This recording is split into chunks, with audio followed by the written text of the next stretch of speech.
Chapter 436. It was dawn, and the sun had yet to rise. It was the coolest time of the day in Astapo, which was only about 15 degrees Celsius. Astapo Peninsula, 5 kilometers west of the city, in a brickyard by the sea. With the encouragement of the Dragon Queen, Pogba, the skinny man, pushed out a handcart used by workers to transport mud bricks from the factory. There was a thick layer of yellow and dry rice straw piled on the handcart. Among the straw, there were 8 jars the size of pineapples, 4 brown clay jars, and 4 transparent glass jars. Of the 4 glass jars, 2 were half filled with a green liquid, while the other 2 were full without a single bubble. Wildfire! Pogba slowly pushed the handcart out of the factory and came to the red brick steps where the mud bricks were being dried. Well, the process of baking red bricks was rather complicated. One had to first dig out sticky mud, then mix coal ash in the mud. After pressing the mud into the mold and cutting it into mud bricks, they couldn't immediately be sent into the kiln. The mud bricks must be dried in an open, ventilated area. They must not be exposed to the sun. They must be covered with a layer of waterproof linoleum, and then covered with a layer of sunscreen grass curtains over the linoleum. The mud bricks couldn't be casually placed on the ground. Red bricks had to be used to build steps that were a palm's width above the ground to prevent the bottom layer of bricks from being soaked by water when it rained. Because of this, there were rows of red brick steps that were 1 meter wide and 100 meters long outside the brickyard. When the mud bricks were dried and hardened, they would be transported into the kiln and stacked together. A layer of coal would be sprinkled on top of them, and the kiln door would be sealed. The kiln would then be lit up from the coal filler above. At this moment, a portion of the mud bricks had been transported away, leaving a long row of red brick steps outside the factory. Well, it wasn't all empty. There were 7 1-meter wide and 2-meter long mud brick walls that separated them into single rooms that were 10 meters apart. Under everyone's gazes, Pogba had the solemn expression of a bomb disposal expert. He moved gently, but his movements were swift as he moved the jars out of the handcart and placed them on the red brick steps. Perhaps it was because Pogba often practiced his ultimate skill of protection, fire walk, but he was very fast. In just half a minute, he had placed 8 jars on the separated steps. However, this was not the end. Instead, the expression on Pogba's face became even more serious. It was as though he had reached the critical moment of cutting the red line or the blue line. He took out a 30-centimeter tall bronze tripod from the handcart. There was a net under the tripod. At the entrance of the factory, under the eaves, Master Wood looked at the sky and saw a red sun rising in the east. He was very anxious and could not help but shout, "Hurry up, the sun is coming out." Pogba also raised his head and looked towards the east. A layer of cold sweat immediately appeared on his forehead. His movements became even faster, and at the same time, he became more cautious. He first put the jar in the net and then gently hung the net under the tripod.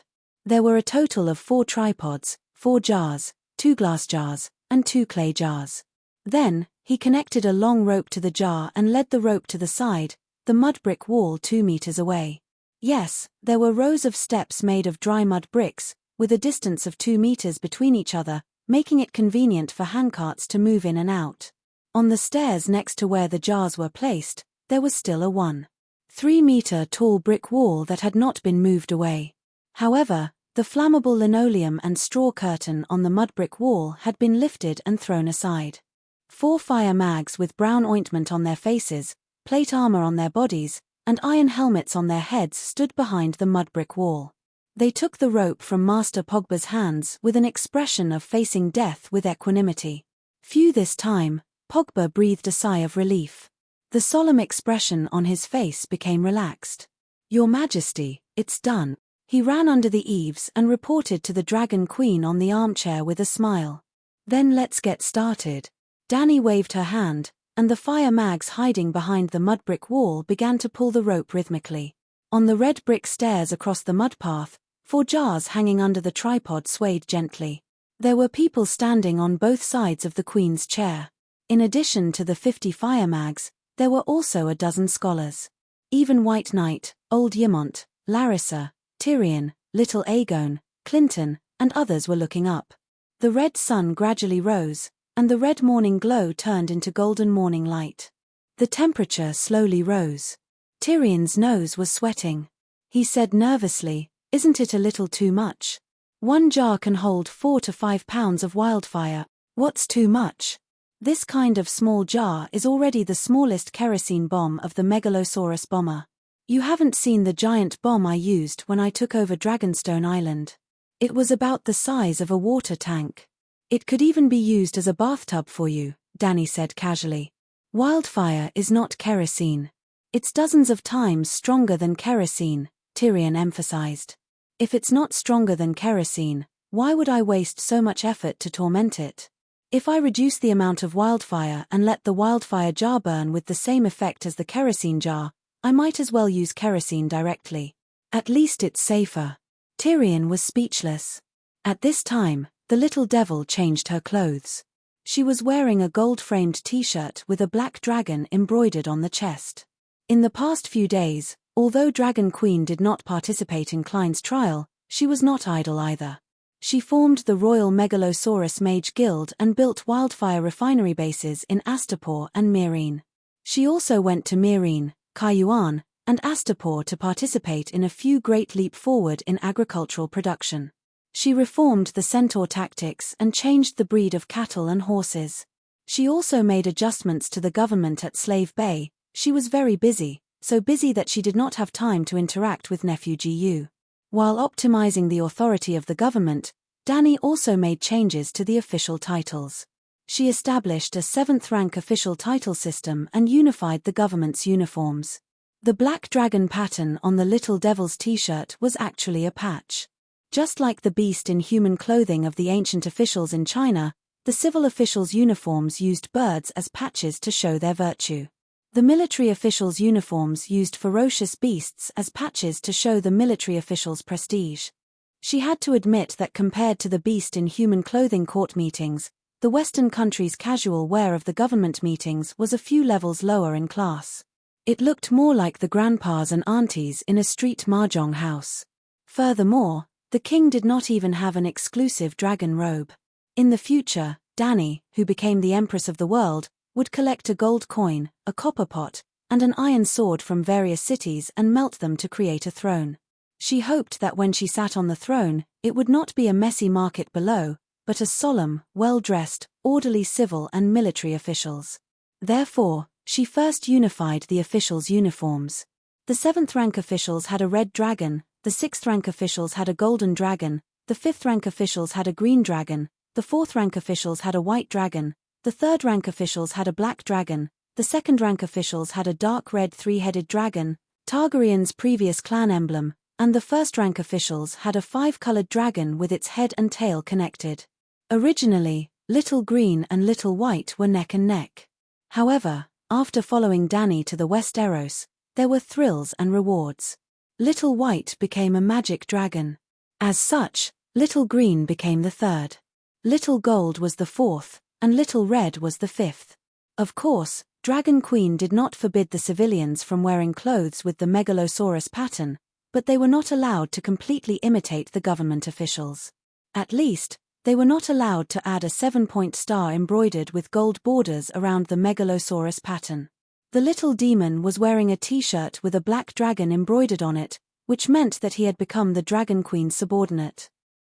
He had even recommended himself to the Queen that day. He had professional experience in the hand of the king, and Slave Bay was currently lacking a prime minister, so why not just put up with it? Then, he was mocked by the Dragon Queen and had a miserable life. Although he failed to apply for the hand of the king, the Dragon Queen also took pity on his talent. The little demon had used wildfire to turn the tables in the Battle of Blackwater Bay and defeated the second most famous general of the Seven Kingdoms, Stannis, with an absolute disadvantage. It could be said that Tyrion was the only person in the world who had used wildfire on a large scale in war and won. After the Megalosaurus became extinct, Targaryen had also funded the Alchemy Guild to create a steel Megalosaurus that could shoot wildfire, preparing to use the Iron Dragon to deal with the Dornese. In the end, the Iron Dragon that was equipped with wildfire self-destructed midway. Therefore, in the field of wildfire, Tyrion was really a rare talent in the world. Emperor Danny knew how to make use of people and specially created an official position for him, General of Wildfire, responsible for supervising the refinement, storage, and transportation of wildfire. Today, General of Wildfire Tyrion accompanied the Dragon Queen and began to test the stability of wildfire. Look, the wildfire in the bottle is boiling. Suddenly, little Aegon pointed at the shaking bottle of water in the distance and shouted in horror. Be careful, the wildfire is about to explode. Tyrion's pupils contracted as he shouted at the fire mage behind the mud wall. Glug glug glug, under the sunlight, the glass bottle that was being pulled by a rope released green bubbles. The bubbles grew from the size of a rice grain to the size of a broad bean, then rapidly expanded to the size of an egg. Boom! From the sound of it, it sounded like a grenade had been detonated. Looking at the fire, green flames that were 4 to 5 meters tall suddenly rose under the bright sunlight. The ground and brick walls nearby were covered in green flames. The effect was like a barrel of oil that weighed hundreds of kilograms suddenly exploding. The enchanting green flames were clearly extremely hot, setting off waves of heat, but in the eyes of the crowd, it did not make them feel warm. They only felt a chill in their hearts. This is magic fire. Little Aegon's face turned pale. Targaryen is afraid of fire? Dany glanced at him and said calmly. Little Aegon was stunned. He stood up straight, puffed out his chest, and said firmly, I'm not afraid. Looking at the panic in his eyes, then looking at Tyrion's deeply hidden excitement, Dany had a strange expression. Targaryens are not afraid of fire, but they should be rational when dealing with wildfire, old Ymont said justly. His gaze was complicated. When he saw the wildfire, he could not help but think of his elder brother who drank the wildfire, Devil Erun. What's the temperature? Dany looked at the ironclad fire mage who ran back and asked. Yes, the shockwave from the explosion of the wildfire bottle was very strong. It caused the thick mud bricks 2 meters away to shake a few times, but they did not collapse. The fire mage who was pulling the rope had completed his task and ran back. 25 draconic degrees. The fire mage's face was filled with fear. Your Majesty, it's too scary. It exploded at 25 draconic degrees. The highest temperature in Astapor is 45 draconic degrees. 45 draconic degrees is the ground temperature. The highest temperature is only about 32 draconic degrees, a scholar said. Remember, intense shaking, direct sunlight, 25 draconic degrees is the critical point, Dany instructed. Immediately, a scholar picked up a pen and started writing on the document. A thermometer was not difficult to make. Back in the Ming dynasty, Galileo had invented the first thermometer. It was very simple. It was a glass tube connected to a glass ball at the bottom. It was also open, so the error was relatively large. Not long after the first thermometer appeared, an accurate thermometer that could measure the temperature of the human body was invented. Simply put, the invention of a thermometer required a flash of inspiration, not technology. As long as they could forge a glass tube, technology was enough. Chapter 437. In this world, even stargazing mirrors could be made. Measuring cylinders and measuring cups were standard equipment for scholars. The technology to make thermometers was already sufficient. Therefore, when Dany needed it, she only needed to ask the glassmaker to experiment a few times to make a very accurate mercury thermometer. In fact, not long after she took down Astapor, she invented the thermometer. Because she knew that the long night was coming, she needed to know when the long night would come. She arranged for scholars to record the temperature for 24 hours in a day and draw 24 curves on the x-axis time, y-axis temperature coordinate chart. She could roughly calculate the trend of temperature change. If the data changed linearly, she could even predict the arrival of the long night in advance when the lowest temperature was below zero. It was a perfect plan. However, the temperature recording team had been established for 2 years. The 24 curves fluctuated almost on a horizontal line, which meant that the temperature in Slave Bay did not change much. Of course, it was not completely ineffective. In the past 2 months, the lowest temperature had been decreasing. There was only one point. According to the current rate of temperature decrease, it would be difficult to see snow in Slave Bay in the next 2 years. Well, in the past few thousand years, it had never snowed in Slave Bay.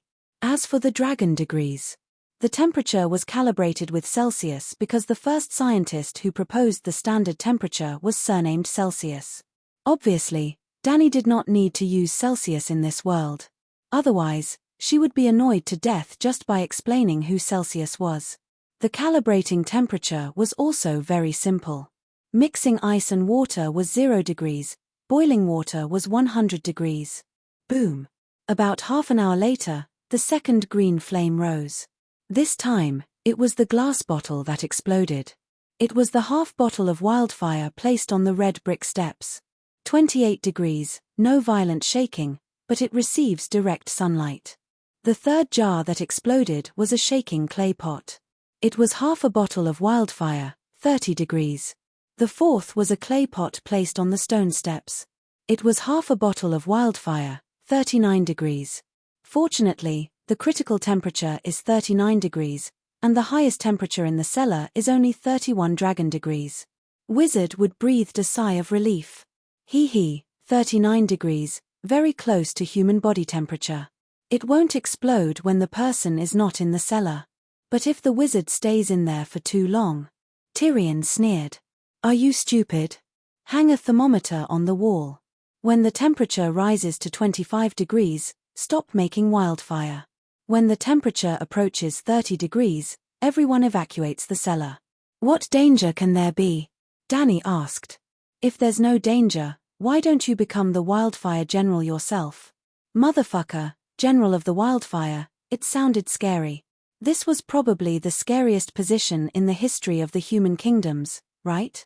Tyrion glanced at the dragon queen from the corner of his eye, cursing in his heart. At this point, all that was left were full of wildfire without oxygen, 2 clay pots and 2 glass bottles. 1 clay pot and 1 glass bottle were still shaking, and the other 2 were quietly placed on the red brick steps. The glass bottle was directly hit by the sunlight, while the clay pot blocked the sunlight, but it did not explode. It's already past noon. It's 2:30 in the afternoon. It's almost the hottest time of the day. The outdoor temperature is 39 degrees Fahrenheit, the indoor temperature is 30 degrees, and the ground temperature is 45 degrees. The wildfire is still stable. Pogba cheered loudly. We've finally found the perfect way to transport the wildfire. The other fire mags were also very excited. The effect of isolating the air is so good. The wildfire can really be used on a large scale in the war with the Allies, Tyrion said in surprise. Isn't that natural? Dani's expression was calm, but there was an obvious sense of superiority in her tone. The wildfire is also a kind of fuel. Any fuel needs air to burn. After saying that, she stood up, clapped her hands, and said, the test is over.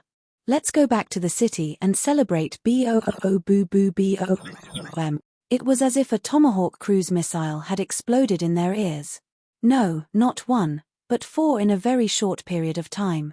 The nearest glass bottle was 30 meters away from the factory, but the shockwave not only blew the tiles on the roof into a mess, it also sent everyone tumbling a few times. The silk clothes on their bodies exploded in the shockwave. Especially Tyrion, his legs were deformed and weak. Like a rubber ball, he rolled a few times on the ground. The black dragon t-shirt that represented a rank 3 official was tattered. The loose silk pants on his lower body were nowhere to be seen, revealing 2 short, fluffy legs that were disproportionately short. Even the burly Mormon, who was fully armored, had his cloak torn. He took 3 steps back and supported the old man Ymont, whose grey robe had fallen apart. On the other hand, Dragon Queen's performance shocked everyone. The violent shockwave was like a river that met a reef, and it split into 2 sides of her body. Other than her hair flying in the wind, she, who was only wearing light leather armor and chainmail, did not move in the wind. This is not scientific. Tyrion was lying on top of a fire mage when he heard Dragon Queen's exasperated shout. He did not know what science was. At this moment, he only wanted to curse, I'm going to resign and let the deviant ghost be this stupid wildfire general ! How can it burn without air? It's not magic. There are no strong magic waves under the sun. Why did it suddenly explode? Dragon Queen's voice was getting farther and farther away. She quickly ran towards the center of the explosion. In the strange green flames, there were still 2 fire mags struggling in it. Tyrion struggled to turn over, but there was someone below him, and he did not know who was above him. There were also people on both sides. He could not move even if he wanted to. His consciousness gradually returned.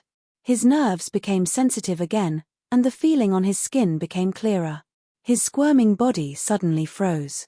Little Tyrion was being held in someone's hand. There were only 2 women at the scene, the Dragon Queen and her mage apprentice. The queen had run away, then, it had to be that black girl. Tyrion turned his head in anticipation. In the next moment, a basin of ice water was poured over his heart. It was cold, and his body felt uncomfortable as if caterpillars were crawling all over it. He did not see the short-haired Larissa's black face. It was a face that had seen the vicissitudes of life with her eyes tightly shut and a few deep crow's feet at the corners of her eyes. John Clinton. That's right, he had always been standing with Clinton and little Aegon. He was still far away from the black girl. Hey, Sir Clinton, wake up. Tyrion's face was red. He twisted his body with all his might, and with great effort, he finally broke free from the other party's rough hands. Little Aegon, who was on top of Tyrion, heard the little devil's cry. He turned his head and saw the back of Clinton's head bleeding profusely. It seemed like he had hit a brick. Sir Clinton, Godfather. Aegon shouted in panic. Ooh! Clinton was a tough guy after all. He quickly opened his eyes in a daze. Suddenly, he felt the warmth on his right hand. The confusion in his eyes instantly disappeared, and was replaced by panic and anxiety. Don't pinch, sir, it's me. Tyrion screamed. 7 levels of hell. Clinton shouted in horror, and immediately broke free from the pile of limbs with his right hand. As expected, the deerskin glove that he had been wearing was gone. Ouch, get up, you're crushing me. The skinny Pogba's groan came from under Tyrion's butt. Oh! Little Aegon woke up with a start. He quickly got up and wanted to help his godfather up first. Don't worry about me. Clinton avoided his godson's pull with his right hand as if he was avoiding the plague. He struggled to sit up and found the glove that had fallen off not far away. He staggered over, picked it up and put it on. Damn it! My clothes are torn. The little devil covered his crotch and wailed. He was still all right. There were only a few holes in his t-shirt, and there were still a few pieces of fabric clinging to his body, covering his private parts. A few of the fire mags with loose robes were naked, not a single piece of clothing was on them. The shockwave was too strong. Other than Mormorn, who was wearing armor, Clinton, and Aegon, who were wearing light leather armor, almost none of their clothes were intact. 7 gods above, the explosion of wildfire is so powerful. The ragged Ymont said in horror. Fortunately, Jorah Mormorn was in front of him and helped to resist most of the impact. Otherwise, the old man would not have felt good. Looking at the roof that had been blown away by more than half of the tiles, looking at the people who were in a complete mess, and then looking at the flames that had almost formed a sea of green dozens of meters away, not even the shadow of the dragon girl could be seen. Tyrion shuddered. 4 jars, he hissed. 4 jars, he said. 1 full jar must have weighed at least 8 pounds of wildfire. 4 jars would have weighed 32 pounds, and they were exposed to the sun for so long. Damn it! I should have thought of it. When I was at the King's Landing, the alchemist kept warning me not to throw more than 10 pounds of wildfire jars. I loaded a small boat with 300 pounds of wildfire, and from a dozen meters away, it overturned 2 of Stannis's warships and ignited a river that was hundreds of meters wide. Look, the flames are extinguishing, little Aegon exclaimed. Wildfire can't burn, it won't extinguish. Tyrion was a little uncertain. The sea of green flames that stretched for dozens of meters was really disappearing at a speed visible to the naked eye. It's the Queen, Archmage would shouted in realization. The Queen has entered the sea of flames and is controlling the flames. Ah, the wildfire is so fierce, but it can be controlled. The mags were shocked and couldn't help but take a few steps forward. Originally, the wildfire burned with green flames that were 4 to 5 meters high, blocking everyone's sight. Now, the rampant green flames were like the water in a swimming pool that had its valve opened, returning to the sea and returning to the Dragon Queen's right hand. The flames gradually decreased, and everyone saw the Dragon Queen's expression was calm as she raised her right hand.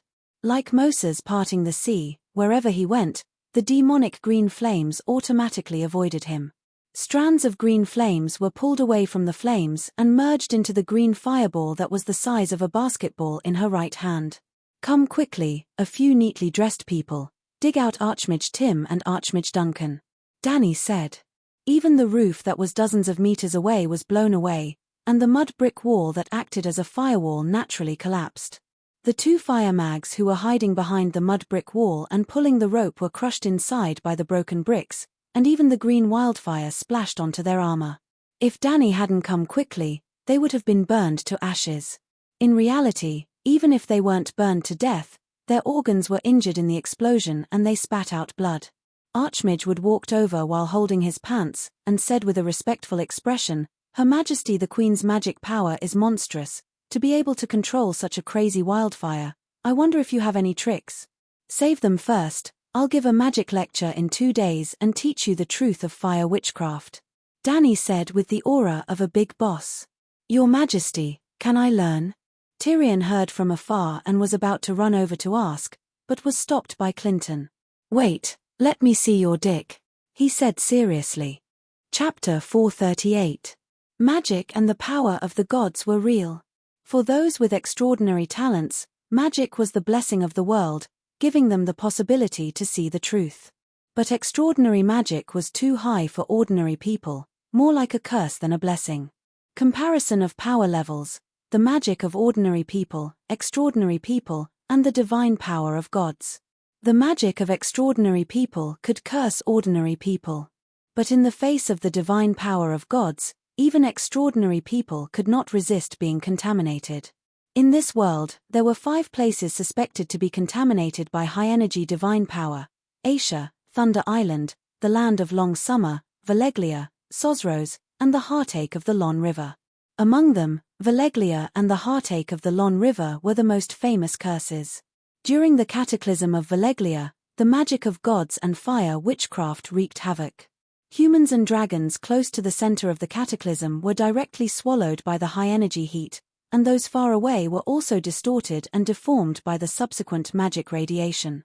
Cheyenne of the Lon River, known as the capital of festivals, was the richest and the greatest city along the Lon River. It was also the center of the Lon civilization. In the battle between Prince Gerin and the 250,000 Lon people against the Valeglia Dragon King, the Lon River was evaporated by hundreds of Megalosaurus, and the prosperous city was turned into ruins. Prince Gerin was captured alive by the Valeglia people and locked in a golden cage. The Lon civilization was destroyed. The mother goddess of the Loinar people, the Loinar Mother River, made a final stand against the invaders for her people. A sudden flood in the middle of the night dragged Cheyenne and the invaders to the bottom of the river. Mutual destruction. The former capital of the Golden Plains faded from its glory and summer colors. Surrounded by fog all year round, it became a gray and damp heartache. It also became the source of the grayscale disease and the hometown of the Stone people, victims of the disease. Grayscale disease caused the patient's skin to harden and lose the sense of pain and touch. It was covered with black and gray spots and was as hard as stone to the touch. In the late stage, the patient's tongue and lips first turned to stone and lost the ability to speak. As the day of their death approached, the other parts of their body would slowly turn to stone. In the end, they would become stone people. It was a very magical infectious disease. Well, grayscale disease was contagious and could be transmitted through touch. When they passed by the heartache, Clinton jumped into the river to save Tyrion, but unfortunately, he was scratched by the Stone people, and a finger on his right hand was infected with grayscale disease. The most effective way to check if he was infected with grayscale disease was to stab the Stone people. So Clinton took Tyrion's arm and said solemnly, "Let me see your dick." "What did you say?" Tyrion thought he was hallucinating. "Take off your pants and let me check your dick," Clinton said seriously. Tyrion shuddered violently and broke free from the other party's grip. With a pale face, he said, "You hit your head on a brick. Are you crazy?" Clinton noticed the strange looks from Aegon, Ymont, and the others. His expression froze as he reached out and pulled Tyrion to the side. I'm not crazy. This is a serious matter. You have to tell me the truth. Do you feel anything? Noticing the seriousness in Clinton's eyes, Tyrion forced himself not to break free again. How do you feel? He asked in a low voice. Do you still feel anything when I touched that part of your body? Clinton asked seriously. Tyrion's back broke out in a cold sweat. He widened his eyes and looked at Clinton's bold and square face in horror. His calves were trembling. What do you mean? He asked weakly. Let me ask you. Do you still feel anything after I touched your dick? Clinton had just explained when Tyrion retracted his arm in horror. Clinton was anxious. He walked over impatiently and pressed Tyrion's head with his right hand. His left hand reached out to, don't struggle. Let me pinch you again. See if you still feel anything, he said in a low voice. Suddenly, Tyrion remembered a rumor he had heard at King's Landing. Renly and the Knight of Flowers were nothing. Back then, John Clinton and Rhaegar, 7 levels of hell. Go pinch the balls of the other ghost. Tyrion was furious. He pulled back his hand and kicked Clinton's right hand that was reaching for his crotch. Get lost. I'd rather cut off my dick and sell it to a wizard. I won't let you pinch it. Clinton looked thoughtful when he heard that. If he immediately cut off his wrist after noticing the abnormality and cut off the infected limb, there was a very low possibility of stopping the Grey Plague from spreading to other parts of his body. Thinking of this, he nodded with a complicated expression. Very well. Since you have such courage, I won't force you. He was not without courage. In fact, he could still save his life by cutting off his right hand. He would definitely die if he kept his right hand. Obviously, Clinton was not even afraid of death. Why would he be afraid of cutting off his hand? If it was his left hand, he would have cut it off immediately. But the infected hand was his right hand. It was his dominant hand. 80% of Clinton's power was in his right hand. He still had to lead troops to war and help little Aegon restore his country. Looking at Jaime's miserable fate after his right hand was cut off, he understood how important a dominant hand was to a swordsman. After being intimidated by Clinton, Tyrion's passion to learn fire magic decreased by half. When he walked to the front of the Dragon Queen, he saw a fire mage being dragged out of the rubble by Maul. His arm and face were charred black. He was still vomiting blood. It was very miserable. Looking at this pitiful fire mage, the little devil could not help but put himself in the other party's shoes. He shuddered and took half a step closer to Dany. He probed, Your Majesty, it seems like you have failed. The temperature in Slave Bay is too hot. There is no future in starting a wildfire. Why don't we break up? Break up. This word was very familiar. Dany looked at the little devil with the corner of her eye. She said, It is because you have failed that you have the chance to show off your skills as a wildfire general. If you really succeeded in one try, how could you show off your ability? When we return to the city, I will give you a sum of money. Walk 5 kilometers to the west and find a deserted place to build a wildfire shooting range.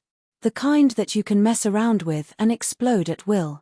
The second fire mage was also dragged out. One of his legs was broken, the bone fragments poking out. Blood was gushing out. The other leg was charred black by the wildfire. The charred bones gave off the smell of barbecued pork ribs. Tyrion felt his teeth ache. It seemed like his calf was also hurting. Why don't you replace me? My ability. No. He was almost begging.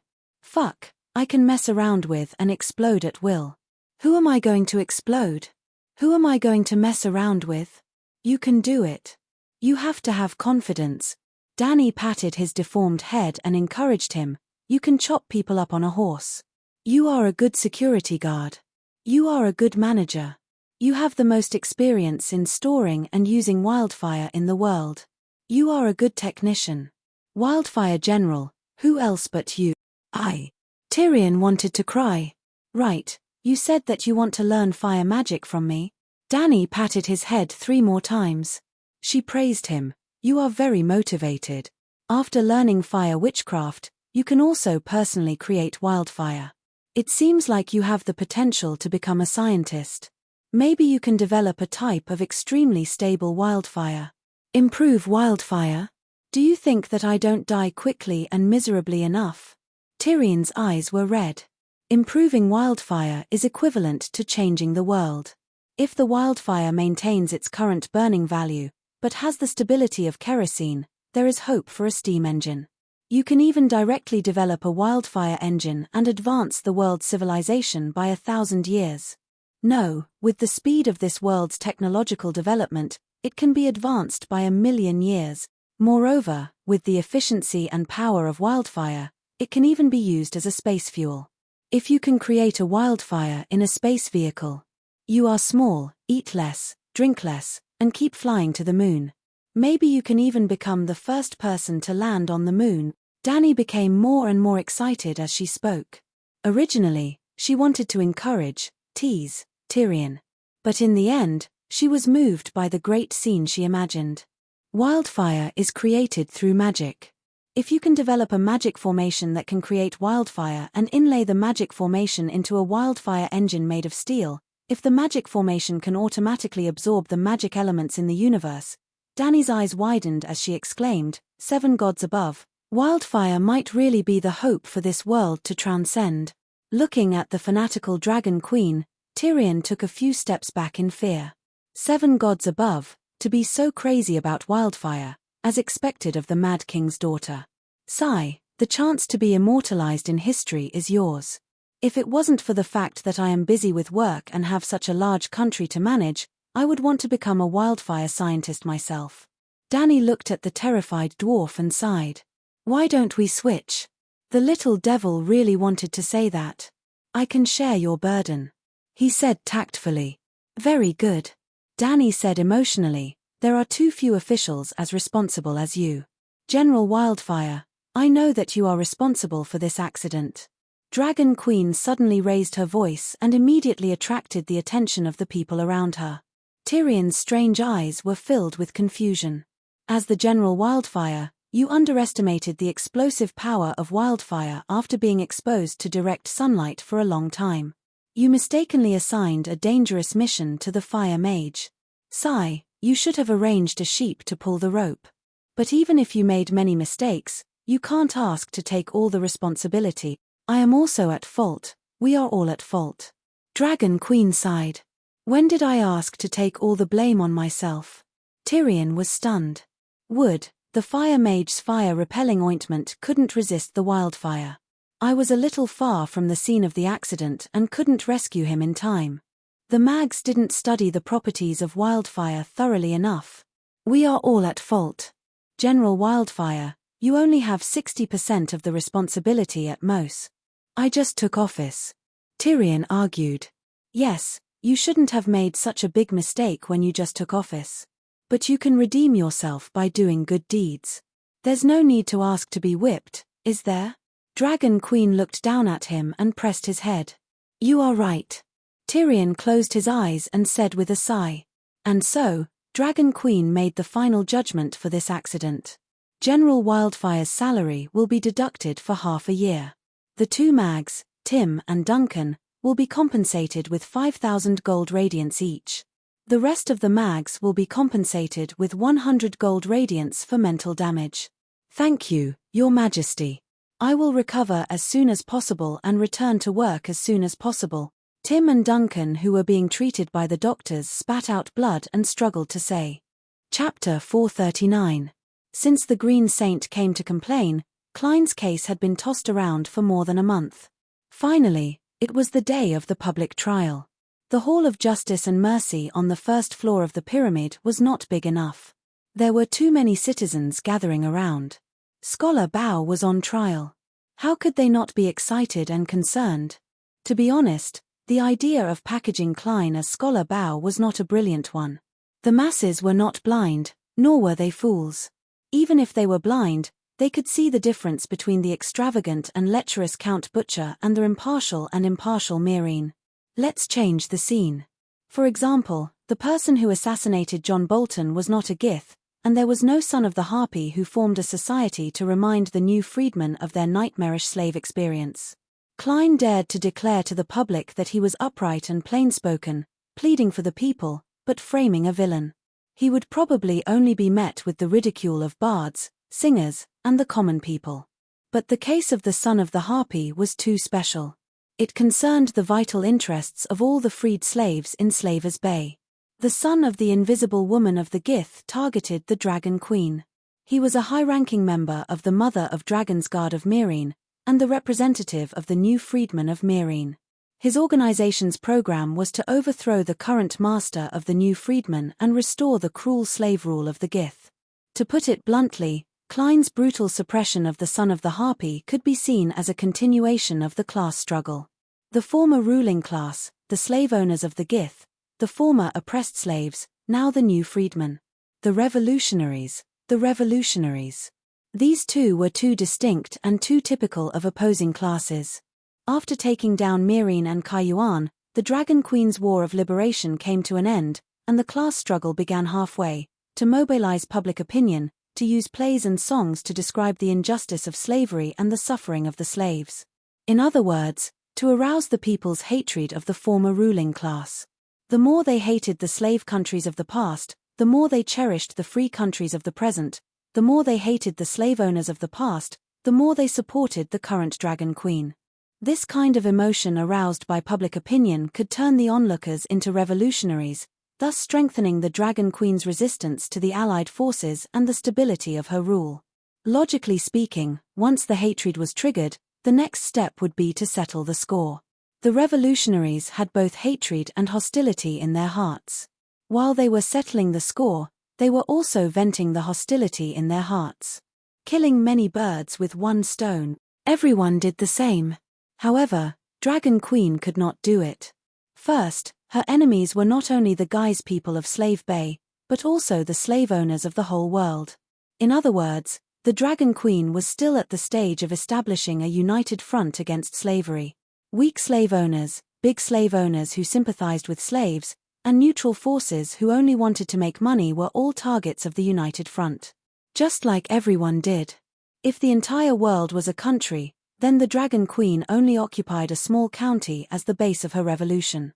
When she really completed the unification, the united front would no longer be needed. Those who had cooperated with her before, the weak slave owners, the big slave owners who sympathized with slaves, became class enemies. The neutral forces who only wanted to make money, the free people who did not have their own opinions, became XX doctrine. In short, the Dragon Queen could not be too ruthless to the guise people.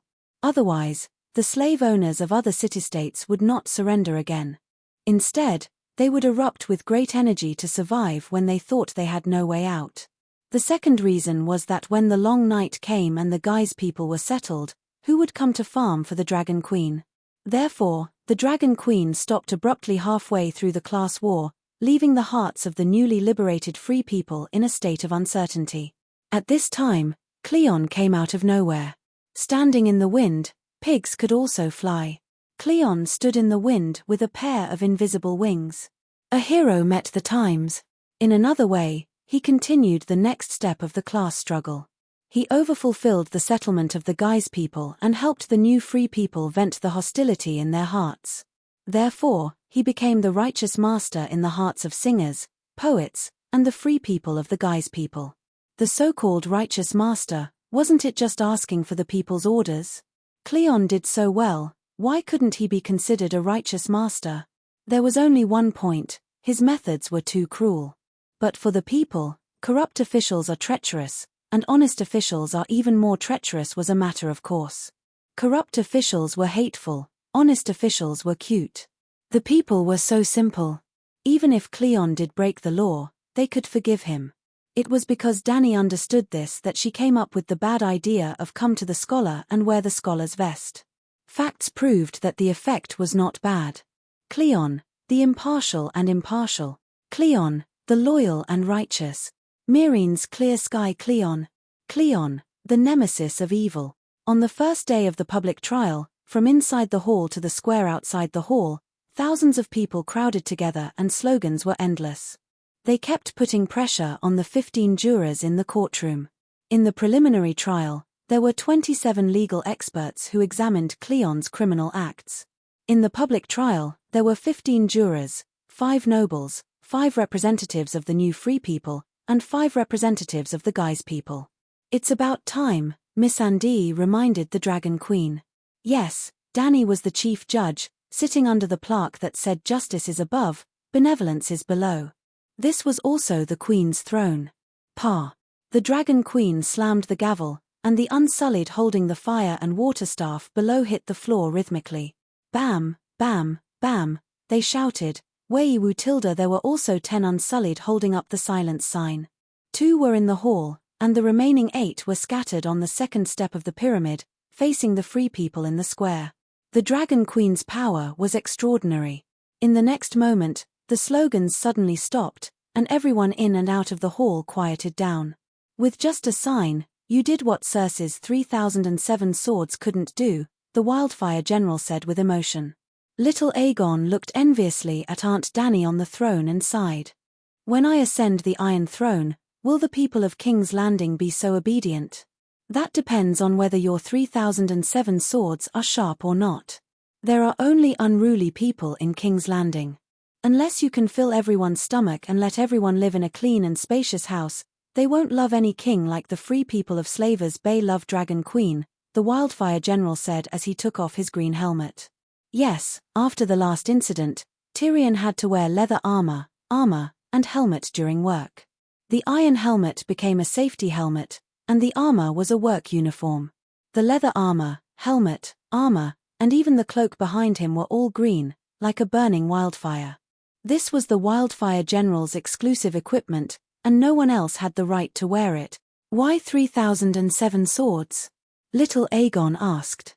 3,000 golden robes, 7 Kingsguard, this is all the power the king has. Sigh, compared to the Dragon Queen, it's too far away. Tyrion sighed. The Dragon Queen's dignified voice echoed in the quiet hall. "The law is the law. The jurors can take the opinions of the crowd into consideration, but don't be completely influenced by them. You are the jury, and you know the law, so you should act according to the law." "Yes, Your Majesty." The 15 jurors bowed respectfully to Judge Danny and took their seats. Smack.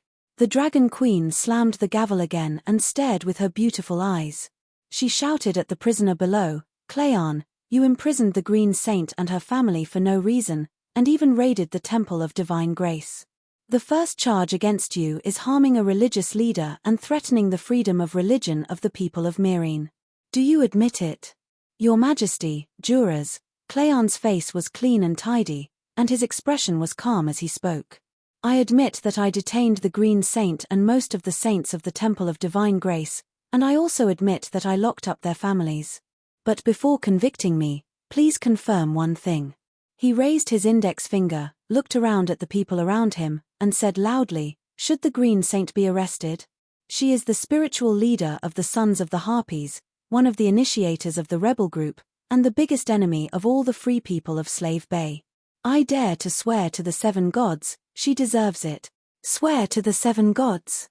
Tyrion looked at the brown-skinned, black-haired butcher of Gith, and then looked at the approving expressions of the people around him, and felt that it was very absurd. "It's strange to hear the name of the 7 gods in Slave Bay, tens of thousands of miles away from the 7 kingdoms," he muttered. "What's so strange about that? You have never been to the great Cathedral of Divine Grace, and you don't know how many believers of the 7 gods come to pray every day.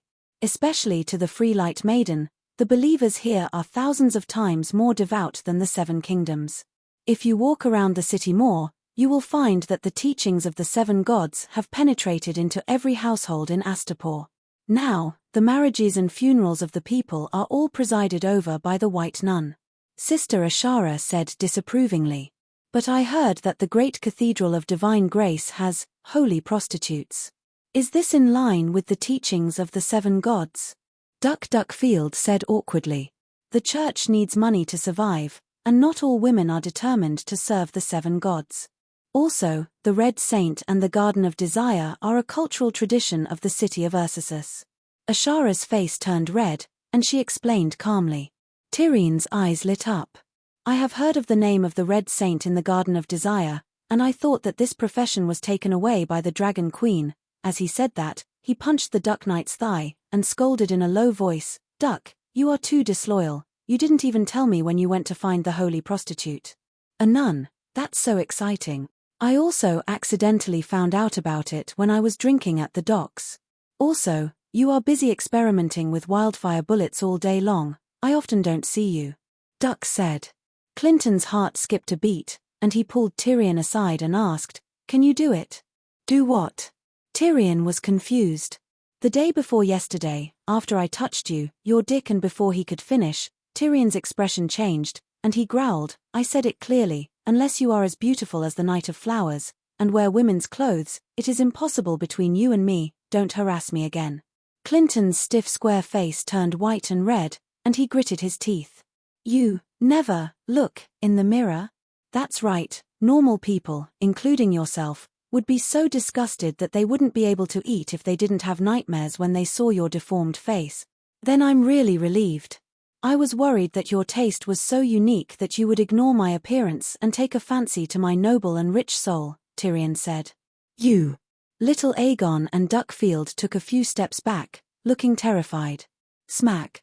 The shock block interrupted Tyrion and Clinton's explanation, and they heard the Dragon Queen say, "The Green Saint, Graz Dan Kalal." Chapter 440. Graz Dan Kalal, more than 80 years old, the Green Saintess of Meereen. In the original history, Graz Dan was Dany Rye's advisor, an elder who guided her growth, and a very close friend. Dany Rye was almost fooled by her. She listened to her and completely integrated herself into the guy's slave culture, even marrying a slave owner. Now, this was the first time Dany saw Graz Dan.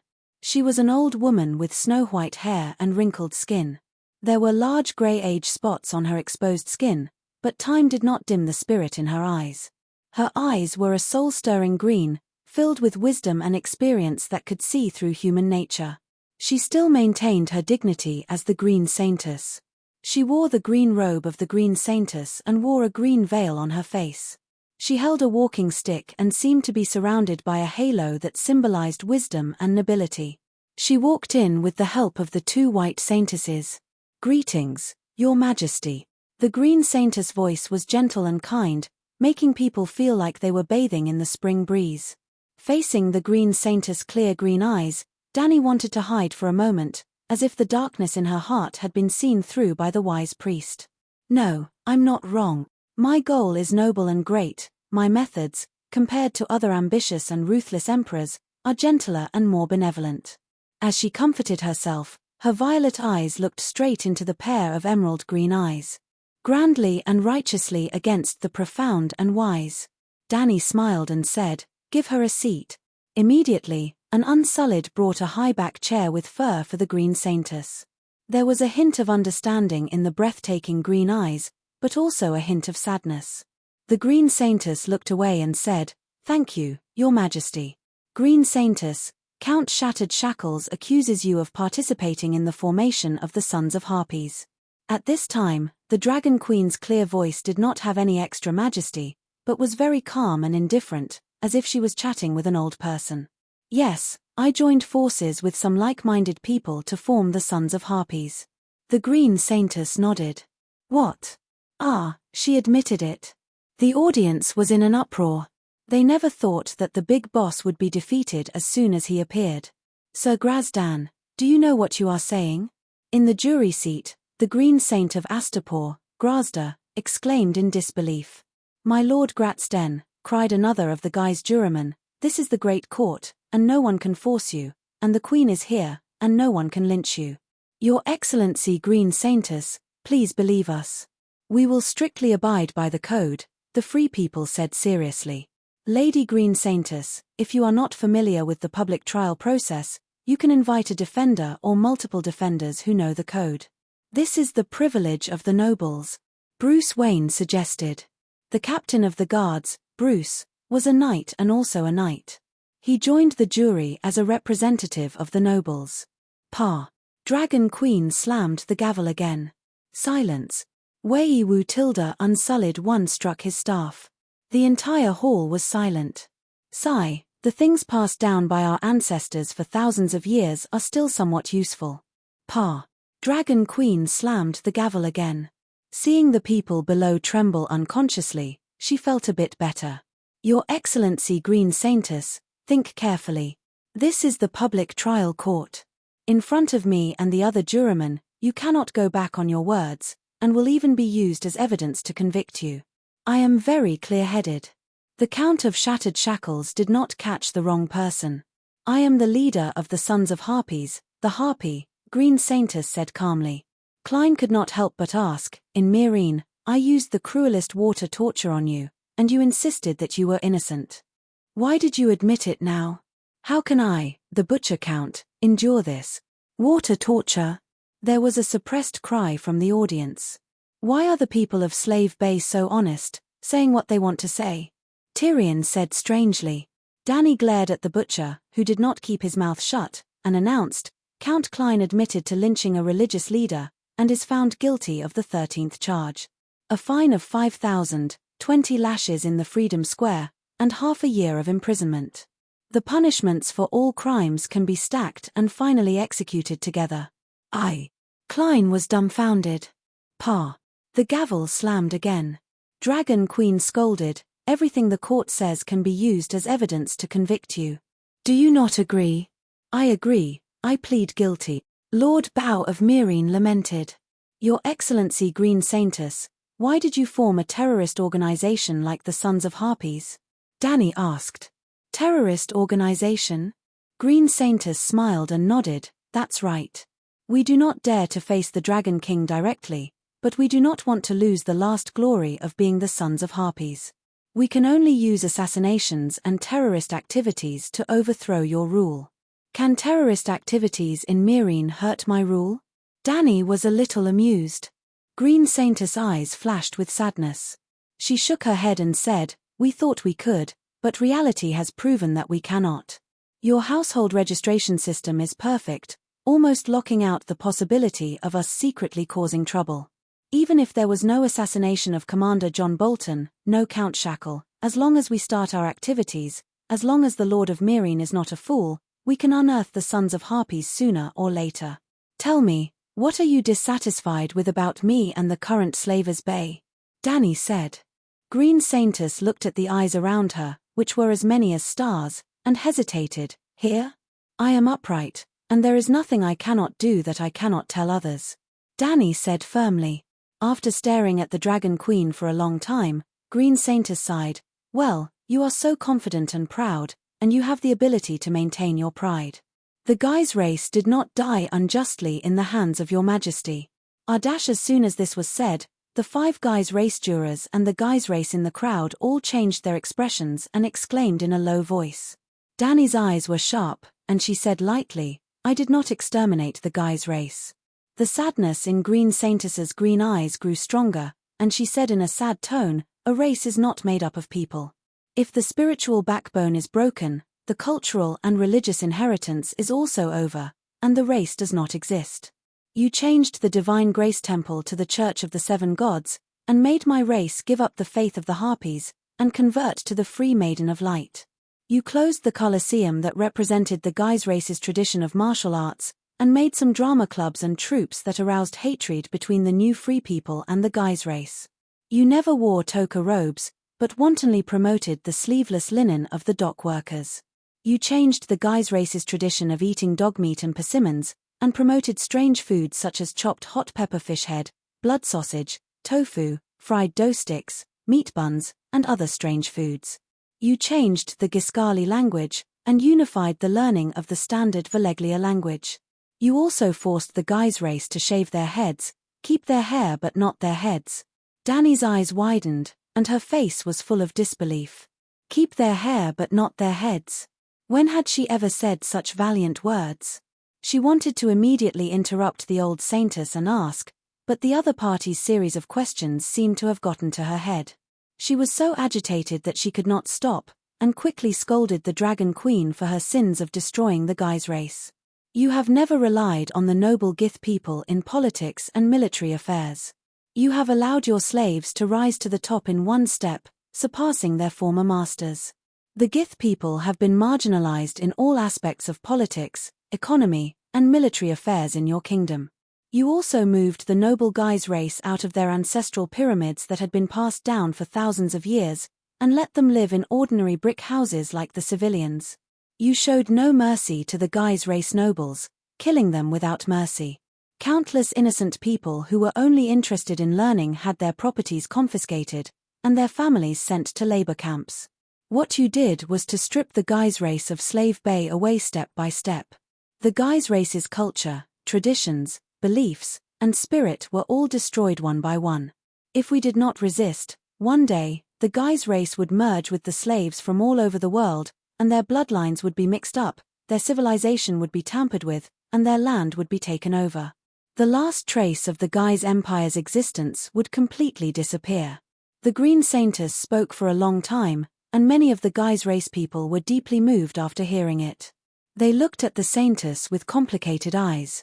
The 5 Guise race jurors could not help but cry. Her Majesty the Queen is so ruthless. If the old woman is not lying, then she really intends to wipe out the Guise race, Tyrion said in shock. Your Excellency Green Saintess, I wonder what I should do to be a qualified queen of Slave Bay in your heart. Without waiting for the old Saintess to answer, she asked herself, should I wear a toka robe and learn the dialect of Slave Bay? Live according to the Guise race nobles' way of life, open the arena, or even buy one yourself, and raise a group of gladiators like horses? It would be best to find a marriage alliance with a noble Guise bloodline, and completely integrate yourself into Slave Bay. The old Saintess' eyes flashed with wisdom, and she sighed, isn't that good? If you are willing to integrate into the Guise culture of Slave Bay, the other free cities will not be so hostile to you. With the help of a royal husband of a noble Guise bloodline, the new Guise would no longer attack Slave Bay. Your ancestors, Aegon and his sisters, didn't they also give up Valeglia's beliefs and traditions, convert to the Church of the Seven Gods, and completely integrate into the culture of the Andals? There are also the 14 Fire Peak nobles of Valeglia. After their bloodline descendants left Valeglia, they entered Slave Bay, Quills, Koa, Norphos, and the various coastal cities. They brought advanced technology and culture to the local area, and they also integrated into the local culture. They married the local noble women and worshipped the local gods. The most typical example was the marriage between Nymeria and Dawn Martell. She led the remaining Loena people and took the initiative to give up some of the Loena traditions, integrating herself and her people into Dawn. From bloodline to culture, Loena had integrated into Dawn. At the same time, Dawn had also absorbed some of the culture and traditions of the Loena people. The two races lived in harmony, without conquering or being conquered, and there would be no disputes or conflicts. Are these seniors not worthy of learning from you? You can reform the old Slave Bay, but you can't completely throw the previous owners of Slave Bay into the trash can. That makes sense. Tyrion was deep in thought. What makes sense? Clinton glared at him and said, the Queen promoted the great culture of knights in Slave Bay, and used the 7 gods to reform the suffering and confused slaves. What's wrong with that? Yes, I swear, Her Majesty feels that she is worthy of the title Saint Danny.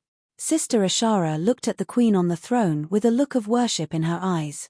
Sigh, Saintess, you are mistaken about something. The Dragon Queen smiled. Chapter 441. Danny stood up from the throne and looked down at the Green Saintess.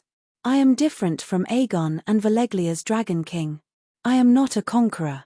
I am also different from Nymeria. I am not a refugee. I am a reformer. I am a revolutionary. I am the nightmare of evil slavery. I am the Misha of all the oppressed slaves in the world. I am not targeting the Gith tribe in Slavers Bay. My enemy is the entire rotten slave world. I want to build a new world without slaves where everyone is free. I will not compromise. I am not afraid of fighting.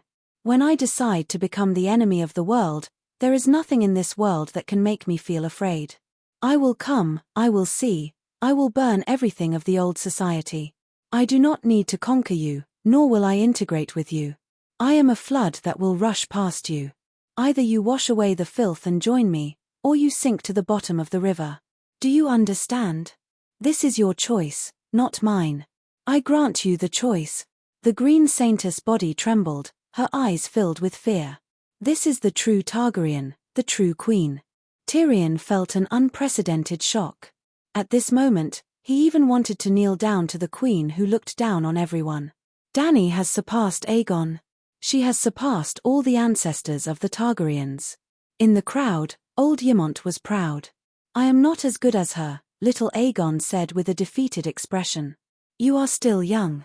Clinton retracted her admiring gaze from the Dragon Queen and comforted him gently. I am 1 year older than her. To be able to serve such a queen is also an honor, Duckfield muttered. Misha, Misha, Misha, Torrent, Torrent, Torrent. The new freedmen in the hall were stunned for a moment. Then, as if they had gone mad, they shouted themselves hoarse and hysterically. Many people's eyes turned red and tears flowed down. Dany smiled in relief. Pa. She slapped the gavel.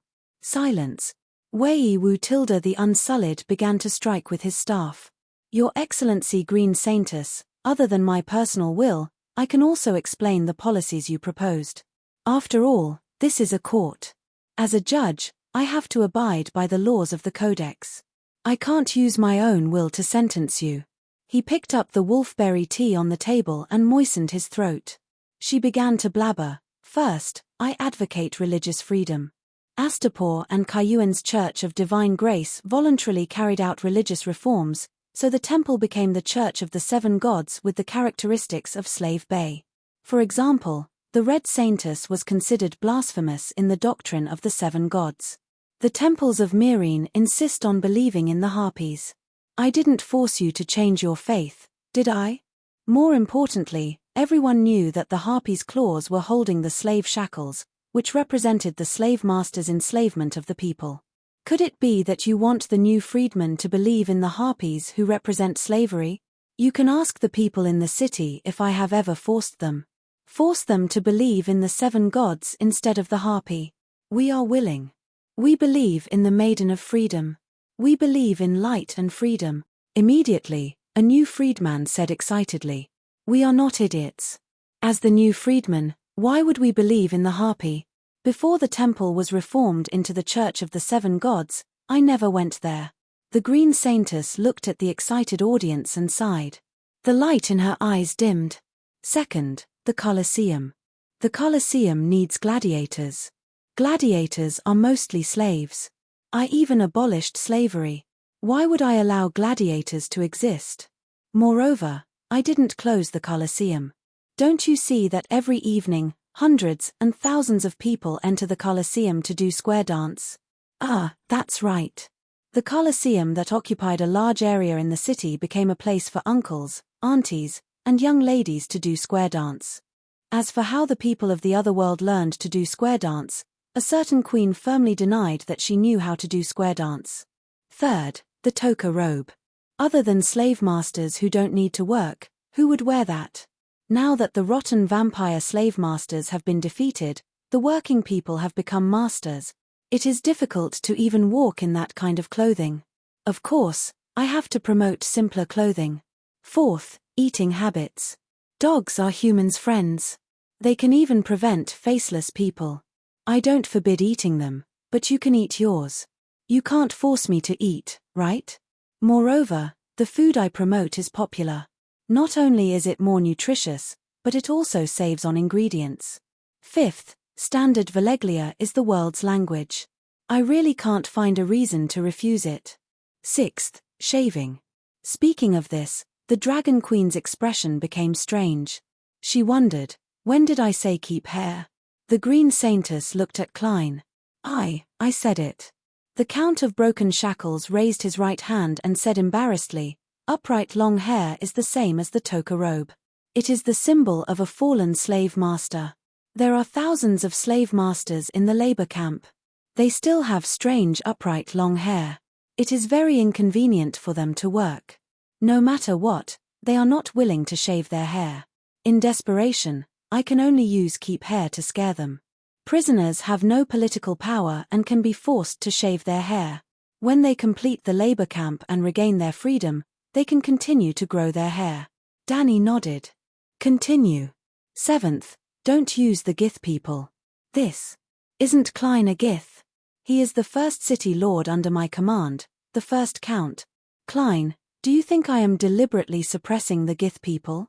No, absolutely not. You are like a second parent to me, changing my life. Butcher Count solemnly vowed. His bloodline is low. The Green Saintess said. No, at Slavers Bay, he is the Gith with the highest bloodline. In the future, he will become the noblest Gith in the world. Danny shook her head. Your Majesty. Klein received some kind of implicit promise. He was so moved and grateful that his eyes turned red. 8th, the pyramid. Of course I will move them out. The families with the pyramid are all great slave masters. They all bear endless sins. I only pursue the evil, and forgive their children and women. This is already merciful. Danny pointed at herself. Take me as an example. The usurper took my father's kingdom, still killed my brother's wife and children, and wants to kill me. I am not dead.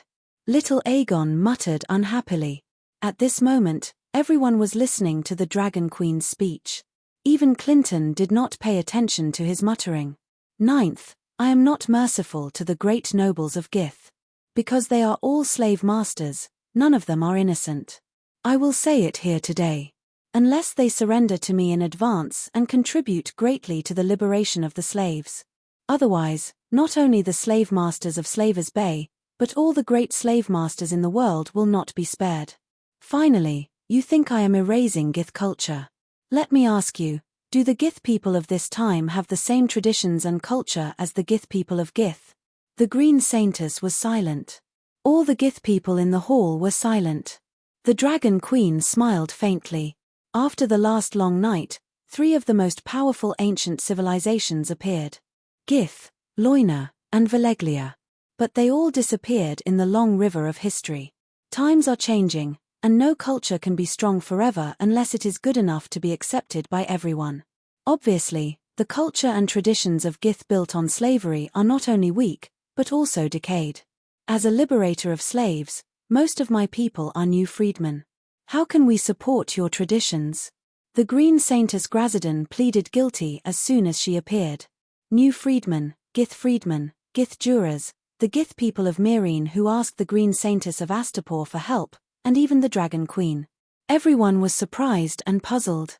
After the trial ended that day, the Green Saintess of Astapor, Grazadon, took 2 Gith representatives from Meereen and walked into the basement of the Great Pyramid with a grim expression. They met the old Saintess of Meereen in the dungeon. A 40-square-meter room with bookshelves, a bedroom, a bathroom, and a small reception room. This was a high-level prison for high-level prisoners. The old Saintess in her 80s was reading a thick book by the yellow light of the candle, the new 7 Stars Bible written by the Dragon Queen. Grazadon's face seemed to be covered with a layer of ice, and her eyes were as cold as ice. Especially after seeing the calm and indifferent look on the old Saintess's face, her body seemed to begin to emit a burning anger that was the opposite of ice. Why? The Green Saintess asked the old Saintess of Meereen. Why what? The old Saintess said. Why did you form that useless son of the Harpy? The Green Saintess asked. Why did you admit the crime directly and give up all your companions? The old Meereen immediately asked. The old Saintess stared into the eyes of the Green Saintess and said, the son of the Harpy is the last resistance of the Gith people, the last backbone of the Gith Empire. The reason why I resisted the rule of the Dragon Queen has been explained clearly in the public trial hall. I don't want the civilization of the Gith people to be destroyed. I did what a Green Saintess and a religious leader should do. Although the Green Saintess did not avoid the green eyes of the old Saintess, the coldness on her face and the anger on her body dissipated. She said sadly and helplessly, you also heard the answer given by the Queen in front of everyone. Well, what she said is very reasonable. The old Saintess nodded gently, and then shook her head firmly. There was deep wisdom in her green eyes. But so what? No matter how decadent and decaying the civilization is, it is still the mother civilization of the Gith people, the legacy of our ancestors for thousands of years. Our civilization can die, because it is indeed not suitable for this era, the new era created by the Dragon Queen. But we Gith people can't do without a little resistance, because we are Gith people with ancient Giscali blood, Once, when the great lord died, slaves were buried with him. Now, a country, a race, a civilization is dying, and we can't do without sacrifices. My children and I are willing to be buried with the Gith civilization. The old saintess said in a flat voice. The three Gith people were silent and sighed.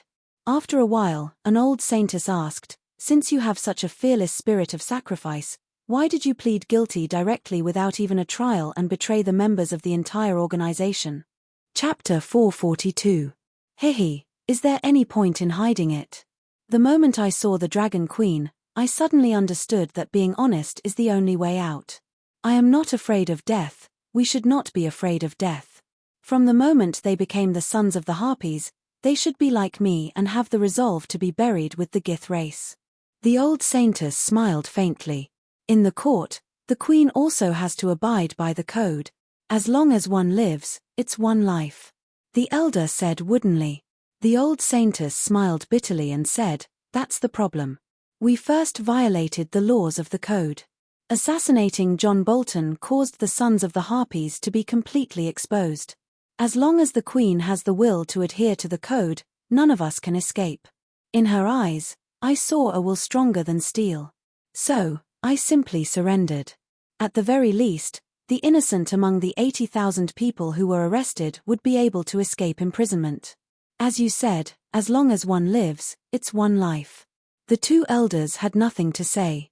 They did not join the sons of the Harpies, nor did they think of rebelling against the Dragon Queen. To put it bluntly, they even hated and feared the sons of the Harpies from the bottom of their hearts.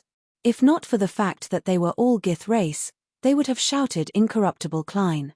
Because the targets of the sons of the Harpies were three types of people: the outstanding representatives of the new freedmen, the officials and generals of the Dragon Queen, and the traitors. It was because of the arrival of the Dragon Queen that these commoners with talent but no bloodline had the chance to become the representatives of the Gith race and become famous. Like Klein, they were the beneficiaries of the new country. In the eyes of those with noble bloodlines who had lost their power and wealth, they were the traitors of the Gith race. The kings of the Westeros are also called the kings of the Andals, Loiners, and the Ancestors. The Seven Countries are a mixed country of many races. The Gith race of the Slave Bay are not pure Gith race. I believe that Her Majesty will bring a glorious future to the Slave Bay. I believe that Her Majesty will lead the Gith race of the Slave Bay and the new freedmen to the light and glory. Before leaving, the Green Saintess of Astapor said to the old saintess, "I sincerely wish that she can do everything you say." The old saintess said. The sudden confession of the Green Saintess, Graz Dan, stole the limelight of the impartial Clyde and disrupted the trial of Lord Bow of Meereen. Because with her confession, the case of the son of the Harpy was almost immediately concluded. Even the Five Guys jurors voted unanimously to convict the son of the Harpy of treason. In other words, Cleon did not frame the loyal. He was only sentenced too harshly, but he didn't make any fundamental mistakes. As such, the entire trial process was greatly simplified. Originally, Danny thought that it would take 1 or 2 months. In the end, Klein would use public opinion to blackmail the jurors and come up with a verdict that the death penalty can be avoided, but the punishment cannot be avoided. Perhaps he would be stripped of his position as Lord of Meereen, and his title would be downgraded from Earl to Knight. Now that the Green Saintess had confessed, of the remaining 20,000 Guys death row prisoners, although a large number of them were wrongly accused, more than 90%, there were also many sons of the Harpy of treason who had committed treason. In the final closed-door closing process, the jury voted unanimously in favor of the Dragon Queen's verdict. Count Shackle solved the case of the son of the Harpy of the Harpy of the Harpy of Meereen and made outstanding contributions. He was honorably promoted to Marquis Shackle and awarded 100,000 gold. However, Cleon Shackle was too cruel in the trial process and ignored many of the laws in the Code of Law. He was beaten into a confession. He was demoted by 1 rank, fined 80,000, and given 48 lashes. He was changed from Lord of Meereen to Great General of the West. Cleon was promoted and demoted, but his title did not change. His position was changed from Lord of Meereen to General. He earned 20,000 gold radiance coins and received 48 lashes from the Devil's Tail Hattar. There were also 60,000 prisoners arrested by Cleon and 20,000 death row prisoners. About 73,000 people were innocent. Perhaps they were dissatisfied with the Dragon Queen's rule, but they did not participate in the Son of the Harpy. After all, this reactionary organization was just established not long ago and did not have the time to absorb members on a large scale. However, Dany did not directly declare those people innocent. Because she realized one thing. Cleon was cruel, but he would never blindly frame the loyal. Those who were wrongly accused were all relatives of the Son of the Harpy. When Dany asked Cleon about the trial process, she was confused. There was no on-the-spot investigation, no intricate reasoning, no suspicious or perfect evidence. He simply opened the household register and brought in the relatives of the first batch of people arrested, then the relatives of their relatives, and finally the relatives of the relatives of their relatives. There was a theory of 6 degrees of separation. You could know any stranger through at most 5 people. Relatives were different from people you knew. But if Cleon arrested people like this, round after round, dozens of rounds, he might be able to arrest the Dragon Queen and put her in prison. In fact, he only caught 3 rounds before he could not catch any more. Because if he caught another round, there would be no more Gith in Meereen.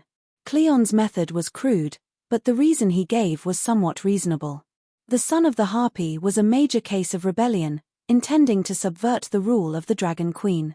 The Son of the Harpy and the Dragon Queen were 2 completely opposite sides. The people of Slave Bay could only choose sides, either the Dragon Queen or the Son of the Harpy. There was no doubt that in the face of this choice, their relatives would not stand on the Dragon Queen's side no matter what. Of course, being reasonable did not mean it was legal. Just like being inclined to commit a crime did not mean committing a crime. Dany could not convict them. But letting them go for nothing would be a waste of Lord Bow of Meereen's painstaking efforts. Well, the Dragon Queen admitted that she herself was not satisfied. Apart from the innocent, there were more than 7,000 people left, and only 200 or 300 people directly participated in the case of the Son of the Harpy. The other 6,000 were their family members, and those who could not prove their innocence. They knew of the existence of the Son of the Harpy and were willing to help them, but they did not personally join. Then, Dany came up with a bad idea. According to the law of the code, the crime of rebellion is unforgivable, and the person involved will be beheaded immediately, and the immediate family members will be sentenced to death or life imprisonment. But, the Dragon Queen pointed at the plaque on the throne. It didn't say Mirror of Eminence, but righteousness above, benevolence below. I am willing to grant them mercy. The Dragon Queen said compassionately, the 80,000 people arrested are all relatives and friends, so it is better to share the blame. There will be no more death sentences, no more life imprisonment, and everyone will enter the labor camp.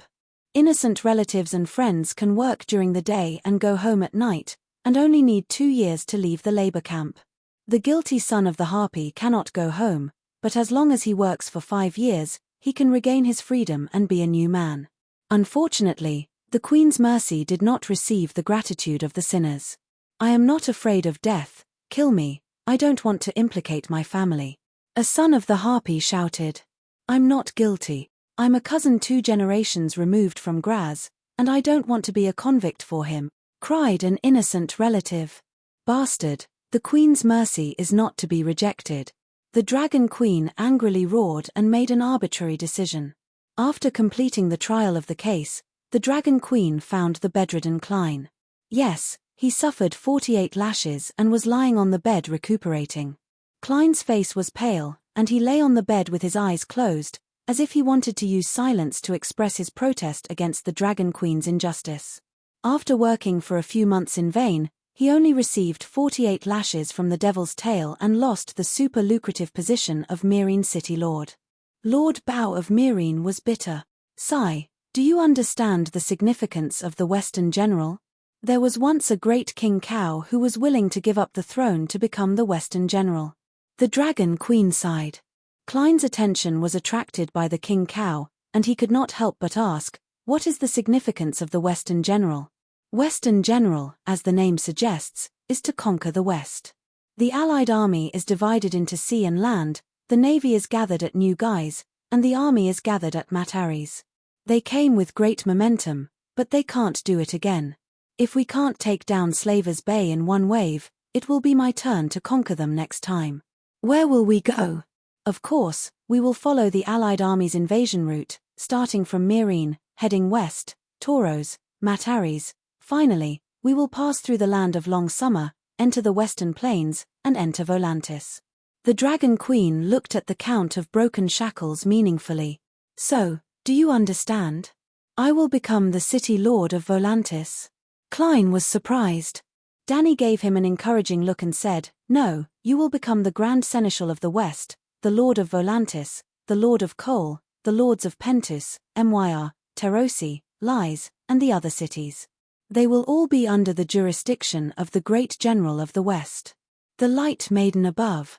Klein's sickly white face instantly flushed red, and he said excitedly, no wonder King Cow would rather not be a king and want to be the Western General. Then, he asked suspiciously, Your Majesty, why don't you become the Western General yourself? Are you really going to let me manage such a large piece of land? Do you think I will let new guys and queers go? Danny asked back. Of course not. Klein said angrily. So, not only will there be the Western General, there will also be the Eastern General, Northern General, and Southern General. And I will sit at Slaver's Bay and lead all of you generals. I see. Klein suddenly understood. As the saying went, once the rabbit was caught, the hound would be cooked. If the hunting ground was big enough and there was enough prey, the hound would die of old age before it was cooked. Klein was far luckier than Scholar Lie. The Queen's vision was far, and there was a vast and boundless hunting ground waiting for her to conquer. The Dragon Queen conquered the hunting ground, and Scholar Lie helped her tame the prey, cooperating well. And in this magical world, with the Megalosaurus, extraordinary magic, and long lifespan, the Queen would never have to worry about not being able to suppress him. As long as his brain wasn't damaged, he wouldn't be disloyal. This way, the friendship between ruler and subject would continue, and Klein would have a 99% chance of having a good ending. The case of Klein and the Harpy was solved, and the conversation between the Dragon Queen and the Green Saintess in the court was spread, known by the freedmen and the Guise people. Strangely, Slaver's Bay became peaceful. Yes, it was very peaceful before, but after this, the restless people completely settled down. The fact that Slaver's Bay was the Dragon Queen's kingdom began to be accepted by everyone, whether it was the freedmen or the Guise people. The Guise people no longer thought about fighting the Qing and restoring the Ming, and the freedmen no longer thought about settling the remaining evil. Chapter 443. To the south of Astapor, there was a stretch of green peaks. Danny chose a straight mountain 150 kilometers away from the city as her training ground. Big Black and Little Green transported a group of unsullied people up there. It took them a week to build a garden called Five Dragon Cave on the peak. The 3,000-meter-high mountain was almost vertical among the mountains, as if a god had left his sword in the human world. The grey granite stones were dotted with green pine trees and green vines. At the peak, under a huge rock, there was a wooden house facing north. It had 2 rooms and 1 living room, covering an area of about 80 square meters. In front of the wooden house, there was a 50-square-meter flower bed planted with figs, tomatoes, potatoes, strawberries, and other fruits and vegetables. There was a 30-square-meter pool beside the flower bed. The pool was cut out of the huge rock and half filled with green water. It was the place where the Dragon Queen cultivated the fire ladder technique. Outside the flower bed, there were piles of rocks. Some were as big as a human head, some as big as a water tank, some were as tall as a person, and some were even 4 or 5 meters wide. The rocks surrounded the flower bed, pool, and wooden house, blocking the storm outside. Outside the pile of rocks, a platform 25 meters wide and 30 meters long was cleared out. The platform was not flat, but it was paved with a thick layer of gravel and a layer of green stone bricks. It was very flat. Outside the platform was a cliff. Standing at the edge of the platform and looking into the distance, there were green mountains, green trees, and a trickling river reflecting the silver light. From time to time, there would be the cries of apes and birds. At the edge of the platform, there was a piece of blue jade bigger than a millstone. It was polished smooth and warm to the touch. Beside the jade, a thunderous voice said, "Autumn is here. The weather is cold. Yellow leaves fall from the trees. A flock of big. He was stuck. Danny was wearing a thin green dress, with a small braid on both sides of her head. Her silver hair was fixed at the back of her head, and when the breeze blew, her hair and green dress swayed gently. At this time, she was sitting cross-legged on the blue jade. Her eyes were slightly closed, and she was facing the mountains. Her white and delicate cheeks shone with a transparent halo under the sunlight. Geese tilde yi and tilde yang, wild geese, she said. Then, the coarse and loud voice continued, a flock of wild geese is flying south. One moment they're arranged in a figure 8, the next moment they're arranged in a. Danny's eyes widened. 8. You can't even recognize a person. Are you still human? No, it's a human, a dragon. Blackie stammered. You are a dragon, but you have to have humanity. You are a dragon with humanity, Mother Dragon corrected. Well, ever since he ate the rat chef, Danny had been teaching him language and writing every day for more than a month. She really couldn't understand Big Black's dragon language, which was actually the original language, nor could she learn it. Her vocal cords didn't support that kind of pronunciation. Unable to teach the Western dragon language, Mother Dragon had no choice but to teach her child the Eastern dragon language. The descendants of Yang and Huang were the descendants of the dragon. The language spoken by the descendants of the dragon was naturally the dragon language. After that, it was simple. Starting from the first grade of primary school, the radicals, initial consonants, final consonants, r-o-o-o-o woo-woo-yi. Then, Danny was shocked. Blackie, this baby dragon, was actually smarter than humans.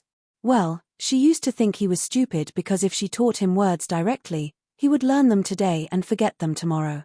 Now, she thought he was smart because he was learning step by step according to the Celestial Primary School textbook. His learning progress was faster than hers in the past. Dragon Queen had spent a year in the first grade. Moreover, she was in the first grade at the age of 7. Before that, she had 3 years of primary, secondary, and senior classes. But Dahe could now recite the text Autumn is Coming. Maybe in a few months, Blackie would be able to become a qualified primary school student. Primary school students sounded low, but primary school students could also speak fluent Chinese. Hiss the dark green dragon rushed up with a black wild boar in its mouth and flew up from the bottom of the cliff to the sky. Hiss Little Gold, who was less than 10 meters long, followed behind third brother with a thick spotted forest python in its claws. Hiss the 2 dragons flapped their wings and circled in front of Danny. There was obvious flattery in their cries. Unfortunately, their behavior didn't win their mother's favor. You 2 idiots only know how to eat all day long. You've been in seclusion for more than half a month, but you still can't communicate with my dragon spirit. If you continue to be so stupid, you'll be kidnapped by the Green Prophet sooner or later. At that time, you'll know why a child without a mother is like a blade of grass. Look at your eldest brother. He's about the same age as you, but now he can read Autumn is Coming. As she spoke, she turned around and said to Blackie, you have to continue to work hard. Don't be as playful as your 2 stupid brothers. If you perform well, I'll give you a red scarf later. The red scarf was naturally not a red cloth. In view of the upcoming war, and Blackie's strength was increasing day by day, Danny considered giving him a layer of fish scale armor. He didn't have to wear armor all over his body. That was unrealistic. He couldn't fly even if he wore it, but at least it could cover the area from his throat to his chest. It seemed to be more like a bellyband than a red scarf. Stupid brothers, Hiss Blackie roared at his 2 brothers. Immediately, Little Green and Little Gold flew over and landed beside him, sending the wild boar and python in their claws to him. Boom! Dark red dragon flames spurted out from Blackie's mouth, burning the 2 prey into charcoal before he began to chew. It was very strange. When Blackie couldn't speak, he couldn't order his brothers by roaring. Now that he had learned to speak, his words were not even complete, but Little Green and Little Gold actually understood. The 2 illiterate dragons understood the Eastern dragon language. Alright, let's take a break after class. With a helpless sigh, Danny stood up and returned to the small study on the left side of the wooden house. She picked up her pen and wrote a series of runes. Just as Tam said, No meditation technique was perfect. There was always the possibility of evolution. Every time she entered the state of wind song, she could obtain some information from the wind. More accurately, wind song helped her understand the universe. The new understanding allowed her to improve her two major meditation techniques little by little. She improved some runes and formed new runes. She would record the newly obtained runes and analyze their meaning and functions. During this period of time, with the help of wind song, her green prophet meditation technique had changed by almost 10%. Danny thought that this was an optimization. With this optimization at its peak, could it help her control a few more dragons? Danny wasn't sure. However, the new meditation technique was more compatible with wind song, allowing her to enter the state of wind song more easily and maintain it for longer. Compared to the green prophet meditation technique, the change in the grand wizard meditation technique was less than 4%. However, she could clearly feel that her ability to control flames was improving. For example, she could control the wildfire last time. When she was in the City of Knowledge, it was difficult for her to even control the burning bonfire. Now, she could twist the wildfire into a large fireball. Even if she wasn't as skilled as the dragon flames, it was enough for the group of fire mags to worship her like a god. This meant that Danny wouldn't be hurt by the wildfire. In addition to the 9-colored whirlpool and green prophet meditation technique, Danny also spent a lot of energy on necromancy and deviant ghost meditation runes. When she parted with Bo Cheng that day, Prince Edie gave her 5 necromancy scrolls to repay Layla for saving his life. The development of necromancers, the encyclopedia of basic incantations, Chai Jin's notes, Bo Yi's travels, and Bo Cheng's notes. Basic incantations was a secret of the Necromancy Association. Bo Cheng gave it to her at a great risk. Bo Cheng was worried that Layla would learn the meditation techniques of wild necromancers and enter the evil path, becoming neither human nor ghost. Therefore, he taught her the orthodox necromancy spells. Chai Jin was the strongest necromancer in Huang dynasty. He had broken the limit of life and lived for 150 years. Bo Yi was Bo Cheng's ancestor. In the process of exploring the easternmost land, he had seen all kinds of extraordinary professions and evil witchcraft. Bo Cheng was studying the possibility of strengthening a necromancer's witchcraft with a positive spirit. The 5 necromancy scrolls were very useful, especially in the study of the meditation runes of deviant ghosts. When she was at the Great Wall, Danny could only sense that the meditation of deviant ghosts came from the same source as the Green Prophet. However, she could not analyze it in detail like how she analyzed fire witchcraft. However, after studying necromancy, Danny was shocked to find that deviant ghosts and necromancers were somewhat similar. Spirit was divided into yin and yang. The spirit in a living person's body was all yang spirit. After a person died, part of the yang spirit would turn into yin spirit, and the yin spirit and yang spirit would mix. The necromancy spells of the barbarians broke the balance by artificially extracting the yang spirit from a corpse. Then, the corpse would become an obedient zombie that could move freely. Circe's White Knight, Robert Strong, was a zombie created by Cabourn from the corpse of the Magic Mountain. The demonized version of the Magic Mountain was known as the strongest soldier in the world of ice and fire. He had infinite strength and energy, and his body had no fatal weakness. The meditation techniques of deviant ghosts also seemed to have the effect of transforming spirit.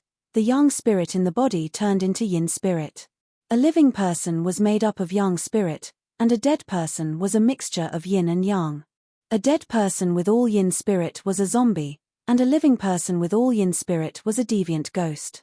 Deviant ghosts were not only related to the Green Prophet, they were also involved in necromancy. This discovery frightened Danny, and also gave her a good idea to deal with the faceless.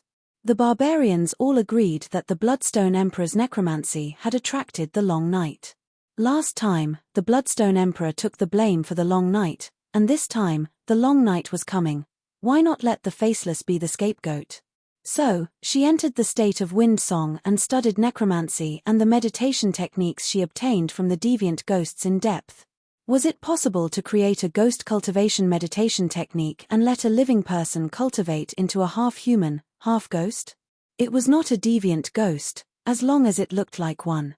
Then, the long night came, the house of black and white, for my good boy Jokuan. Mother Danny had been working hard. Now, it was fruitful. You won't have to wait too long. After taking notes, Danny took out the glass candle from the drawer. Silver-grey light filled the wooden house, and Danny sent a trace of her spiritual power into it. Stone Steps Archipelago, Torture Abyss Bay. In the captain's room of Princess Elia, Beristan was sitting upright with his eyes closed, waiting for the arrival of the Dragon Queen. Before that, Little White had already flown over to remind him. Just like teleportation, in an instant, a pretty girl in a green dress appeared in front of White Knight. How is it? Half a month has passed. Did Bronn find anything? Danny asked. Beristan opened his eyes, and there was a flash of surprise in his eyes. He said, Your Majesty, you should wear more skirts. You are very beautiful. If you can make a skirt like this with Valeglia steel, I can wear it every day. Danny laughed. The old knight sighed, put this aside, and said seriously, the results are out. Prince Aegon should be real. Chapter 444. Beristan said slowly, there was a leathersmith named Yale in the Stinky Water Bay, and he died 5 years ago. He had black hair and grey eyes, but he married a lazy prostitute, who had silver hair and blue eyes. His wife died in childbirth during the War of the Usurpers. The leathersmith had 2 sons. The eldest had black hair and blue eyes, and he died in the rebellion of the 4 princes. The second had silver hair and blue eyes, and he inherited his father's business. He is now a leathersmith in the Steel Street of King's Landing. Bronn asked the second son about little Yale in detail, but he didn't know that he had a younger brother, and he believed that his younger brother died with his mother. Danny's eyes flickered, and she asked, Do you think that this is a flaw? Your Majesty, little Yale is only 19 years old this year, and he was only 2 or 3 years old at that time. It is very likely that he was too young to remember, Beristan said. Danny nodded, and asked, Did you ask witnesses such as midwives and scholars? Asking scholars to deliver a child requires money, and the women of King's Landing's commoners aren't as delicate as the noble ladies, and they all work while giving birth to their children. Well, it's easier to ask the 3-eyed crow about this, but I don't dare to go to him now. I won't dare to believe his words unless I cripple him and put a knife to his neck, Danny said with a sigh. Why do you always doubt Prince Aegon's identity? Beristan asked in confusion. Do you believe in Varys? Danny asked. After a long silence, Beristan shook his head and said, Reason and reality tell me that Varys can't be trusted. It's a bit strange. Danny's expression became strange. Almost everyone thinks that Varys can't be trusted, but you are willing to believe him. We don't trust Varys, but we trust the 8-clawed spider's ability and intelligence. Let's just say that he is real. Danny smiled weirdly. Having a nephew is just having another pair of chopsticks and another bowl. I can afford it. But having an aunt like me, who countless people want to get rid of but can't do anything about, little Aegon will have a hard time in the future. The allies, Faceless One, Lannister, and other enemies would all regard Aegon as Dragon Queen's fatal flaw. Perhaps, with the Aegon's giant shield, he could bring his cheap son back. White Knight also thought of Aegon's future situation, and her face could not help but contort. By the way, Knight, are you still passionate? Passion? The old knight was puzzled. Your goddess, Ashara Dane, is not dead. What? Ashara isn't dead. The old knight suddenly stood up, looking excited. Seeing his expression, Danny could not bear to see him like this. The result was too cruel, and old Bart might not be able to accept it. Like John Clinton, she faked her death to avoid everyone's attention, and raised little Aegon in the Little Rhone River. Then, Danny told him everything, from when Ashara received Princess Elia's letter to when she went to Astapor with Clinton. But in the end, she looked hesitant. The old knight did not notice Danny's expression. His eyes were watery, and he said with joy and sadness, It's good that she's not dead. That's great, it's been hard on her all these years. The old knight seemed to want to continue being a bootlicker. Danny gritted her teeth and told him the secret of the past. The child in Ashara's belly is Stark's illegitimate daughter, but it's not Ed Stark, but Brandon Stark. The nostalgic and sad expression on the old knight's face froze. After a while, he said uncertainly, What did you say? Brandon Stark, Ide's big brother? Ashara was Brandon's lover for a while. But, Brandon was engaged to Caitlin Tully for a long time, a sacred marriage contract. Ashara knew about it, everyone knew about it, the White Knight said blankly. Before Danny could answer, his expression changed again, and he said in shock and anger, "Did Brandon use force? He couldn't have used force. After all, he's the heir to the Duke of the Northern Territory, and he has a good upbringing. And Ashara's brother is Daybreak Swordsman, everyone knows that." A trace of pity appeared in Danny's eyes. The Great Wall was relatively close to Winterfell, and the men in black were very close to Stark, so old Ymont knew Brandon very well. The previous young Wolf Master was a typical dissolute young master of a noble family. He was not an ordinary lecherous man, but he liked to conquer unmarried ladies. He had a famous saying that was widely spread in the Northern Territory: "A blood-stained sword is the most beautiful sword." Many daughters of noble families in the Northern Territory had affairs with him, and they could not forget it even now. Just like when Targaryen traveled through the Seven Kingdoms, many nobles gave their daughters to him as lovers. When Brandon was a guest in a noble family in the Northern Territory, the nobles were very happy to see their daughters being fucked by him. It was worth mentioning that a noble lady who lost her chastity to a lord would not be looked down upon.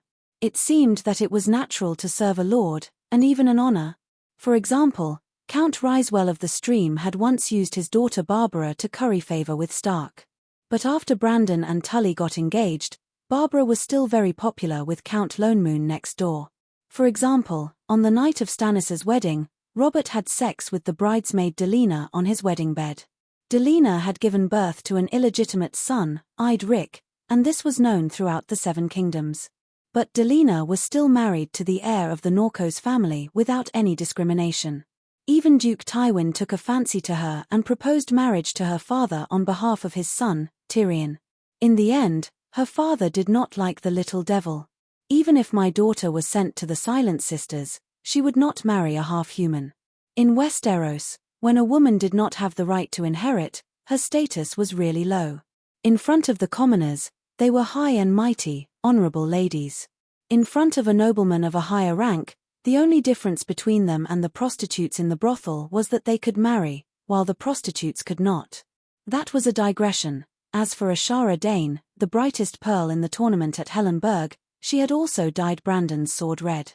This time, Brandon had relied entirely on his strength to pick up girls. Stark's identity was not useful in front of Dane. Why would Ashara like him? Barristan's eyes were filled with confusion and pain. Obviously, he would rather Ashara's secret lover be Ide. But Ide was like Barristan, an honest child, a true gentleman. Since ancient times, goddesses have loved scumbags. An honest person was not even qualified to be a spare tire. "Sir, the long night is coming, we should devote all our energy to the great cause of saving the world." Danny's words were unusually childish, but it re-energized the sad old knight. He sighed, his blue eyes shrouded in pain became sharp again, and solemnly said, "You are right. You are so young, you should be at the age to enjoy the most beautiful love. Now, for the people of the Seven Kingdoms, for the hungry and cold savages beyond the Great Wall, for the suffering slaves of the world, you put your best years into work. I should learn from you and devote all my energy to serving you. The rest of my life will be the most glorious path of a white knight in history." Sigh, the old knight's words were always so honest. Danny nodded calmly and asked, "Is the blacksmith, Tobu Mart, willing to tell us the secret method of recasting Valeglia's steel?" In order to strengthen and improve the dragon crystal weapon industry, Bronn and his subordinates kidnapped a large number of master blacksmiths in Blacksmith Street when Cersei was parading the streets. One of them, Tobu Mart, was the best blacksmith. He had studied in coal and knew two skills that Danny coveted: coloring metal and recasting steel. House of Stark's Frost Greatsword was smelted and recast by Tobu into Joffrey's widow's howl and Bren's Oathkeeper. The most amazing thing was that he had colored the steel swords. Danny's exclusive armor and weapons were most likely with him. Barristan temporarily put aside the matter of Ashara and began to get into work mode. He said solemnly, "He agreed to serve you and recast your steel weapons, but he refused to divulge the secret method of the Coal Blacksmith Guild. "Did you beat him?" Danny asked with a frown. "Beat him?" The old knight's eyes widened. "Your Majesty, Master Mart is a master blacksmith, not a prisoner. We shouldn't have kidnapped him. How can we torture him?" "Didn't you hear? He wants to keep the secret for Cole. Cole has joined the United Nations and forged dragon-slaying crossbows for the Allied army. He is our enemy." This, seeing the old knight hesitating and not being straightforward at all, Danny sighed and said, "Forget it, leave him to me. Let Blackie go to Dragonstone Island and bring Tobu to Bravos. Devil's Tail Hattar can't deal with a faceless, but can't he deal with a blacksmith? Your Majesty, I have to remind you that a master blacksmith has a very high status and is widely respected by the nobles all over the world. If outsiders know the long night is coming, who cares about such a small matter? You can just ask him to recast the steel swords for you. Why do you need his secret method?" Beristan was puzzled. Danny said helplessly, "I also want a set of strong and light steel armor, but the dozens of swords are not enough to kill the deviants. How can they melt the swords to make armor for me? I want to try and see if I can deduce the technology of making steel through the magic spell of melting steel. If I succeed, we will all be wearing steel armor and holding steel swords, not to mention deviant ghosts. Even Frost God and El Hlor could be killed if hundreds of armored knights charged at them together." Danny was so excited that her cheeks flushed. There was one more thing Beristan told Danny before he ended the conversation. "Your Majesty, Blackie's words were too shocking. The people of King's Landing were shocked by the Megalosaurus's magic, and they all believed his words. Only people will lie. As the great guardian of light of the Church of the Seven Gods, the holy Megalosaurus will not lie. Everyone thinks so, and the sparrows also spread the news. As a result, the news that the Great Sparrow was the holy son of the Church of the Seven Gods spread wildly in the Seven Kingdoms, and the Church of the Seven Gods became more and more popular. Every day, a large number of productive knights, and the second sons of earls rushed to King's Landing, put on the 7-point cloak, and swore to the seven gods to become the children of war. Because of this, the Great Sparrow's position in King's Landing became more and more popular. The church not only obtained the logging rights of the imperial forest, but also recently intercepted 1/3 of the customs duties of the Blackwater Bay Pier. The Great Sparrow also accepted your proposal to request the Iron Throne to increase the number of seats in the Imperial Conference by 2. One belongs to the nuns, responsible for educating the nobles of the Seven Kingdoms and regulating the behavior of women. The other belongs to the monks, representing the seven gods and the archbishop to listen to the court and correct the parts that violate the teachings of the seven gods. If the Iron Throne does not act, it will lose control of King's Landing sooner or later. Wow. The Great Sparrow humbly accepted the advice. Well done. Danny smiled happily. Well done. Beristan raised his voice and said worriedly, Lannister is willing to lose his authority. Sooner or later, there will be a big conflict between the two sides. The church seems to be prosperous, but in the end, its foundation is weak. When Lannister pacifies Hadjen and moves the main forces back to King's Landing, I'm afraid the great cathedral will be filled with blood. Cersei dares to jump. Does she really think that Blackie, the great guardian of light, is a freeloader? Tell the Great Sparrow, don't be afraid, I will support him at Slave Bay. Chapter 445. Beristan touched his nose and said helplessly, in addition, the Great Sparrow also officially announced the girl of the seven gods as the Light Freedom Maiden. The holy light symbolizes purity and freedom. The Seven Gods Church has always been against slavery, so of course it is freedom. Even the Church of the Seven Gods had added the prefix light. The seven gods as one is the Church of Light. Very good, very good. Danny clapped her hands and sighed. The Great Sparrow is a good church member. By the way, did he promote my idea of the Glorious Night? She asked again. No, I don't think he will promote the Glorious Night for you, unless you have to be anointed with holy oil before being promoted to a Glorious Night. However, the last time you conferred more than 1,000 glorious nights, the royal cities near Dragonstone Island gradually learned about the glorious nights. Many wandering warriors, free knights, and even bards and tavern singers declared themselves as glorious knights. Beristan said. Ha ha ha, This is the effect I want. Danny smiled proudly. Your Majesty, you have to be careful. The Great Sparrow saw the influence of the talking megalosaurus on the believers, and he is planning to bind Blackie to the Seven Gods Church. Beristan reminded. Blackie is not in the Westeros. What can he do? Promote Blackie's identity as the Great Guardian of Light? Danny asked curiously. He is recently gathering stonemasons to build a statue of the Great Guardian of Light in the Great Cathedral of Baylor. Blackie's statue will be below the Seven Gods. The Great Sparrow even wrote a letter to ask if the White Dragon can also join the Seven Gods Church and form a black and white left messenger with Blackie. This way, the left and right statues will be more symmetrical. Black and white left messenger. Danny's mouth twitched, only he can think of it. Your Majesty, don't you see? The Great Sparrow wants to use the name of the megalosaurus to establish the sanctity of the Seven Gods Church of Light. Beristan emphasized. It's just a name, it's not bad for me. Promise him, you can let Little White become the right messenger of light. When he can speak, let the Great Sparrow baptize him. Danny held back her laughter. Your Majesty, you must understand that this is a sacred oath.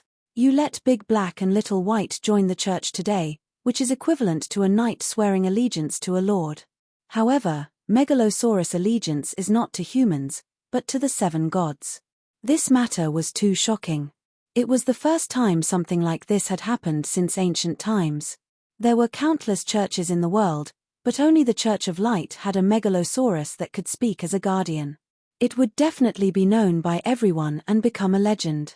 If you were to ascend to the Iron Throne in the future, you would no longer be able to use the Megalosaurus against the church, Beristan reminded with a serious expression.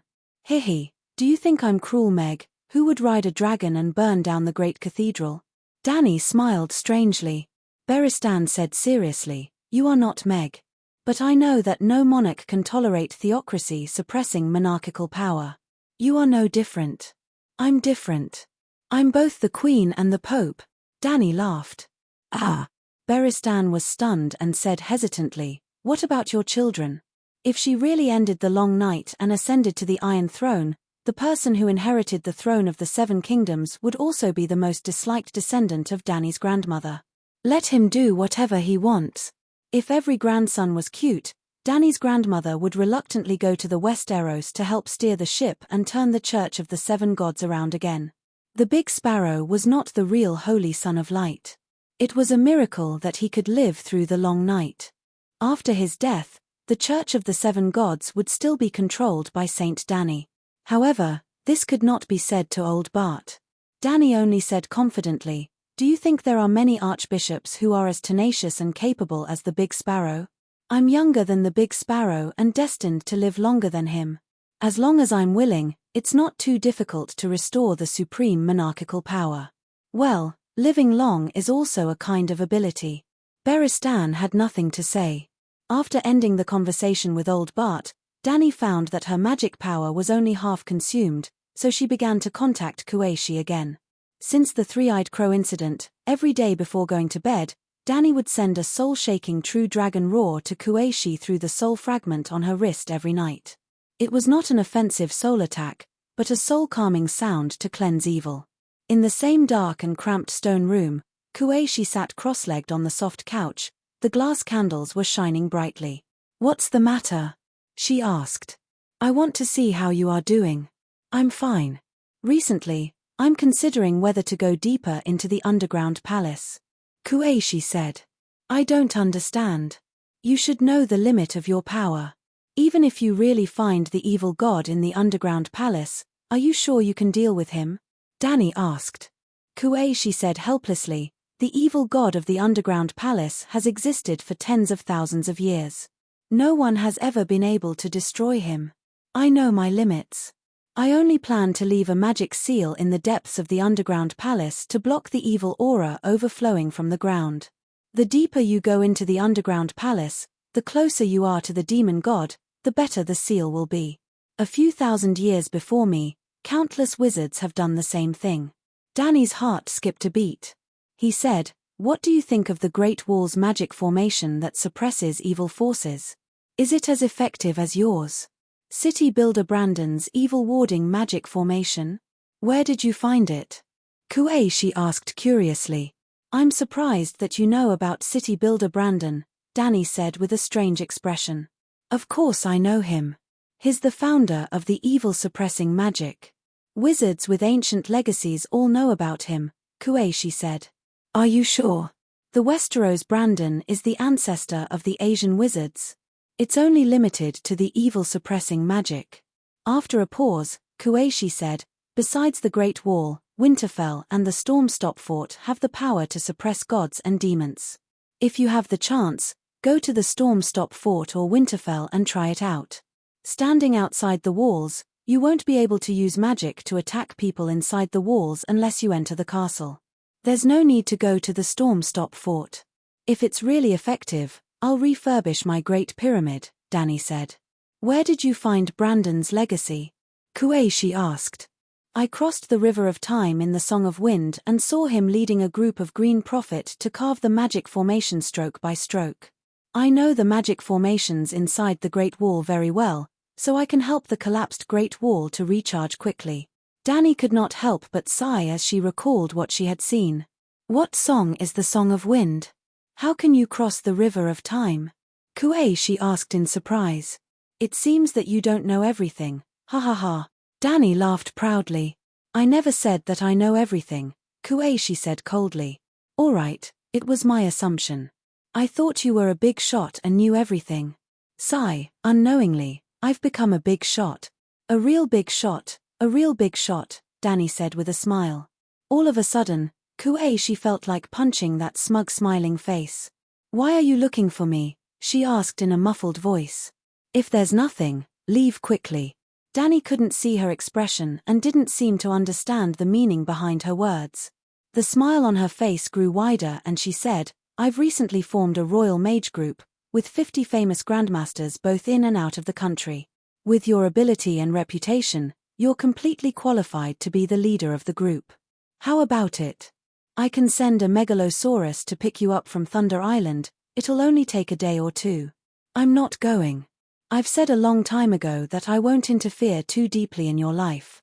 Moreover, you were very afraid of me back then, weren't you? Kuei, she said stiffly. Danny didn't deny it and said confidently, that was then and this is now. A person's tolerance will grow along with their strength.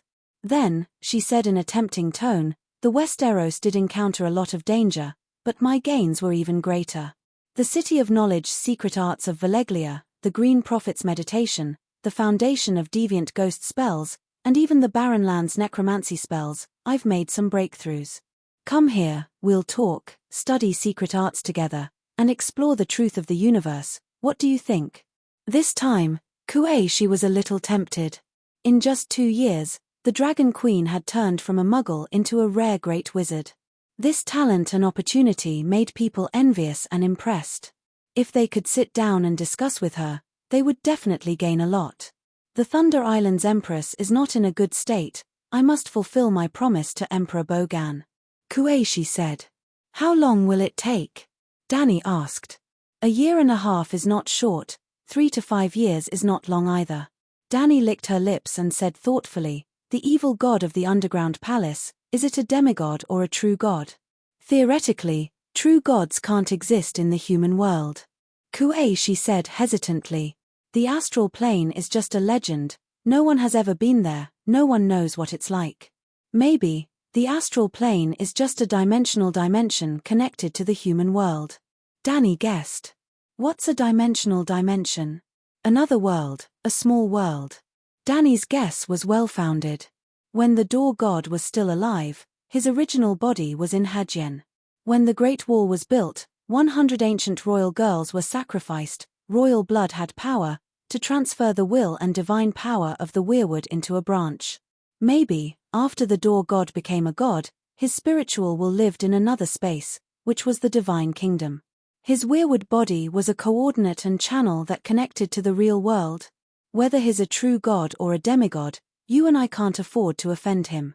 No matter how powerful your megalosaurus is, can it enter a narrow underground palace that's 1,000 meters underground? Kuei, she said. Are you sure it's 1,000 meters deep? How did the ancient people build this kind of project? Danny was surprised. The underground palace I'm in now is at least 1,200 meters from the surface. Did you notice that I'm in the underground palace every time I see you recently? If it's not too deep and too far from the exit, why don't I rest in the luxurious palace at night and work during the day? Do you know where there are demigods? Don't be too powerful, like an immortal. Danny asked. Why? Kuei, she asked curiously. Danny thought for a moment and decided to tell the truth. My dragon likes to eat demigods. In quarrels, Blackie ate an immortal and grew tall and strong. In the Great Wall, Blackie ate the rat chef and became smart. I don't have to worry about his studies anymore.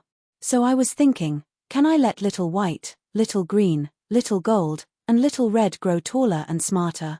Danny said with an expectant expression. You Kuei, she pointed at Danny, her voice and arms trembling. Eat gods. You're crazy. Is your Targaryen mad blood acting up? Sigh, you don't know how hard it is for a mother to raise her children. She has to worry about their meals, teach them not to be bad, and be constantly on guard against dragon traders who might kidnap them. Then, when they grow up, she has to worry about their studies and worry about them getting shot on the battlefield. Mother Dragon said helplessly. Kuei-shi's face turned pale behind the wooden mask. After a while, she recovered and sighed. I've told you before that with a dragon by your side, you'll be immune to any curse or magical damage. But there's no shield in the world that can't be broken. When I said any, it obviously doesn't include the gods. If magic power is divided into levels, there's no doubt that the gods are of a higher level than the Megalosaurus. Not to mention the true gods, even the Megalosaurus can't handle some powerful demigods, such as the three-eyed crow. Danny smiled confidently and said loudly, in the past, I could only rely on the dragons to protect me. Now, I can protect them. If the Megalosaurus can't handle the gods, I'll handle them. I have 3 blood guards, 4 half-white knights, and more than 20 steel swords. What kind of gods can't I kill? Chapter 446. Kuei-shi agreed to spend 2 hours every day to exchange spells with the Dragon Queen. Yes, the Brandon Evil Suppression spell formation contained a lot of information. It involved the ancient language and green prophet runes that Kuei-shi could not understand. Danny had to teach Kuei-shi many times before she could learn it. At the same time, Kuei-shi would also teach the Dragon Queen and herself the Thunder Island Queen's suppression spell formation. The Thunder Island's underground palace had influenced the Thunder Island Queen for thousands of years. During that time, she had accumulated a lot of evil suppression spells and formations. This was also one of the rewards that the Thunder Island paid to Kuei-shi. The evil suppression spell formation could only be considered as a bonus for Danny. Her main purpose was to ask Kuei-shi about the problems she encountered when she was researching dead spirit spells. The matter about the magic jar spirit Hades was a top secret. Before she completely destroyed the Black and White School, Danny did not intend to tell anyone. The three-eyed crow might know. She knew that he knew. Hence, she would kill him sooner or later. When she ended her conversation with Kuei-shi, the sky outside was already filled with the glow of the setting sun. It was almost dusk. Ah, autumn is here. The wind is blowing so hard that it ruffles the corners of my clothes and my hair. Danny stood behind Blackie. She listened to him stumbling as he finished reciting a text. Very good. Blackie, you're smart and hardworking. You'll definitely become a dragon god in the future. She stroked Blackie's hot nose and spoke with satisfaction. When she talked to Blackie, she used the Eastern Dragon language. It was just like when she was learning English. She could practice her oral English by communicating with foreigners every day.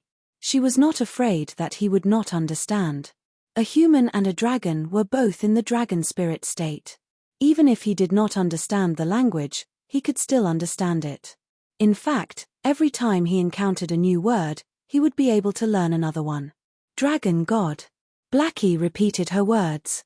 Its blood-red eyes shone with the brilliance of humanity.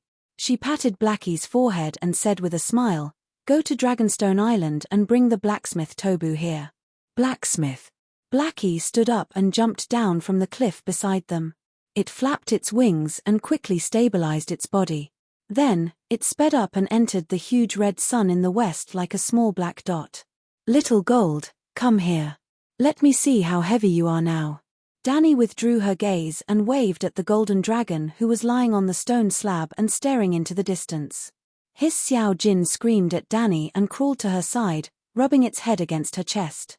The golden dragon was less than half a year old. It looked very long, about 7 meters from head to tail, but its slender neck and tail took up most of its body. Its body was like a skinny donkey. Danny put her left hand under Xiao Jin's neck and reached her right hand under Xiao Jin's leg. With a sudden push, she lifted Xiao Jin up. "Wow, you're almost 200 pounds now. You're growing really fast." Danny's cheeks were slightly flushed, but it wasn't too strenuous. Squeak Xiao Jin felt very uncomfortable. He wanted to struggle, but he was worried that he would trip his mother, so he could only stretch his neck and cry like a caught goose. "Ha ha ha." Danny was amused. She flung him hard and threw him off the cliff. Plop. Xiao Jin rolled several times in a row in a cloud and disappeared from Danny's sight. Squeak. After more than 10 seconds, he was seen soaring into the sky like a flying crane, emerging from the mountain fog dyed red by the sunset. His cry was clear and melodious. "Let's go back." Danny climbed onto Little Green's back and said with a refreshed expression. "Astapor." The full moon hung high in the sky, and the lights in the city were as thin as the stars in the sky. Most of the residents who were tired from the day's work had fallen asleep. Only the dock area was still noisy, and the chaotic sounds drifted with the sea breeze into the ears of the people at the top of the Great Pyramid. An orange-sized dragon flame fireball hung in the air, casting a bright red light on the map on the long table. After taking a bath, Danny, who had changed into a beige linen dress, stood by the table and drew a circle on the map of Slave Bay with a red pen. She said to the Blood Alliance Guard, "From tomorrow onwards, Jogo will lead 1,000 men under your command north to Myrine. In the future, you will be nomadic between the edge of the Dothraki Sea and Borish, monitoring Khalasar from the Great Sea of Grass and the vanguard of the Alliance Army. Khaleesi, do you suspect that a Khal has joined the Alliance Army?" Jogo asked in surprise. "It's better to be safe than sorry. It's only 1,000 men. If they really encounter Khalasar, I'm afraid they won't be able to withstand it. There's even a possibility that they will be swallowed by the enemy's light cavalry," Clinton said with a frown. Although Clinton was a little inflexible during the Battle of the Ringing of the Bell, he was, after all, an orthodox noble officer. He had commanded tens of thousands of troops and had experience in large-scale battles. In terms of military quality, Beristan was probably the only one who was better than him, and Jorah Mormorn was a little worse. Danny gave him the position of a military advisor and asked him to teach the new freedmen generals about the military knowledge of the combination of heavy cavalry and infantry. Well, Danny knew that her new freedmen had almost no military quality. After taking down Astapor, she set up a training course for famous generals and let Jorah Mormorn, Grey Worm, and Beristan be instructors. It was probably a super low-level version of the Huangpu Military Academy.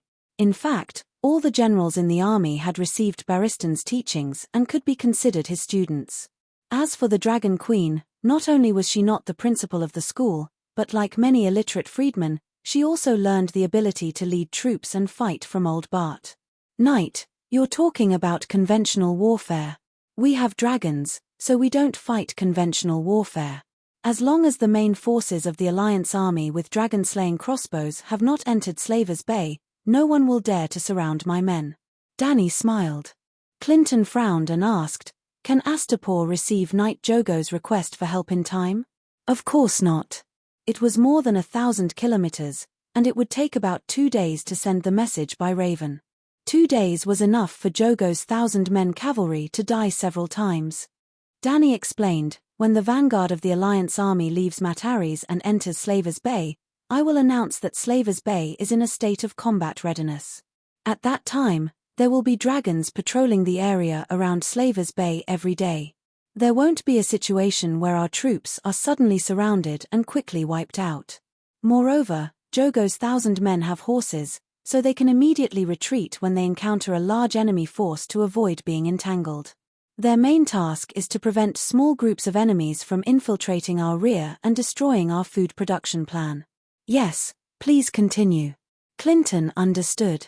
Grey Worm, take 5,000 Unsullied to Meereen and take over John Bolton's city defense mission. Yes. Grey Worm accepted the order solemnly. Bolton. Danny looked at the commander of the Imperial Guards who had just recovered from a serious illness and was still a little pale. Your Imperial Guards will go up the Black Dragon River to the junction with the White Dragon River and build a permanent castle in the plains between the two rivers. The Black Dragon River was the original Skahazaban River. Its source was at the Raza River at the junction of the Red Wastes and the Dothraki Sea. The Raza people upstream also called it the Raza River. Skahazaban meant noble slave master in the Giscali language, similar to Great Lord. Of course, Danny could no longer use this name. Therefore, the main river from Raza to Meereen became the Black Dragon River. She did not miss the famous northern cities of her previous life. The Black Dragon, a real black dragon, which was also big black. And the tributary from Meereen to the Kayuan Plains became the White Dragon River. Are you worried that there will be centaurs coming down from the Raza River? John Bolton was puzzled. Not centaurs. Centaurs don't take boats. Danny continued to move her finger east. Do you see? There are two cities here, Shamiliana and Bayasabad. Raza was only 800 kilometers away from the Jade Sea, and at the junction of the Jade Sea and the mountain range, there were two cities.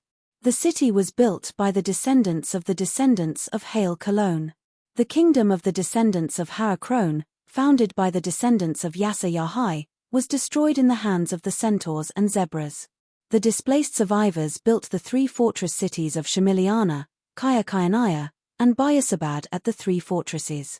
Well, the dragon granny who hatched the dragon for the great sage Kayuan was a priest from the Misariana temple. The Red Jade warriors also joined the allied army. Clinton was shocked. Misariana was ruled by the High Father, P.S., but the city's army was full of female warriors wearing iron rings and rubies on their cheeks. Just like the Westeros were the knockoff version of the British, the Red Jade warriors were the knockoff version of the Amazon warriors. No, Jorah Mormont shook his head. But those fierce women will not refuse to provide services to the Allied army, such as accepting employment, such as renting docks for the Allied army's ships to dock. Danny said, actually, don't worry too much. We just need to guard the mouth of the Black Dragon River into Meereen, no matter how many people come. Bolton, you have 3 tasks. First, I want to build a city in this place, at least the prototype of a town. When you go there, you can go to the labor camp and pick 30,000 people. Second, with this city as the center, reclaim the wasteland in the surrounding areas with sufficient water. It's too extravagant for the Gith people to let such a fertile place grow grass for thousands of years. Third, I need you to be my representative. Go upstream and personally go to Raza. I want to form an alliance with the Raza people. The shepherds are useless. They can't do anything but cry in front of the scimitars, Riccardo said. Everyone knows that the shepherds are cowardly. Jogo nodded in agreement. But the Raza people are good at farming, the centaurs are good at fighting, and the shepherds are good at farming, Kue Luo said hesitantly. Danny looked at her megalosaurus guards in surprise. Could the dragon essence really be able to enlighten them? Sigh, back then, when you were 15, you were all the same, pure centaurs, brainless and reckless. Now that you've grown taller, you still refuse to use your brains. Look at Kue Luo, I dare say that he'll be the most legendary sage of the centaurs in the future, Dragon Queen said in a complicated tone as she looked at her centaur followers. Kue Luo's bronze cheeks reddened. It's all thanks to Calixi's good teaching. Look, he's speaking so well. Riccardo glared at Kue Luo, who was gradually becoming someone else's child, and said righteously, even without Kue Luo, didn't Calixi also want to form an alliance with the shepherds and have them help us farm? That's why, with Calixi around, the centaurs don't need brains. Yes, as long as our scimitars are sharp enough. Jogo looked at the armored Kue Luo and said disdainfully, look at how cowardly Kue Luo is now. I dare say that even if he takes off his armor, he won't be able to last 10 moves against me. Alright, let's go down and try later, Kue Luo said angrily with his hand on the hilt of his sword.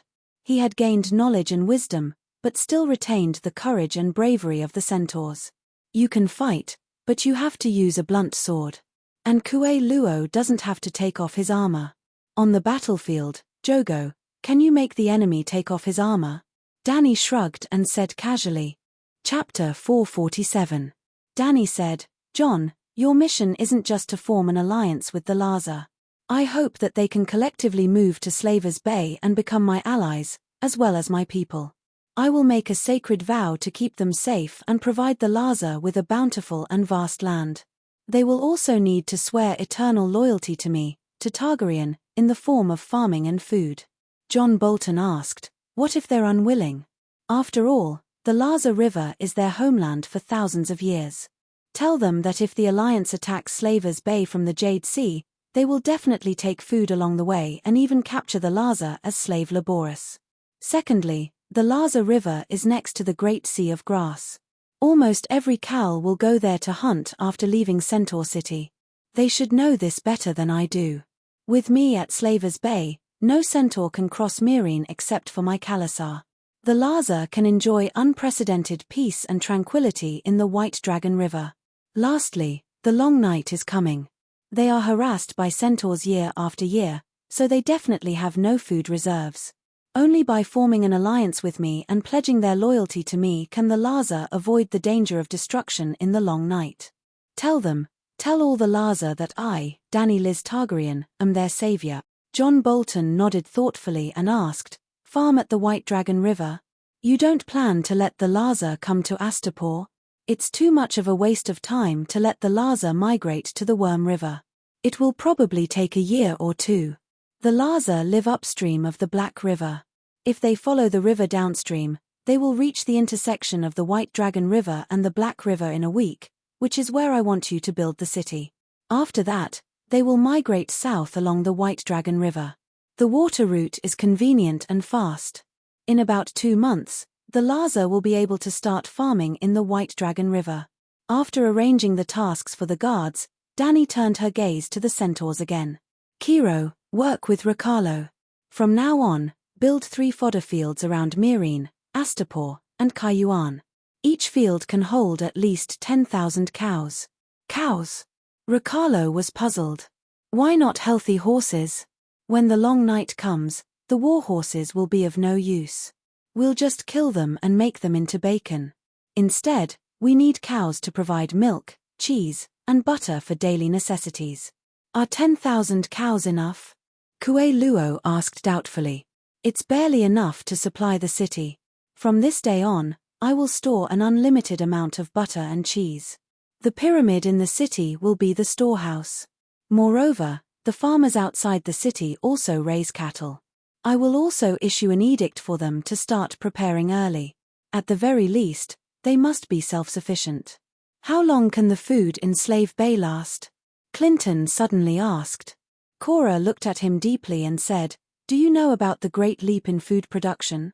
More than 1 million people had opened up tens of millions of acres of fertile land, and the progress had not stopped even now. Rice could be harvested 3 times a year, and barley and turnips could be harvested twice a year. Under extreme conditions, the annual food production of Slave Bay is enough for at least 2 million people to eat for 10 years. 10 years. This is crazy, Clinton said in shock. Danny smiled faintly and said, why else would it be called Great Leap Forward? 1 million people only grow food, rest for 2.5 days a week, and repeat the cycle of reclamation and farming. Then, they buy the rice that they planted 3 months ago, reclaim it, and farm again. They are so obedient. Aren't they tired? Clinton said in disbelief. Scarback Simon, the commander of the Liberty Wings cavalry, said, it's much easier than when they were slaves. There are even art troupes performing for everyone. Who knows how prosperous their lives are now? Fat Scholar Morono, the commander of the Liberty Wings infantry, said proudly, even if the long night really comes, and it lasts for 20 years like last time, not a single person will starve to death. 20 years. In just 2 years of winter, more than half of the people in the Northern Territory will die. If this continues for 4 years, 70% of the Westeros will die. After 20 years, I think only a group of nobles guarding the castle will survive, Clinton said in despair. Danny prepared a batch of food, about 200,000 tons, and stored it on Dragonstone Island. Old Yemont's voice became softer and softer as he spoke. Finally, he sighed. Silence did not speak. If this long night was really like last time and lasted for a generation, close to 20 years, then 2 million tons of food would not be able to save the Westeros. This long night will definitely not last for 20 years, Jorad Mormorn looked at Danny and said confidently. With Her Majesty the Queen, 5 dragons, 20 tile swords, and 2 sets of tile armor, we will be able to kill the deviant Ghost King no matter what. There is also the Lightbringer. That sword is able to suppress deviant ghosts. After Stannis dies, Danny can inherit it, Old Yemont said excitedly. Old Master, why do you think Stannis will die? Danny's mouth twitched.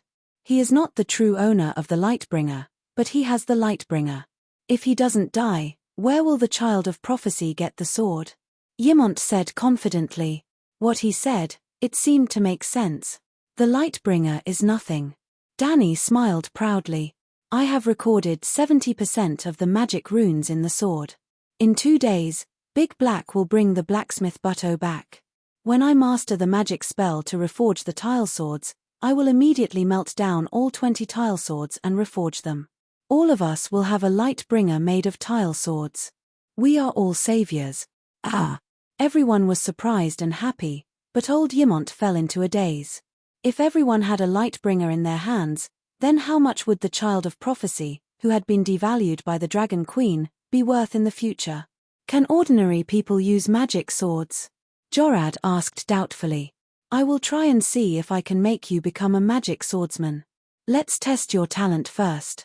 If you have extraordinary talent, you can learn fire magic directly. If you don't have talent, maybe we can try to create talent with blood magic, Danny said uncertainly. Blood magic? Danny, you know blood magic? Old Yemont frowned. Danny shook her head and said seriously, I saw Jenny in Mataris. She has Balerian's spirit in her body. I plan to find a chance to kill her and steal her treasure. She must know the most advanced blood witchcraft. Clinton, Old Yemont, John Bolton, everyone was stunned. They looked at the serious Dragon Queen with their mouths wide open. Kill Balerian. Old Yemont's face turned pale. His body swayed as he supported himself on the table. He said in a trembling voice, that is the ancestor god of Valeglia. We Targaryens have believed in her for 6,000 years. She is already with the allies. Of course, she must be killed, Danny said firmly. But, she is a god. Old Yemont murmured as if he was about to break down. How can a human fight a god? What are you saying? Have you forgotten about the rat chef? Ah! The meeting ended, and everyone dispersed. When Danny was about to return to her room to rest, little Aegon came to the top floor and found her. Little Aegon and Tyrion had just arrived at Slave Bay. They did not understand the situation and did not have the position of commander, so they did not participate in this war mobilization meeting. Aegon looked around at the people who were packing up the map and preparing to leave. He said, Aunt Danny, I want to talk to you alone. Your Majesty, I'll take my leave first. Take your time. Old Aemon took the lead and was the first to bid farewell. Although the others wanted to watch the show, they also hastened their footsteps. Soon, only Danny and Aegon were left on the top floor. Little Green, Little Gold, and Little Red were sleeping on the thick wall. What do you want to say? Danny picked up a glass bottle from the table and poured herself a glass of pink peach blossom wine. Aegon stood upright, looking at the Dragon Queen who was sitting leisurely on her throne. I want a dragon, he said stiffly. I want to be a dragon. I want to be a dragon knight. A Targaryen without a dragon has no right to be a king. He. Danny smiled meaningfully and asked, didn't we agree to wait until the long night is over before we consider the Iron Throne? Anyway, I promised that if we really meet the King of Deviant Ghosts, I'll definitely give you my head. This has nothing to do with me becoming the Dragon King. With a dragon, I don't need your help to kill the King of Deviant Ghosts. Aegon pursed his lips and said stiffly. Danny shook her head and sighed. Your thoughts are very dangerous. You don't know how scary deviant ghosts are, and you don't know how dangerous Westeros are. I know that Westeros have dragon-slaying crossbows. I'll be careful, Aegon said. Dragon-slaying crossbows? Hee hee. The Dragon Queen's scornful laughter made Aegon's handsome face turn red. Seeing this, Dany didn't take it too far and asked curiously, I didn't forbid you from interacting with dragons. Haven't you been accompanying Scholar Ymont to feed Little Red recently? He doesn't like me. I think he's very good to you. He let you attend his little class with Missandei and Larissa. He even tutored you in the history of the Targaryen family alone every morning. Scholar Ymont is very good. He's a red dragon. He doesn't like me. Aegon was a little embarrassed and said hesitantly, when I touch him, he bites my finger. He's closer to Scholar Ymont. A dragon can only have one dragon knight. Maybe Little Red recognizes Ymont. Dany's violet pupils shrank and she asked softly, he really bit you? Did you try a few more times? I tried, but he didn't let me touch him. Being rejected by a young dragon made Aegon feel inexplicably ashamed and angry. Now that he was repeatedly questioned by the Dragon Queen, he said irritably, I said, a dragon can only have one dragon knight. Little Red met Scholar Ymont first. You can't have forgotten that Ymont is also a Targaryen, right? Dany's eyes flashed and she advised, you're very anxious now. That's not right. I suggest that you take a peaceful attitude and cultivate a relationship with Little Red for a while, then try a few more times. This Aegon even despised the Targaryen ancestral Megalosaurus. Was he really Rhaegar's son? And Jon could make Little White have a good impression of him. Aegon scratched his head and said anxiously, Little Red was just born and is too young. I can't wait. Aunt, you said it yourself. The night is coming, and I don't want to be idle in Astapor. Then which dragon do you want? The emotions in Dany's eyes turned cold, and her smile became gentler. You want my dragon? See if I don't take your life first. Has Big Black established a dragon knight connection with you? Aegon asked. I'm different from ordinary Targaryens. No Megalosaurus will reject me. This silly child, he likes Big Black. Then, can I choose a black dragon as my partner? Aegon asked expectantly. Big Black is on a business trip. Try again when he comes back, Dany said calmly. Then I'll try the green dragon first, okay? Aegon sighed and turned his gaze to Little Green on the wall. As if sensing his gaze, Little Green's emerald green vertical pupils suddenly opened. Aegon took a step back in panic. Hee. Dany took a sip of the peach blossom wine and laughed like a bell. He didn't even have the courage to face the might of a true dragon, and he wanted to subdue a Megalosaurus? Aegon's face flushed red, and determination flashed in his purple eyes. He strode forward and said loudly, Little Green, I am the son of Rhaegar and Ilya, Aegon Targaryen. I have the blood of a true dragon. Be my partner. Chapter 448.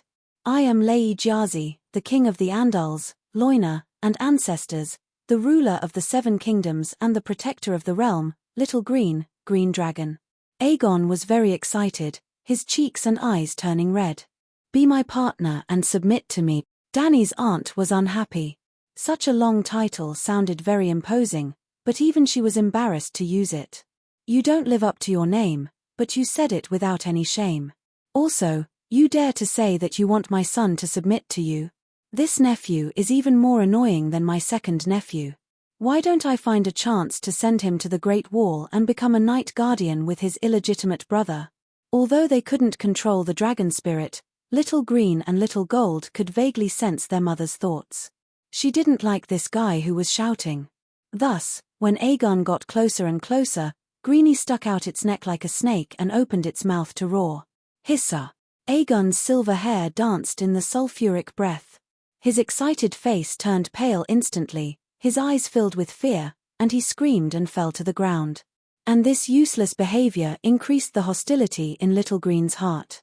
Its throat turned red, and dragon flames spurted out. Little Green, shut up. Dany's smile disappeared. She stood up quickly and activated the fire control technique. She didn't care about her nephew's life, but there were only the two of them here, and he died in Little Green's mouth. Who would believe the Dragon Queen if she said she wasn't a kinslayer? Boom Aegon's body seemed to be covered with a transparent eggshell-like shield. The dragon flames were like river water hitting a reef, and the bright red flames split around Aegon's body. The sea of golden red flames in front of him made Aegon scream in fear. Huff, huff, huff. Dany waved her hand and scattered dragon flames soared into the sky. They were like fireworks that bloomed in an instant. They came brilliantly and disappeared just as quickly. Aegon was still slumped on the ground as he screamed. His voice traveled down the corridor and into the palace below, alarming Ymont, Clinton, and the others. Squeak, the little green centipede let out a squeak and retracted its neck. It lay back down and closed its eyes to rest. Dany looked at him with a strange expression and said with surprise and suspicion, "I didn't expect Little Green to have such a bad temper." Yes, this fellow had also spat fire at her when she was young. What's wrong? What happened? Clinton hurriedly ran to Aegon's side and hugged him. As if he had lost his soul, Aegon sat on the ground in a daze. Dany, what's going on? Old Ymont walked over with Cora's help and asked. The old man looked worriedly at her and then at Aegon, as if he suspected that she had done something to him. Dany sighed. Aegon wanted to tame a dragon. I told him to slowly develop a relationship with Little Red. He thought Little Red was too small and wanted Darhay. I told him that Darhay went to Dragonstone Island and had to wait for a few days. He said Little Green was fine too, and then he shouted at Little Green. He said something like, "I am Lei Jazi, the king of the Andals, Loiners, and ancestors, the ruler of the 7 kingdoms and the guardian of the realm, Green Dragon, submit to me." But before Dany could finish, the little devil couldn't help but laugh. In this quiet and serious situation, his laughter was particularly harsh. What's wrong? Dany raised her eyebrows and looked at him. Your Majesty, please continue. The dwarf also noticed the unfriendly gazes of Clinton and the others. That's it. Little Green spat out a mouthful of dragon flames. Fortunately, I was by his side and saved him. Dany said calmly. Ha ha ha. Tyrion couldn't help but laugh at Aegon, who was gradually recovering on the ground. Your Highness, dragons aren't tamed like this. If you do this, even 100 lives won't be enough. To tame a dragon, you should at least prepare a few sheep, a few cows, and feed them with your own hands. Also, you can't wake them up at night from their sleep. Think about it, even if you're a rational human, if I wake you up in the middle of the night, you'll also punch me in anger, right? Indeed. Old Ymont also sighed and said, before you become a dragon knight, don't put pressure on the Megalosaurus. They are sensitive and can sense your emotions. Your Majesty should have reminded His Highness, Clinton said with some resentment. Remind what? I've never encountered such a thing. In fact, my Megalosaurus guards, a dozen centaurs have taken care of the Megalosaurus for so long, but they've never been attacked by the Megalosaurus. Dany frowned. Yes, the Megalosaurus never spits fire at us. Moreover, under Calix's guidance, the Megalosaurus also changed its habit of eating humans. Qui Luo said with certainty. The Megalosaurus guards are different from Aegon. Tyrion's eyes flashed with a hint of pride. The Megalosaurus can sense people's emotions. Don't doubt it. If it can't connect with people's minds, why is there the saying one dragon and one knight? Obviously, the Megalosaurus guards are only responsible for taking care of the Megalosaurus and have never thought of conquering them, so they won't be attacked by the Megalosaurus. But the preparatory dragon knights are different. Before the Megalosaurus went extinct, how many Targaryens and Valerians died in the process of dragon taming? Do you really think it's so easy to be a dragon knight? Dany glanced at him and said, you know quite a lot. Your Majesty, I'm not boasting, but in today's world, I'm one of the few Megalosaurus experts. When I was very young, I dreamed of having a dragon of my own, even if it was a pygmy dragon like me. Taking off my armor to meet a dragon is my life's wish. There's no greater miracle in the world than a dragon. Tyrion looked at the 3 dragons sleeping together on the wall, his eyes full of love and desire. The emotion in his eyes was so sincere that Dany was infected. After a while, the imp sighed and said, when Uncle told me that the dragons were extinct, I cried, really. That was the only time I didn't cry because Cersei bullied me. For the sake of the dragons, I didn't feel ashamed. Since then, I've done everything possible to collect books related to dragons and understand everything related to dragons. It's not an exaggeration to say that I have the world's most complete book, Dragons, Lizards, and Pterosaurs, the unnatural history of the dragon race. Then, he said as if he was begging, Your Majesty, you can let me join the Megalosaurus guards. I swear to take care of your dragons. The Wildfire General can't use my talents at all. Dany avoided his eyes and said calmly, I don't lack Megalosaurus guards. Aegon stood up with a pale face and suddenly said, I'm Lei Jiazi. So? Tyrion didn't understand. He had said it so clearly, why did the young prince still emphasize his identity? I'm closest to Aunt Dany. Dragons have 3 heads, and I'm one of them. The prophecy said so. Aegon emphasized. Who do you think the other head is? Could it be Scholar Ymont? Tyrion asked with interest. Old Ymont's eyes flashed as he thought of Jon, who was suspected to be Laega's illegitimate son. He said calmly, a prophecy is a prophecy. Dragons won't change their habits because of a prophecy. Aegon, you're too reckless. And Dany, you too. You shouldn't have let him get close to Megalosaurus like Greenie and Blackie. Aegon wants to ride a dragon to seize the Iron Throne. The little dragon can't carry him, Dany said. Ymont furrowed his brows and looked at the people around him. He said with hesitation, Aegon, I don't recommend you to go to the King's Landing, and don't even think about bringing a dragon to the Westeros. Why? Shouldn't I take back what belongs to Targaryen? Aegon said emotionally. Three-eyed crow. Westeros are too dangerous for you. The old scholar clenched his teeth and decided to tell the truth. There aren't just deviant ghosts beyond the Great Wall. There's also the Green Prophet, the three-eyed crow Blinden. He can control people's thoughts and even steal dragons. Ah, scholar, what are you talking about? Tyrion, Clinton, and little Aegon were all dumbfounded. Could it be that the old scholar could still awaken the mad blood at such an old age? Wasn't it a little too late? Sigh, even deviant ghosts have appeared. What's the big deal about the Green Prophet? The old man spoke with a complicated tone about how Dany was controlled by the three-eyed crow after she entered the Westeros. The others were stunned when they heard this, but Tyrion was still skeptical. He chuckled and said, It sounds like a legend. I even met the rat chef in the Nightfall Castle. Do you believe me?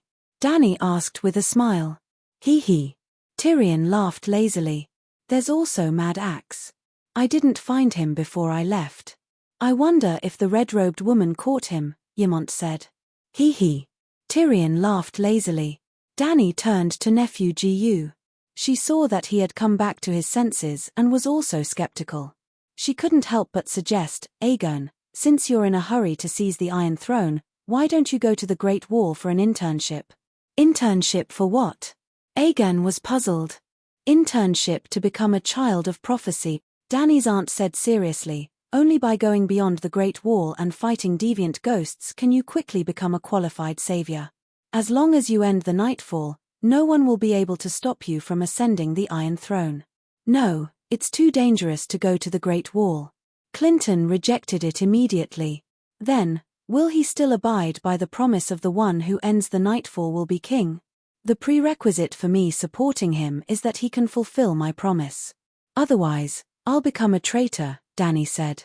Clinton said uncertainly, We'll see when the Nightfall arrives. The prince is a child of summer. If the Nightfall is real, I'm afraid. Tyrion shook his head and didn't continue speaking. However, everyone understood what he was implying. A person who didn't even dare to go to the Great Wall definitely couldn't become a child of prophecy. Aegon's face turned green and red. He gritted his teeth and said, Give me a white dragon or a black dragon. I'll immediately go to the Great Wall to kill a few deviant ghosts. Your Highness, this isn't a matter of giving them to you. The key is whether you can subdue them. Tyrion didn't know when it started, but there was a hint of well-hidden disdain in his eyes. Even a green dragon can scare you to the ground. A black dragon is even more terrifying. I heard that it can even speak. Then, he asked Dany curiously, I've seen a black dragon a few times, but I've never heard it speak. Dany rolled her eyes at him and said, "It's not like he's a chatterbox. Why would he chat with you for no reason?" "All right, that's all for today."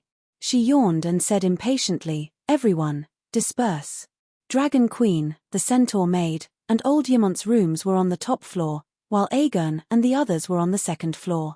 When they walked out of the staircase, Tyrion noticed Aegon's gloomy and angry expression. He pulled him to the side and whispered, "Are you unhappy? What are you doing?" Aegon asked gloomily. "If a man is unhappy, he should vent it out," Tyrion said with a sly smile. "The green dragon was indeed angered by me. It's not my aunt's fault. I don't know how to tame a dragon, so I was a little reckless." Aegon sighed. Tyrion looked at him appreciatively and nodded in his heart. Although this child is irritable and impulsive, he has his redeeming qualities. Clinton and Ashara taught him well. It's definitely not your aunt, but you can find other women to vent it on. Tyrion chuckled. Chapter 449. Find a woman? Little Aegon's cheeks instantly flushed red as he stuttered. "Of course, only a woman can comfort a man," Tyrion laughed. "But..." Aegon's eyes were wandering as he looked left and right.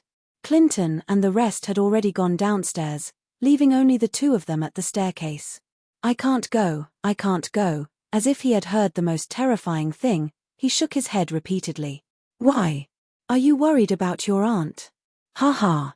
Tyrion raised his eyebrows as he laughed. "Your Highness, it's obvious that the Dragon Queen means what she says. If she says she won't marry you, then she definitely won't marry you.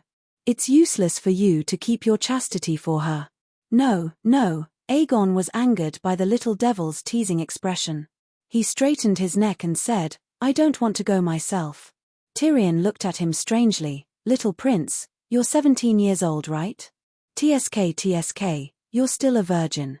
Little devil, you're a shameless bastard." "I'm different from you," Aegon said angrily. "Yes, we're different. I'm a man, and you're still a child. Men build their careers, and children go home to drink milk." Tyrion puffed out his chest and said proudly, "I really do have the talent to anger princes."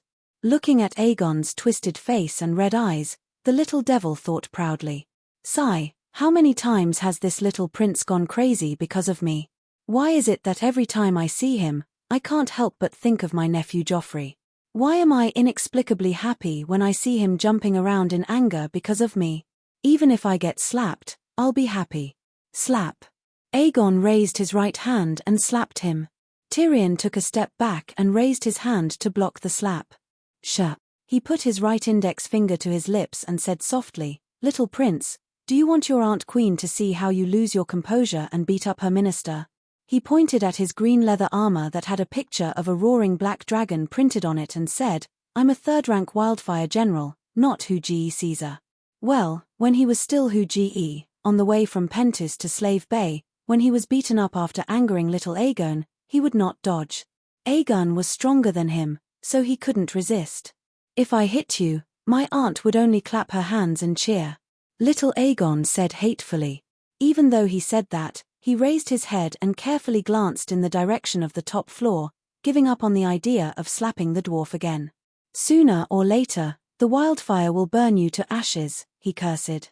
"Yeah, there's the possibility of being blown up into the sky by the wildfire every day.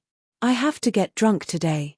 Tyrion sighed and walked directly towards the red brick door, saying as he walked, "The Red Nun of the Church of the Seven Gods is one of a kind in the world. It's up to you whether you want to go or not." "The Seven Gods Nun?" Aegon exclaimed. "There's hope." Tyrion's eyes flashed and he stopped in his tracks. "A devout nun in the day and incomparably lewd at night. By the way, do you believe in the seven gods?"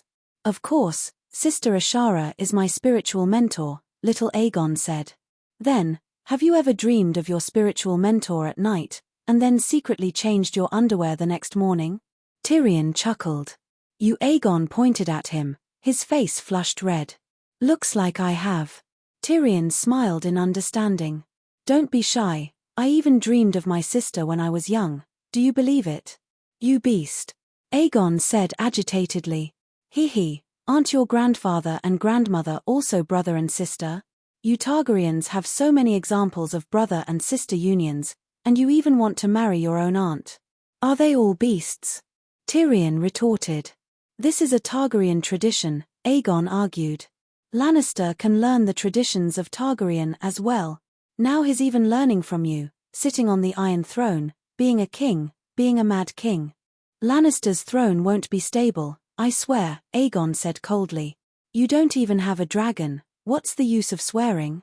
Only your aunt can do that. I will have one, a dragon has 3 heads, and I'm one of them. Words are like the wind, prophecies are also words. Tyrion glanced at the peer and said anxiously, Red Nun can choose any of the Passion Garden's Red Nun. If you're late, you can only eat the leftovers. I don't have time to chat with you, just say it, do you want to be a man? How was little Aegon supposed to answer that? Of course I'm a man, he said stiffly. Then come with me, you'll be a man tomorrow morning. Saying that, the imp walked out of the door and climbed down the stairs of the great golden tower. Little Aegon hesitated for a moment, then gritted his teeth and followed. Hey, little prince, you don't know how lucky you are to have an old hand like me as your mentor. Hearing the footsteps behind him, Tyrion's lips curled into a smug smile. You're not my mentor. Little Aegon shrunk his neck and looked back at the palace door from time to time. He was very conflicted, he was excited to explore a new world, but he was also hesitant to expect his foster father to come out and call him back. If you knew how my mentor dealt with me, you wouldn't have such an attitude. Tyrion's tone became very complicated, and even Aegon could hear the sadness in it. Your mentor, who are they? He asked.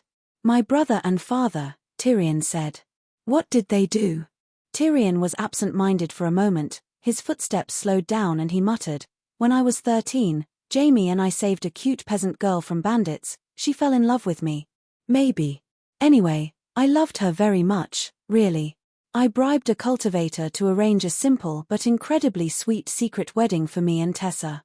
Damn it, your first time was so beautiful, but you tricked me into giving my first time to a prostitute. Aegon cursed and was about to turn around and leave.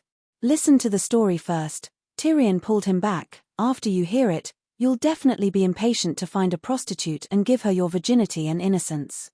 Go on, Aegon said stiffly. He changed his mind, a dwarf at 13 years old. He was already 17 this year, he really couldn't be a boy anymore. After that, my brother told me that the hero saving the damsel in distress was a scam. Tessa was only a prostitute that he paid to let me experience the matters between a man and a woman, Tyrion said. Aegon was stunned, then hesitantly said, the Kingslayer went a bit overboard. Tyrion stopped, turned around and looked at him with a complicated expression, then said, How I wished that he had the same thoughts as you back then. Aegon didn't reply, so Tyrion continued, I cried, I threw a tantrum, I didn't believe it, I wanted Tessa, I was only 13 at that time, I didn't have any grudges against my country, I was much younger than you are now. And then, to make me see the truth, my father gave Tessa to a battalion of soldiers, 1 silver coin per person, and they could have her, 100 guards, 100 silver coins. Aegon shuddered, then muttered, Your father is a beast. Very good, in this regard, we have reached a consensus. Tyrion nodded with satisfaction, then sighed. A beast's father gave birth to a beast's son. I stood on the side and watched, until my dick was about to explode, and then I became the 101st. For this, my father paid Tessa a gold dragon. According to his words, Lannister should always be a cut above others, and the price should be higher than the average person. You really are a beast, Aegon said coldly. Kid, let's play a game later. If you win, I'll shout Tyrion is a beast 3 times to the sky. How about that? Tyrion said with a strange smile. What game? You'll know in a while. Aegon fell silent again. At this time, they had already walked down the pyramid. The unsullied trainees guarding the stairs at the door only glanced at them, then untied the fence. Tyrion found a white-painted carriage with a kerosene lamp in front of the square, handed a few copper coins to the coachman, and pulled little Aegon in. You're so familiar with your movements, it's not your first time, right? Aegon asked suspiciously. I'm a normal man, and I've been in Slave Bay for so long, of course it's not my first time. Although Astapor is not as prosperous as Volantis, It still has a market that's open. You should have come out with me a long time ago, Tyrion said. The female dwarf Fenny likes you. We can all see it, Aegon suddenly said. Fenny. Tyrion was stunned, then sighed. Fenny is a good girl, I don't want to hurt her. Aegon looked at him strangely. Hee hee. Tyrion laughed bitterly, then asked, do you know the ending of the story? What story? Tessa and Tywin. Where did Tessa go? Aegon asked. I want to know too. I even asked my dad about it. We didn't come to an agreement, so, he was killed by me. Tyrion shrugged. You're crazy, Aegon's eyes widened, and said in shock, you killed your father for a prostitute from more than a decade ago? After the trial, Jaime forced Jaime to save me. Maybe he thought it was the last time he said goodbye to his deformed and pitiful brother, or maybe Jaime suddenly had a conscience. He told me something. What is it? He lied to me. He and my dad both lied to me. Tessa wasn't a prostitute, at least before she met our family of beasts. She was just a pure and kind peasant girl. Aegon was shocked, and his eyes widened. Could it be Tessa really? She didn't even know my identity as Lannister at that time. Jaime and I wore casual clothes, dressed as third-rate mercenary knights. Maybe, she thought I was the pet of the tall and handsome knight Jaime, a deformed little devil monkey at first. But Tessa didn't care about my dwarf size at all. She even thought that I was so small, such a pitiful dwarf dared to fight against the fierce bandits. I was very brave. Tyrion held up 3 fingers. I've only met such a woman 3 times in my life. The first time was Tessa, the second time was Xue Yi. It was fake. I thought Xue Yi was the second Tessa. I also loved her like Tessa, then she personally proved to me how rare Tessa was. The third one was Jenny. I'm not sure if she would still love me if she wasn't a dwarf. But there's no doubt that her love is as sincere as Tessa's. If that's the case, why didn't you marry her? Aegon was confused. Only a virgin like you can say such words. If you have someone in your heart at all times, you won't provoke another person who deserves the same pity. Creak. The carriage stopped, and the decadent sounds from the temple's passion garden entered their ears. The coachman in the front row knocked on the wooden wall and said softly, Lord Wildfire, we're here. Tyrion jumped down from the carriage, holding a silver coin in his hand, and said to the coachman, remember, call me Lion King, Angry Lion, but don't call me Lord Wildfire. Okay, Lord Wildfire. The dwarf's body stiffened, and he stuffed the silver coin back into his pocket. Chapter 450. The former Temple of Divine Grace, today's Temple of Light, was a pyramid-themed building complex. The pyramid here was not as tall as Dany's Great Pyramid, but the platform at the top was wider. There was a clear swimming pool, a red rose garden, a lavender vineyard, a green olive forest, a white laurel bush. Women in red tulle were flirting on the stone steps in front of the swimming pool, waiting for customers to choose. There were the sounds of men and women having fun everywhere in the garden, the sound of music, drinking, and even the low moans that made one's imagination run wild. Tyrion stood at the entrance of the garden, as high-spirited as a general returning from the battlefield. He said loudly to Aegon, who was stunned, Now, do you know why I brought you here? I won't thank you, Aegon said stubbornly. You can't be taught. Tyrion shook his head and sighed. If you don't experience big and small battles, how can you become a veteran of the battlefield? If you don't see all kinds of women, how can you distinguish true love from false love? If I had the experience I have now, I would at least be able to distinguish Jaime's lies immediately. How do you distinguish? Aegon said blankly. Tyrion patted him on the back and said with a complicated tone, Do you know how to distinguish new shoes from old shoes? Unfortunately, I've been muddle-headed all these years, and only now have I figured out such a simple problem. Now, you can get my advanced experience without going through the vicissitudes of life. Be happy. Then, the dwarf strode into the Garden of Desire, opened his arms, and shouted, Devout nuns, I, Lord Wildfire, am here for evening prayers again. Ah, Lord Wildfire, choose me, choose me. General Wildfire, use your green flames to burn my passion. The red-clothed nuns on the steps waved and cheered. Who is this dwarf? Why is he so popular? In the garden, a sea merchant was puzzled. This is General Wildfire, the great hero who made the wildfire specially for the queen, a red-clothed nun beside him said. Great hero? The sea merchant was even more puzzled. The wildfire was prepared for the Alliance army, and if he was careless and the wildfire failed, he would immediately die. If he wasn't a great hero, then what was he? Before General Wildfire dies, we have to take good care of him. Ah! The sea merchant's face contorted. An hour later, in Tyrion's minigame, Aegon suffered a crushing defeat. Not long after, a nun screamed in horror in the Passion Garden. This nun was a blue nun during the day. At night, she would put on a red veil and enter the Passion Garden. A moment later, Tyrion screamed in terror. Ah! Little Aegon screamed in despair. The Passion Garden was shrouded in fear. The nuns and patrons ran around screaming. Dany was woken up from her sleep. After waking up, she ordered the Unsullied to bring everyone to the top of the pyramid. At dawn, standing on the pyramid, one could see the grey sea fog that covered the city like cotton candy, and the golden morning glow splashed vibrantly in the indigo sky in the far east. The slightly cool sea breeze stirred the sea of fog, gently caressing Dany's cheeks, making her feel refreshed. What's going on? Little Aegon and Tyrion were disheveled, slumped on chairs as if they had lost their parents. They were 4 to 5 meters away from everyone, and were still wrapped in blankets. Clinton's expression was solemn, and his eyes flickered. The sorrow on Green Saintess Grasda's face almost melted into water, dripping down her chin. "Your Majesty, there's a grey plague in the city," she wailed. "What, grey plague? Are you kidding me?" Before Dany could react, old Ymont jumped up. "Yes, grey plague. Lord Wildfire has been infected. Prince Aegon is probably..." The Green Saintess hesitated, her expression conflicted. Wu Aegon suddenly wailed, miserable and sorrowful. 7 levels of hell, Aegon, you're infected too?" Old Ymont's face was pale, and his body was on the verge of collapsing. "Wu, I might have been infected by the little devil." Aegon's face was covered in tears as he cried in despair. 7 gods, it's my first time, and I've experienced such a tragedy. If I knew it would be like this, I wouldn't have gone with the little devil." "What first time?" Ymont asked curiously.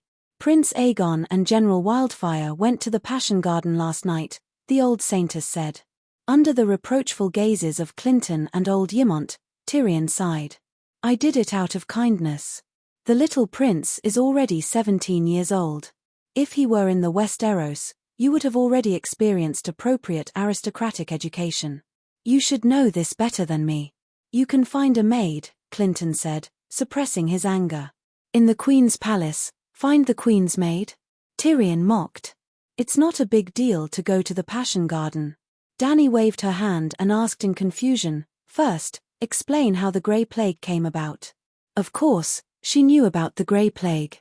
The Grey Plague had similar symptoms to the grayscale disease, but the degree of harm was different. Strictly speaking, the grayscale disease was not terrible. It was difficult to be infected without touching the lesion on the body. But the grayscale disease could evolve into a grey plague with a high transmission rate. A simple analogy could be made. The grayscale disease was the common cold, and the grey plague was a virus mutation of the whole rice. Pandemic influenza. But Dany was not too panicked. She did not believe that there was a virus that could infect the immortals.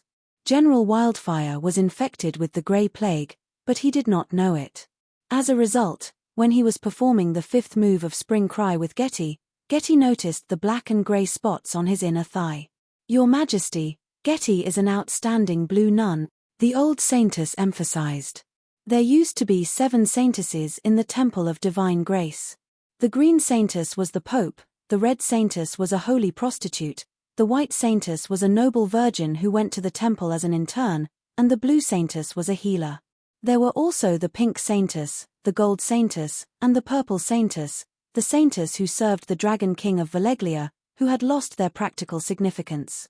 Dany saw that the 7 of the 7 Saintesses matched the 7 gods, so she kept the Saintess system.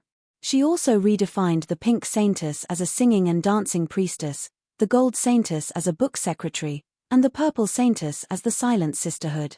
This Getty was skilled in medicine and had mastered the 7 Spring Cry techniques.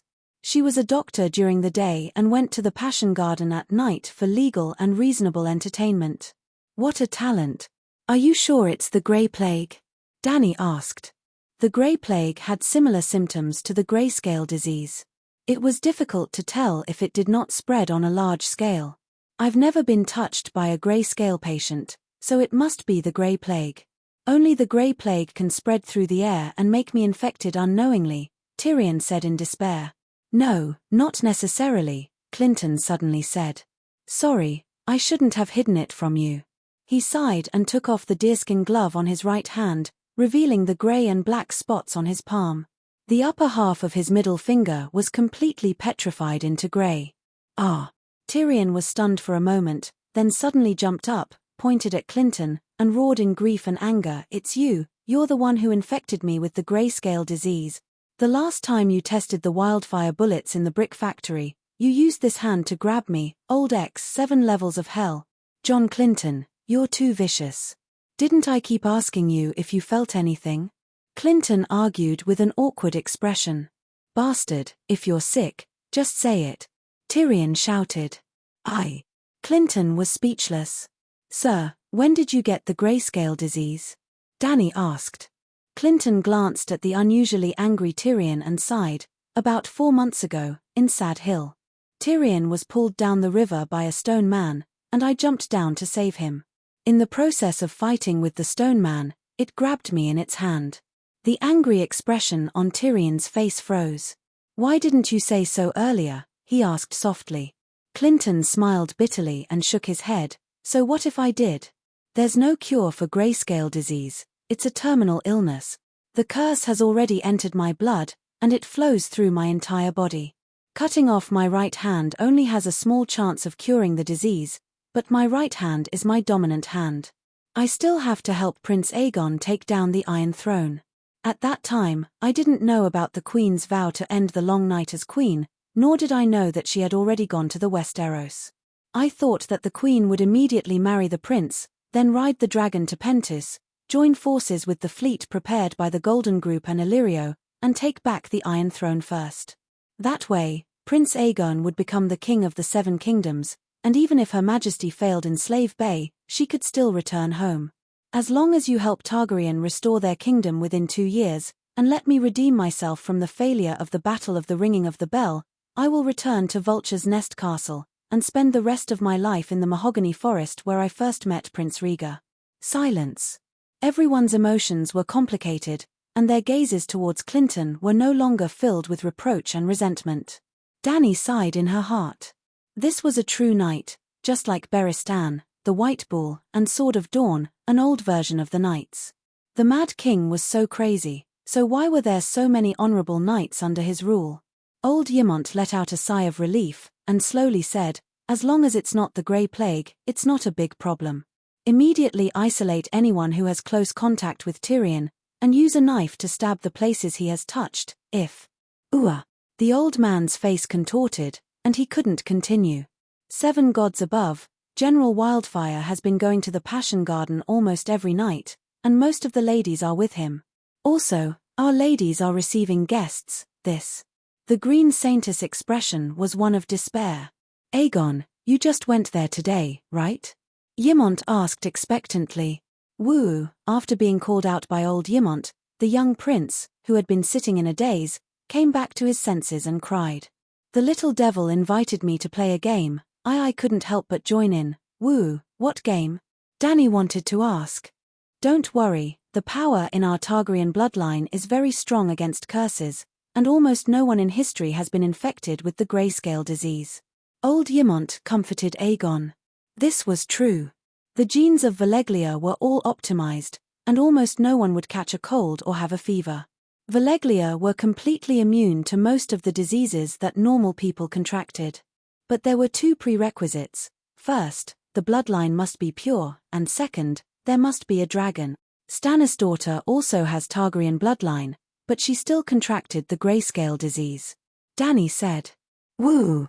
Aegon heard this, and cried even harder. Shireen and Aegon are different. Shireen and Princess Lei are 3 generations apart, and Aegon is your nephew, and has the purest bloodline. Aegon stopped crying, and looked at Aunt Danny eagerly. Lady Green Saintess, close the Passion Garden immediately, and conduct a thorough investigation. Grey Worm, stop the journey to Myrene. 8,000 unsullied and 5,000 trainees will be mobilized, and lock down the entire city.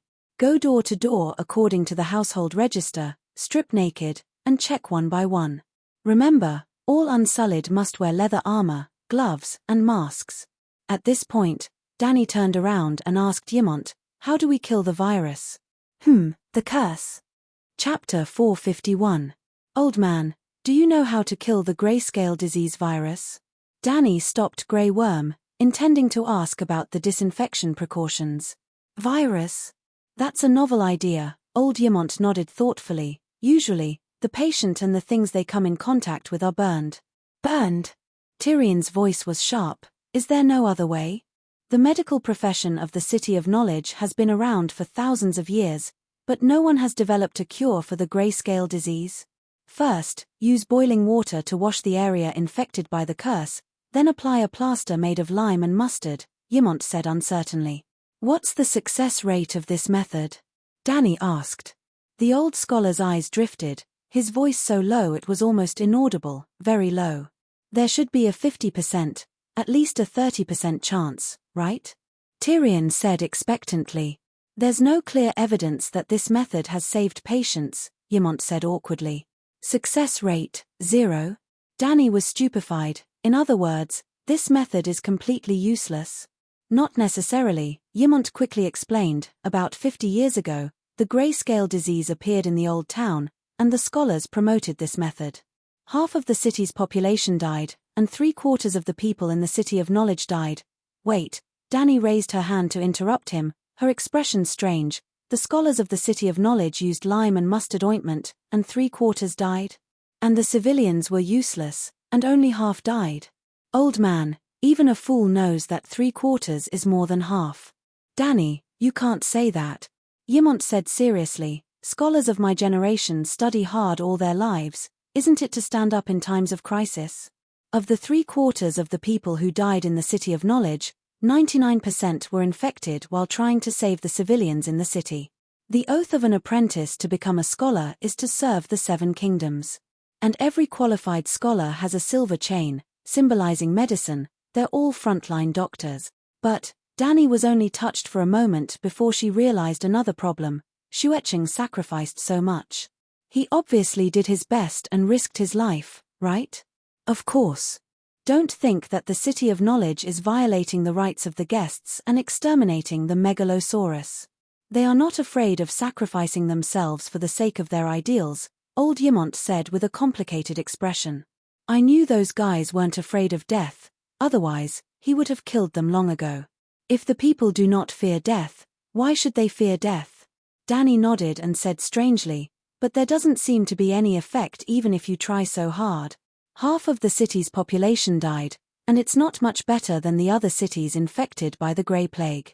Jorah Mormorn nodded and said, a few years ago, I experienced it myself. A Braavosi merchant ship infected by the Grey Plague docked at Pentus Wharf. The infected sailors were killed or burned to death, but the rats on the ship could not stop them. They brought the disease to the nobles and commoners of the city, causing a super pandemic. But only 2,000 people died. Let alone half, it's not even 1% of the mortality rate. Look.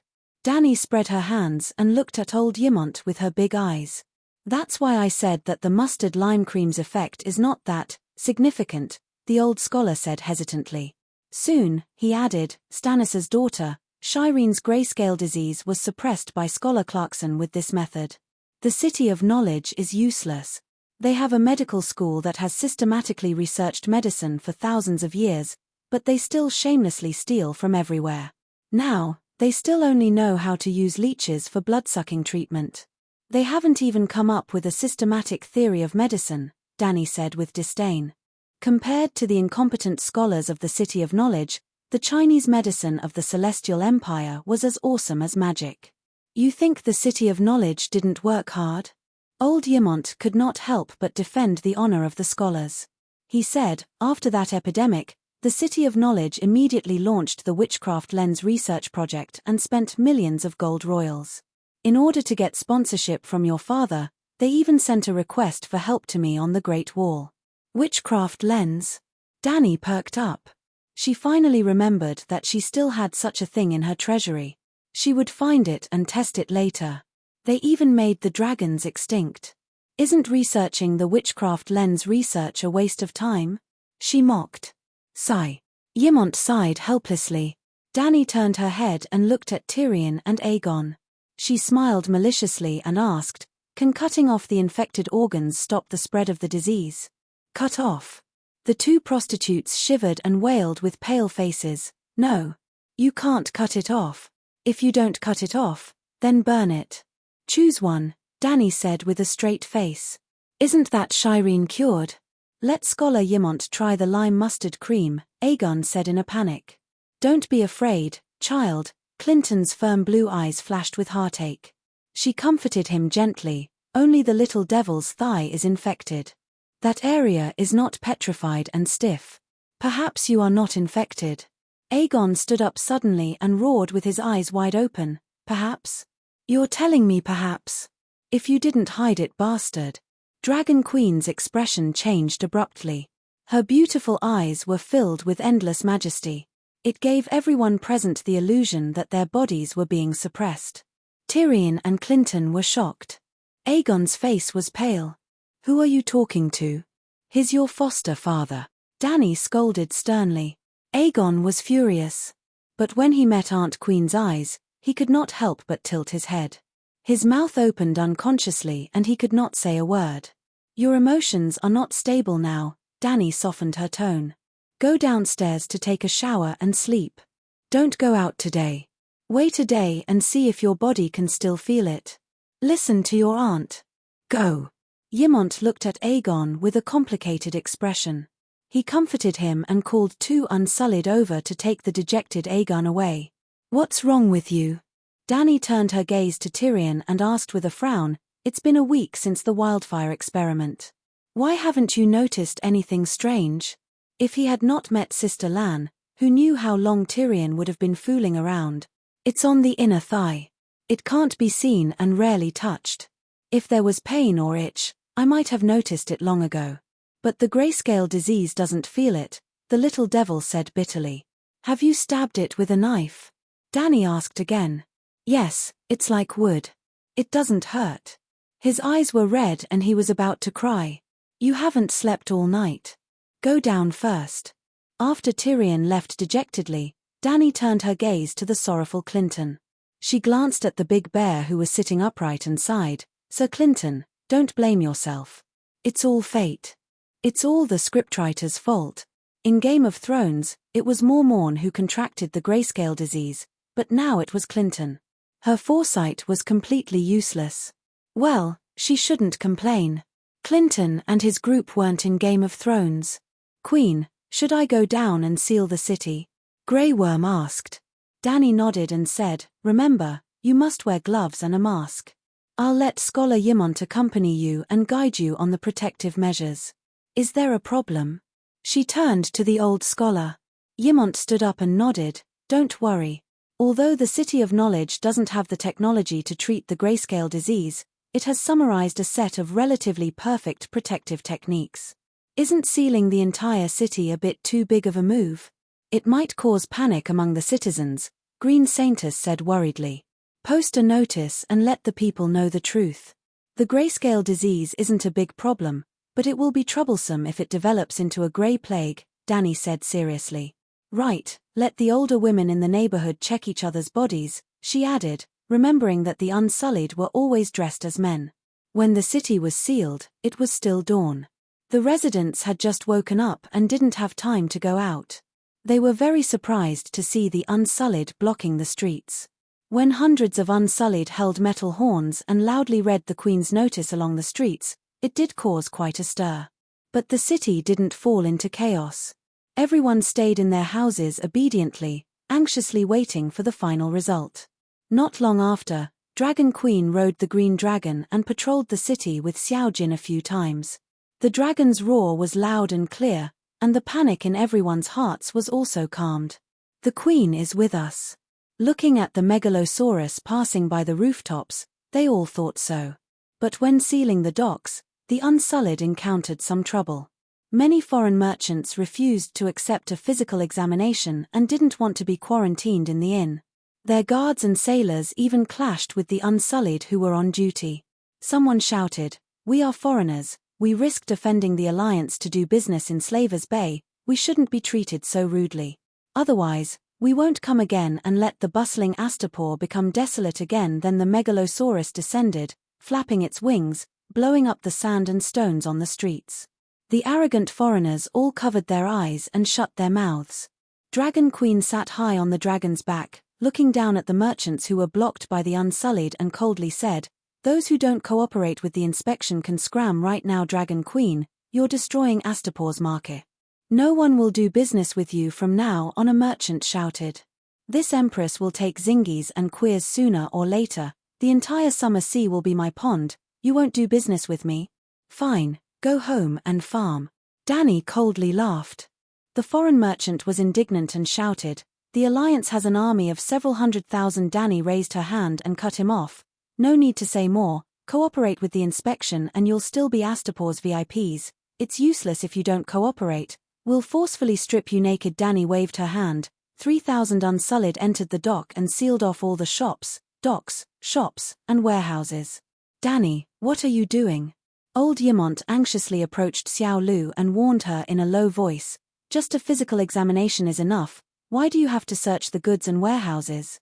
Being so strict will cause the subjects to resist. My subjects are in Astapor, they all support me. These foreign merchants are after profits, they'll come back." Danny didn't care.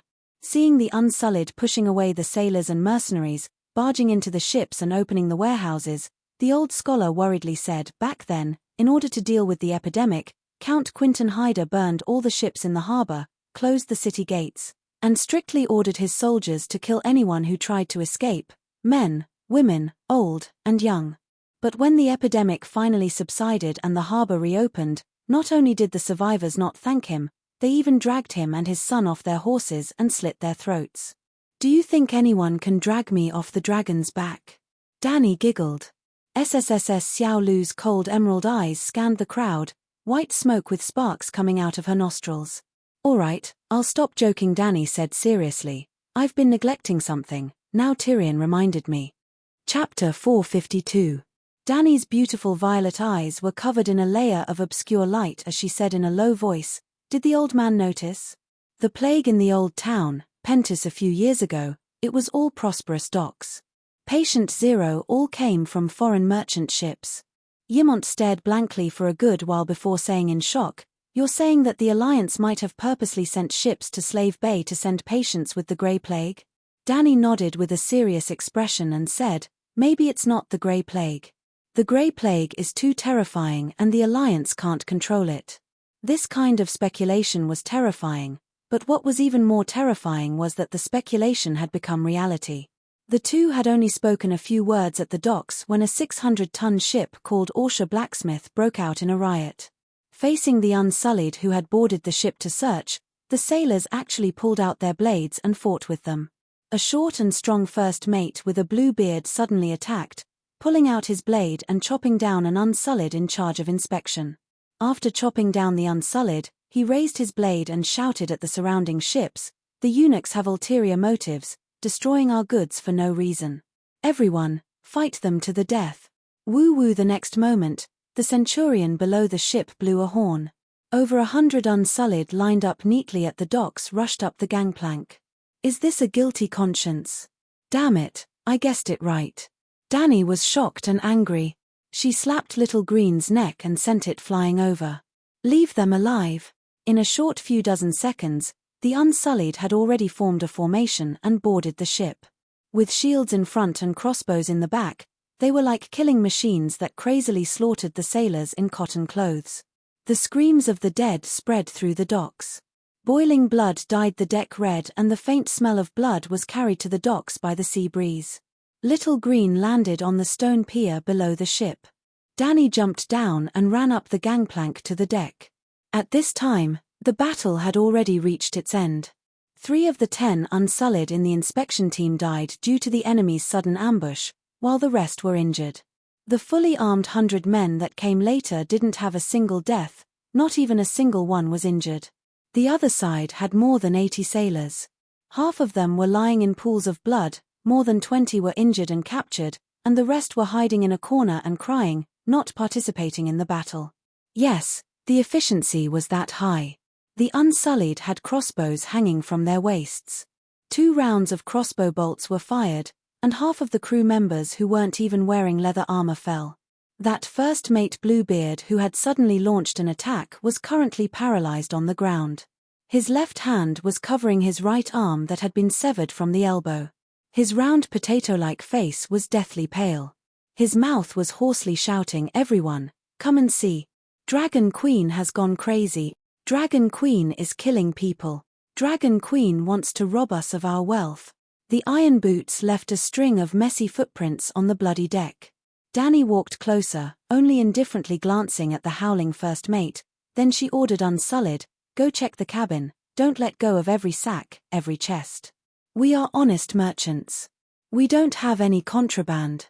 The chief mate's face was ferocious as he growled. "Would a legitimate businessman take the initiative to kill my man? Tell me, what did you bring over for the Alliance?" Blackie was in the middle of flying, so the dragon soul couldn't enter his body and let him free fall. Danny pulled Little White, who was lying on Dragonstone Island's flying dragon pagoda, into her spirit sea. Her violet eyes were suffused with bits of silver light. Her might was like the Milky Way falling from the 9th heaven, overturning the potato-faced first mate's soul. His face was getting paler, and large beads of sweat seeped out of his forehead. "I'm not afraid of you, you won't find anything, you won't find anything." The substantial dragon might made him unable to breathe, but the first mate still clenched his teeth and kept his secret. Danny frowned slightly. This guy had a strong will. The dragon might was real. It was also real that the dragon might could oppress people's minds and make some criminals confess honestly.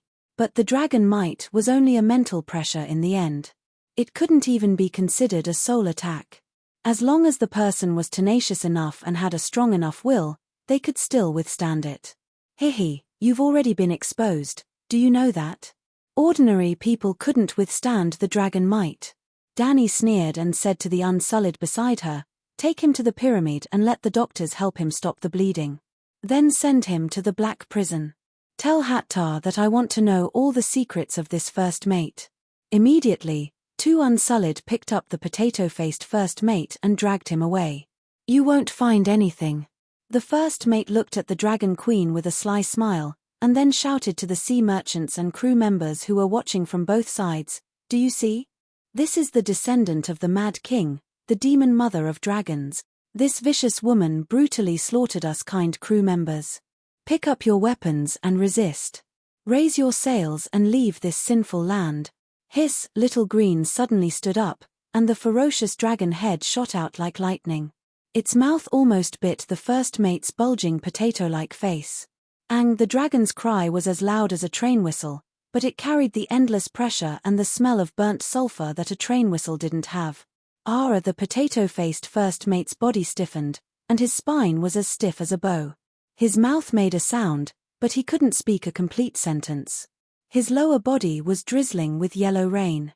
Plop! The Unsullied couldn't help but let go of his hands and covered his ears. The first mate's stiff body fell to the ground like a wooden stake. "Little Green!" Danny hurriedly ran to the side of the ship and exclaimed, "Don't scare him to death."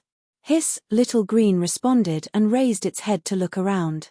The surrounding crew members and merchants who looked at it strangely all turned their heads to avoid the megalosaurus gaze. Half an hour later, the Unsullied came back and reported, "Your Majesty, there are only 300 barrels of paint, 500 bundles of wool, 1,000 pieces of cooked cowhide linen, and 300 tons of refined iron ingots at the bottom of the ship's hold. No contraband was found. When the ship approached the dock, there were also customs officers on board to check the cargo hold. But at that time, the search was not strict. The main purpose of customs was to count the types and quantities of goods, and not to search every box and every sack in detail. That was unrealistic and a waste of time. As a matter of fact, dozens of people entered the ship's hold and took more than half an hour to complete the search. Danny frowned and said, "Are you sure every corner has been checked? Are there any caged rats or boxes, or any patients in solitary confinement?" "No, we know what you are looking for. We even specially interrogated the sailors who did not participate in the battle very quickly. They all said that they did not see any special boxes," the Unsullied said. "That doesn't make sense." Danny was puzzled. "Calixi, use the dragon." A general with 3 dragons imprinted on his chest walked over and reminded her. Yes, it was Danny's old subordinate, a second-rank Navy admiral, Blackbeard Grohl. This former captain of Illyrio had rich sailing experience, but his military accomplishments were slightly lacking. Although he helped Danny build a fleet of 100 longships, he could not control the Sea of Grief. He could only be a local tyrant in Slave Bay with the help of the Megalosaurus. "Have you forgotten?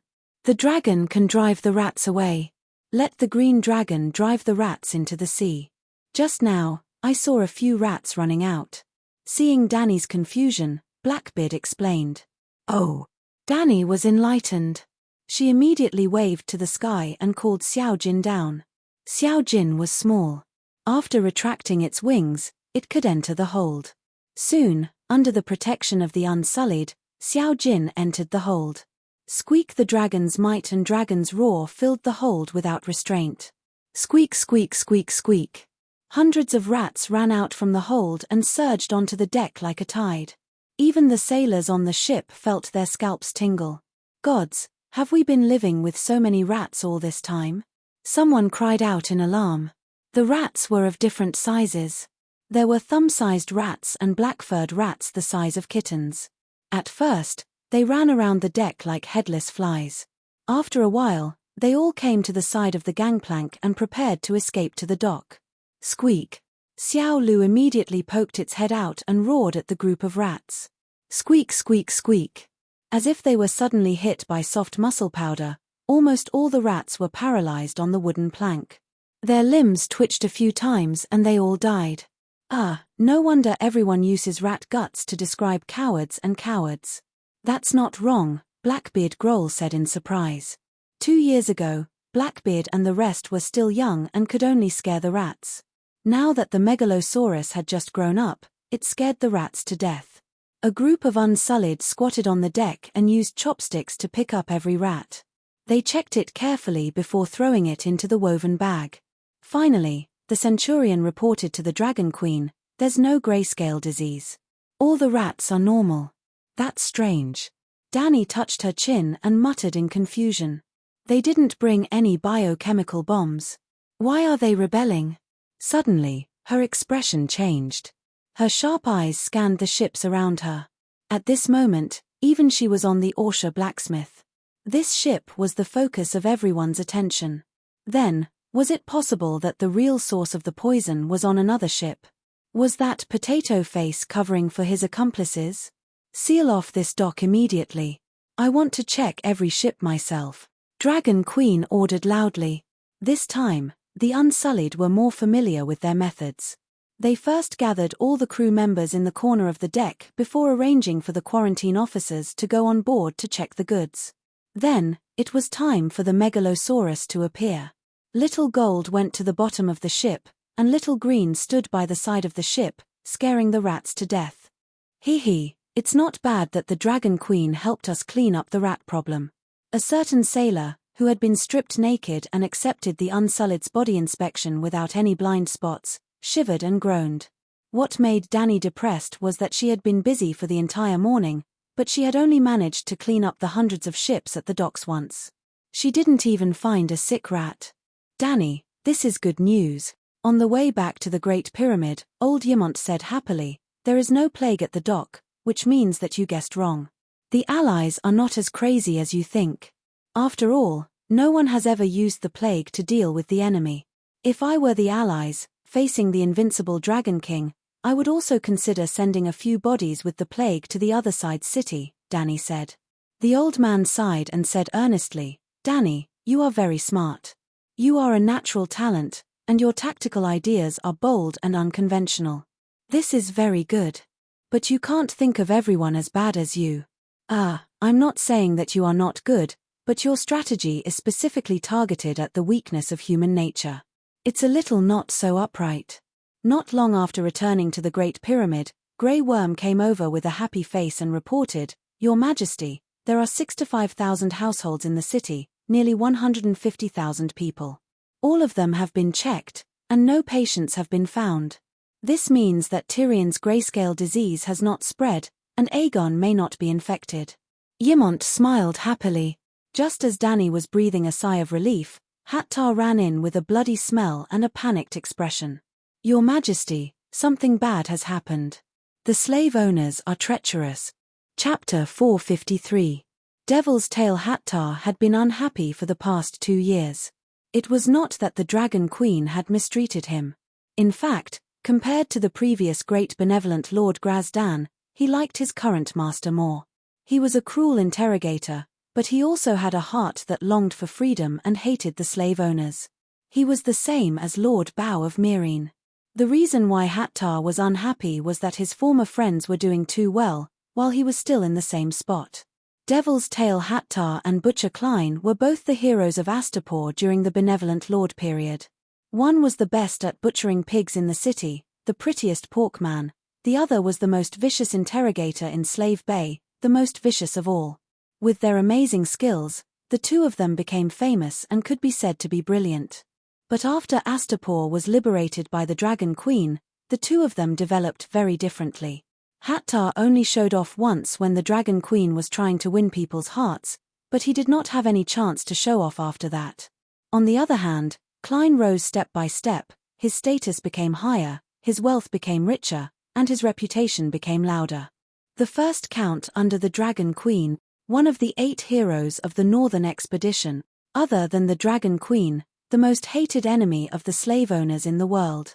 Meereen has a Klein, impartial and impartial. 7 gods above, listen to these awe-inspiring titles. Hattar's heart was filled with envy and jealousy. If his friends were doing well, he was not. The last time Klein came to Astapor for trial, he hoped that the Queen would hand the butcher over to him, so that his former friends could feel his wrath, jealousy, and hatred. Especially when the trial of the son of the Harpy ended, the Count of Shattered Shackles looked for him to drink and eat lobsters. During the meal, he complained to him in a boastful tone. Green Saintess Grazdan was too hateful. She suddenly confessed her crimes in court, causing the climax of the trial the defendant, Klein, in front of countless people, to express his thoughts to come to an abrupt end before it even arrived.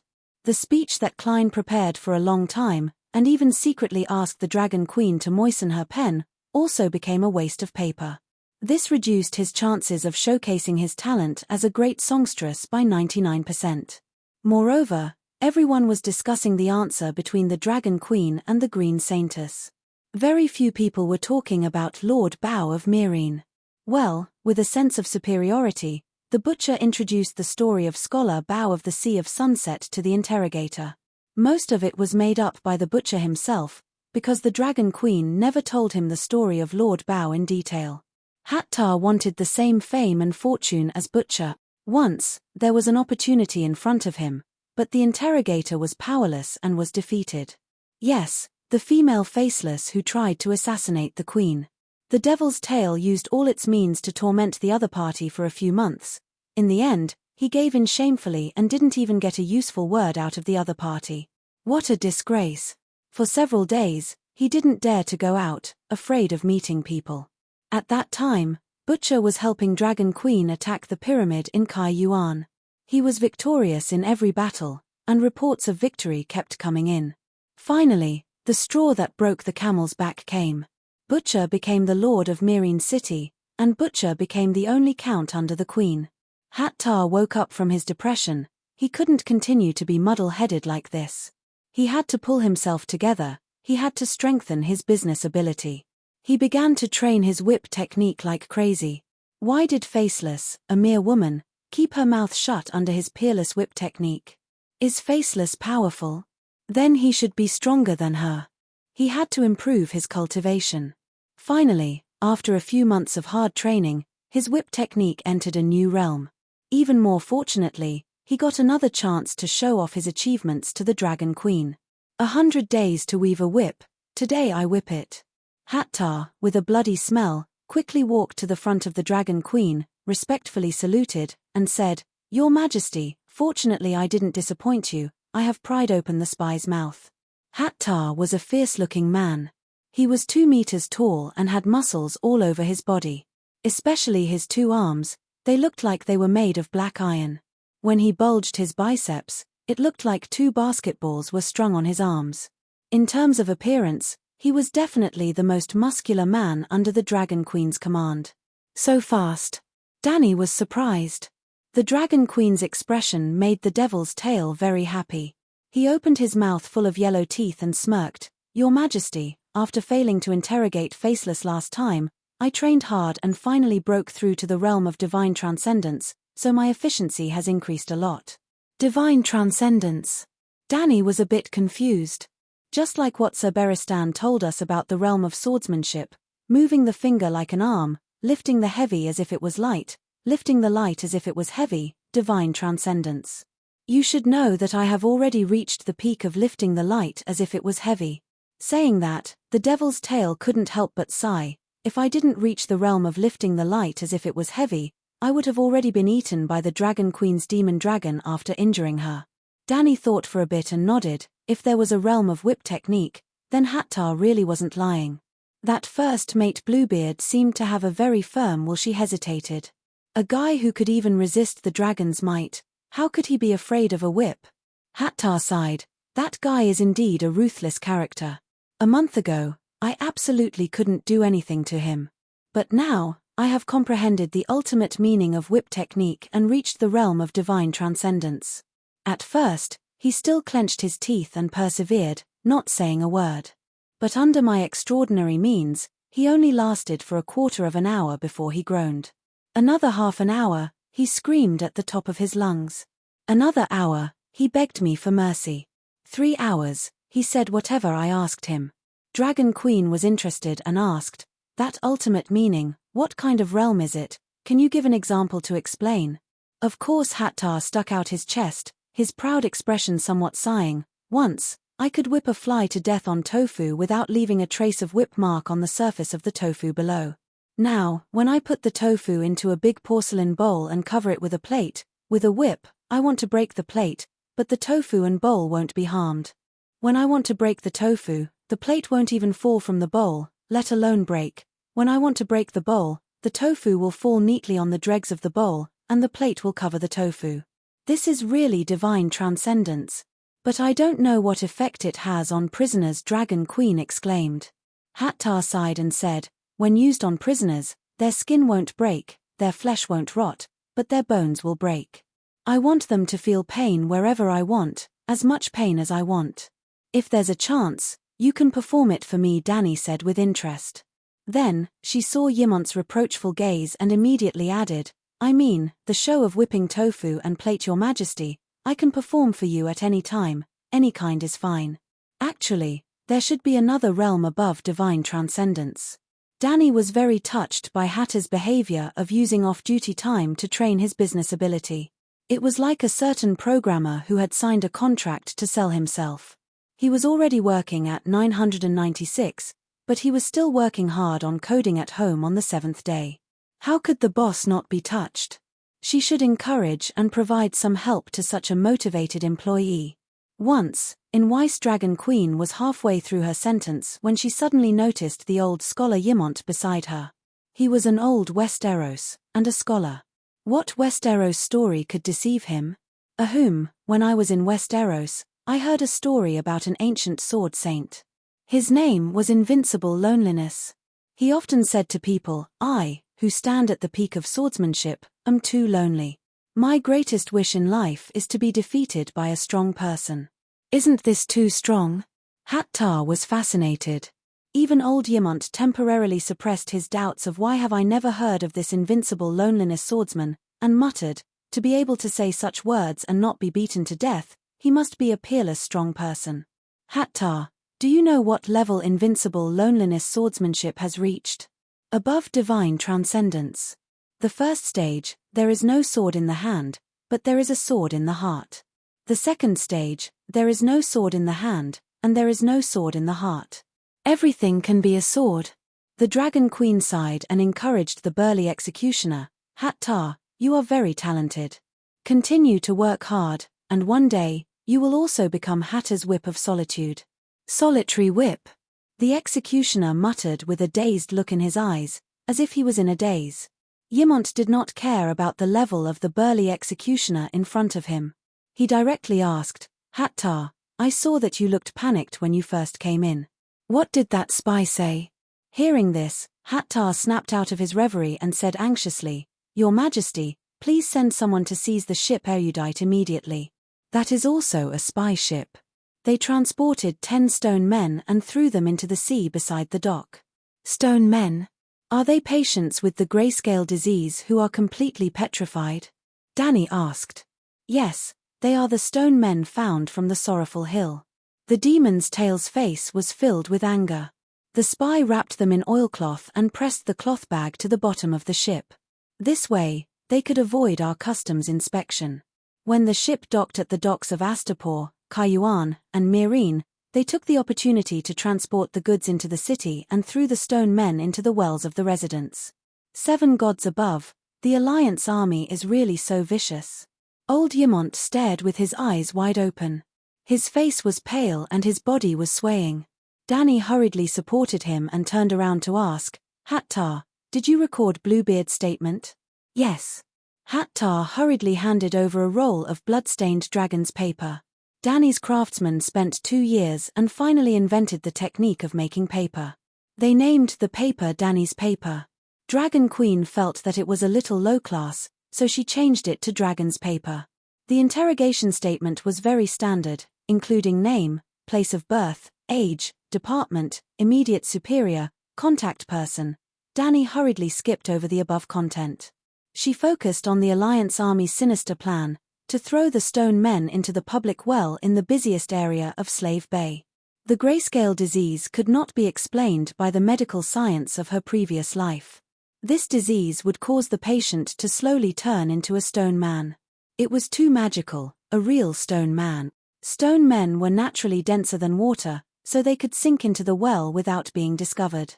The stone men at the bottom of the well were not completely dead. No one knew how long they could live, so they were a long-term source of infection. However, the outbreak of Tyrion's infection was so sudden that it interrupted the Alliance Army's plan. In order to avoid being caught red-handed, Bluebeard decided to abandon the Rook to save the king. He crazily courted death and attracted the attention of Dragon Queen and the Unsullied, giving Erudite a chance to destroy the corpse. Oh, the corpse was not destroyed. Those bastards threw it into the sea. Chapter 454.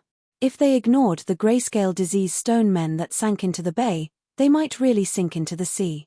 But they could also become the source of the plague, infecting the sailors and citizens on the docks, or even causing the even more terrifying grayscale disease.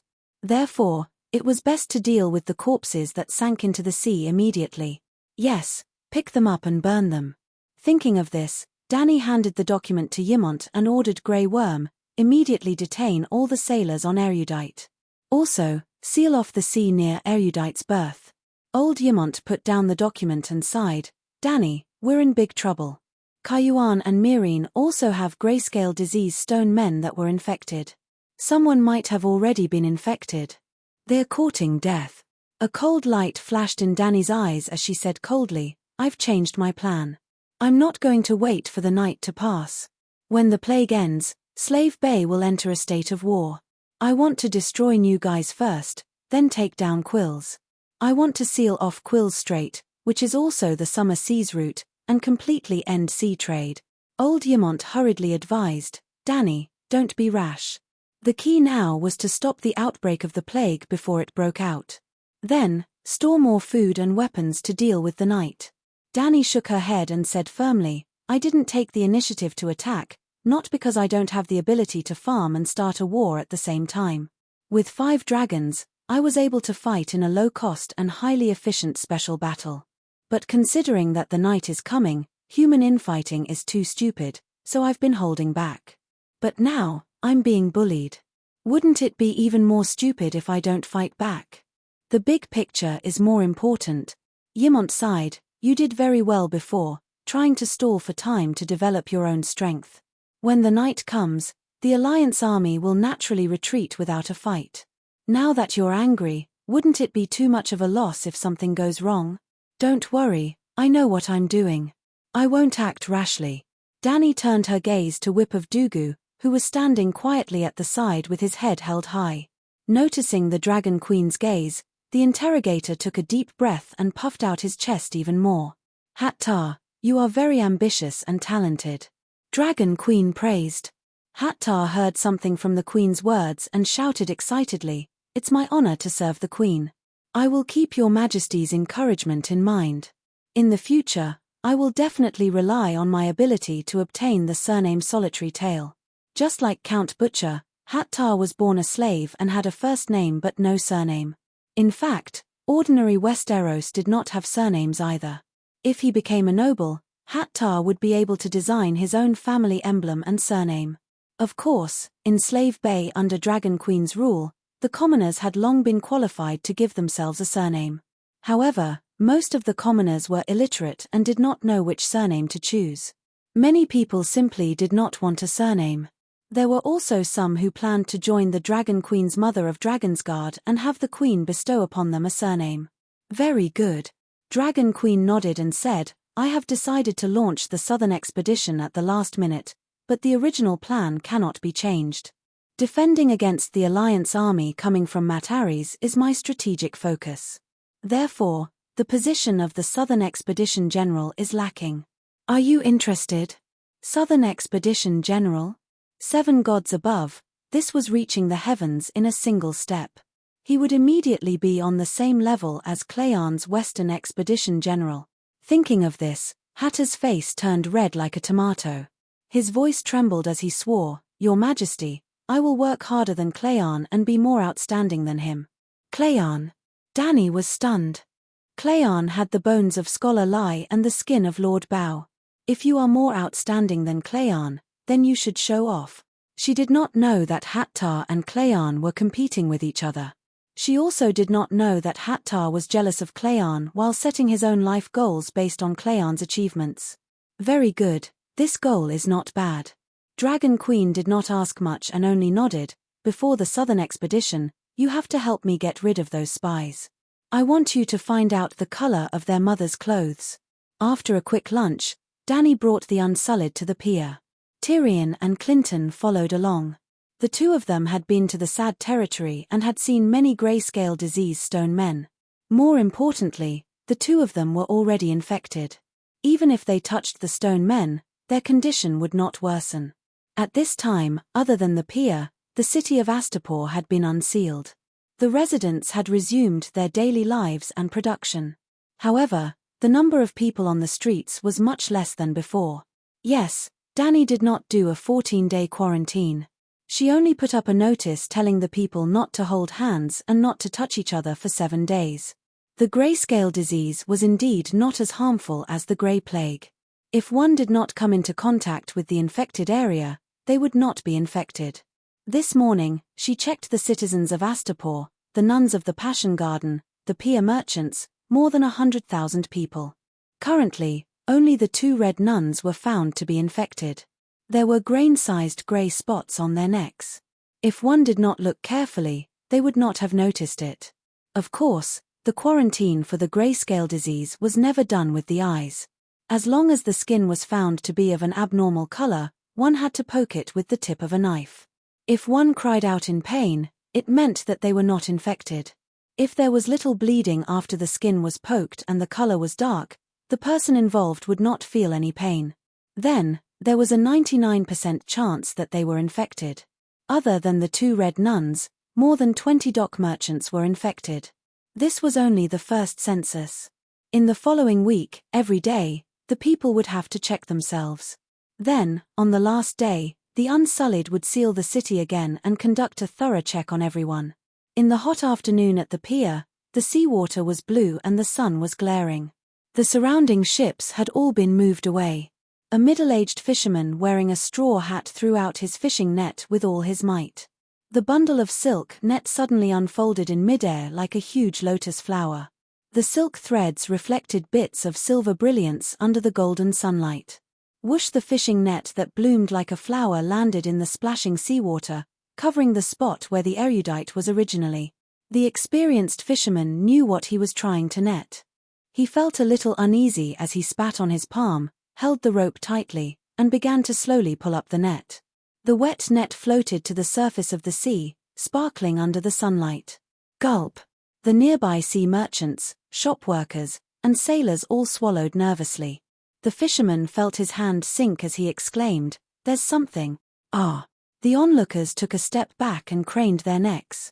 The two emotions of horror and curiosity made them feel conflicted. Arth!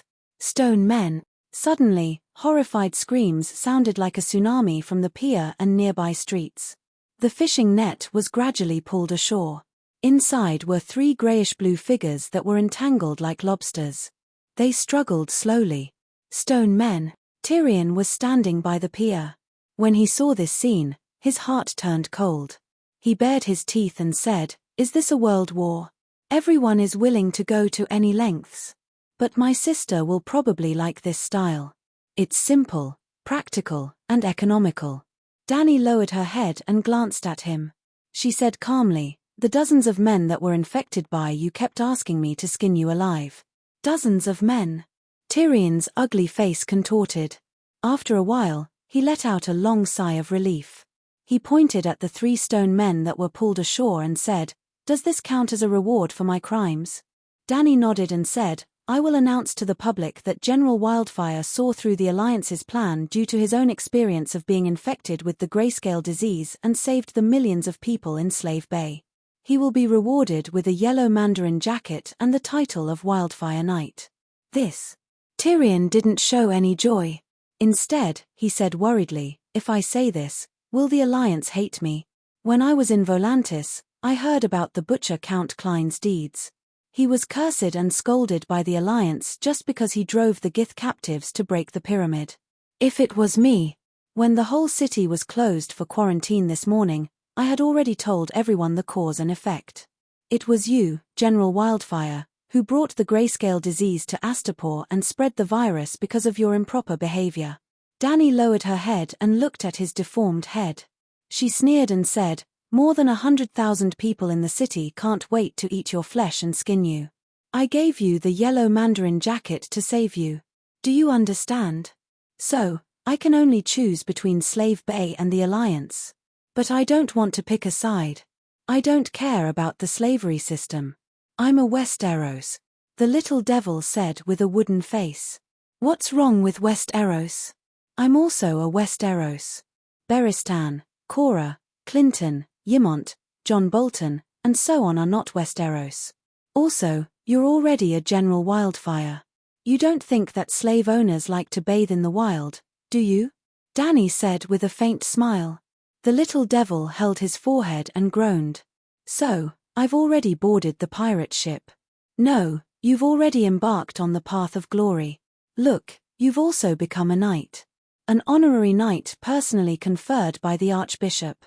If your old man in the 7 Hells knew about this, he would definitely laugh in relief." "Ah!" Tyrion's face twisted. "What's the yellow mandarin jacket?" He changed the topic. "A jacket woven with golden threads. It's an honor that was specially made for you. If it's paired with a special hairstyle, it'll be even more glorious." Dragon Queen said seriously, "Am I the only one who has it?" Tyrion was a little excited. "Not really." Dragon Queen thought for a while and said, "Once, I even gave one to Zaro. Oh, Quills, the great merchant Zaro who received me. In the future, I'll also give one to Illyrio. He's helped me a lot. There's also the 8-clawed spider Varys. He should also have one. It's just that he doesn't have hair and can't have the glorious hairstyle that goes with the yellow mandarin jacket. I won't hide it from you.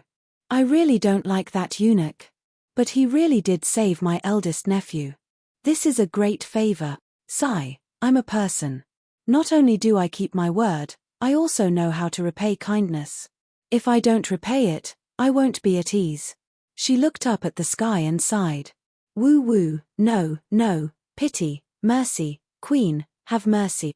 A wave of ghostly wails and howls came from afar, from the street all the way to the pier. Nearly 100 sailors had their hands and legs chained.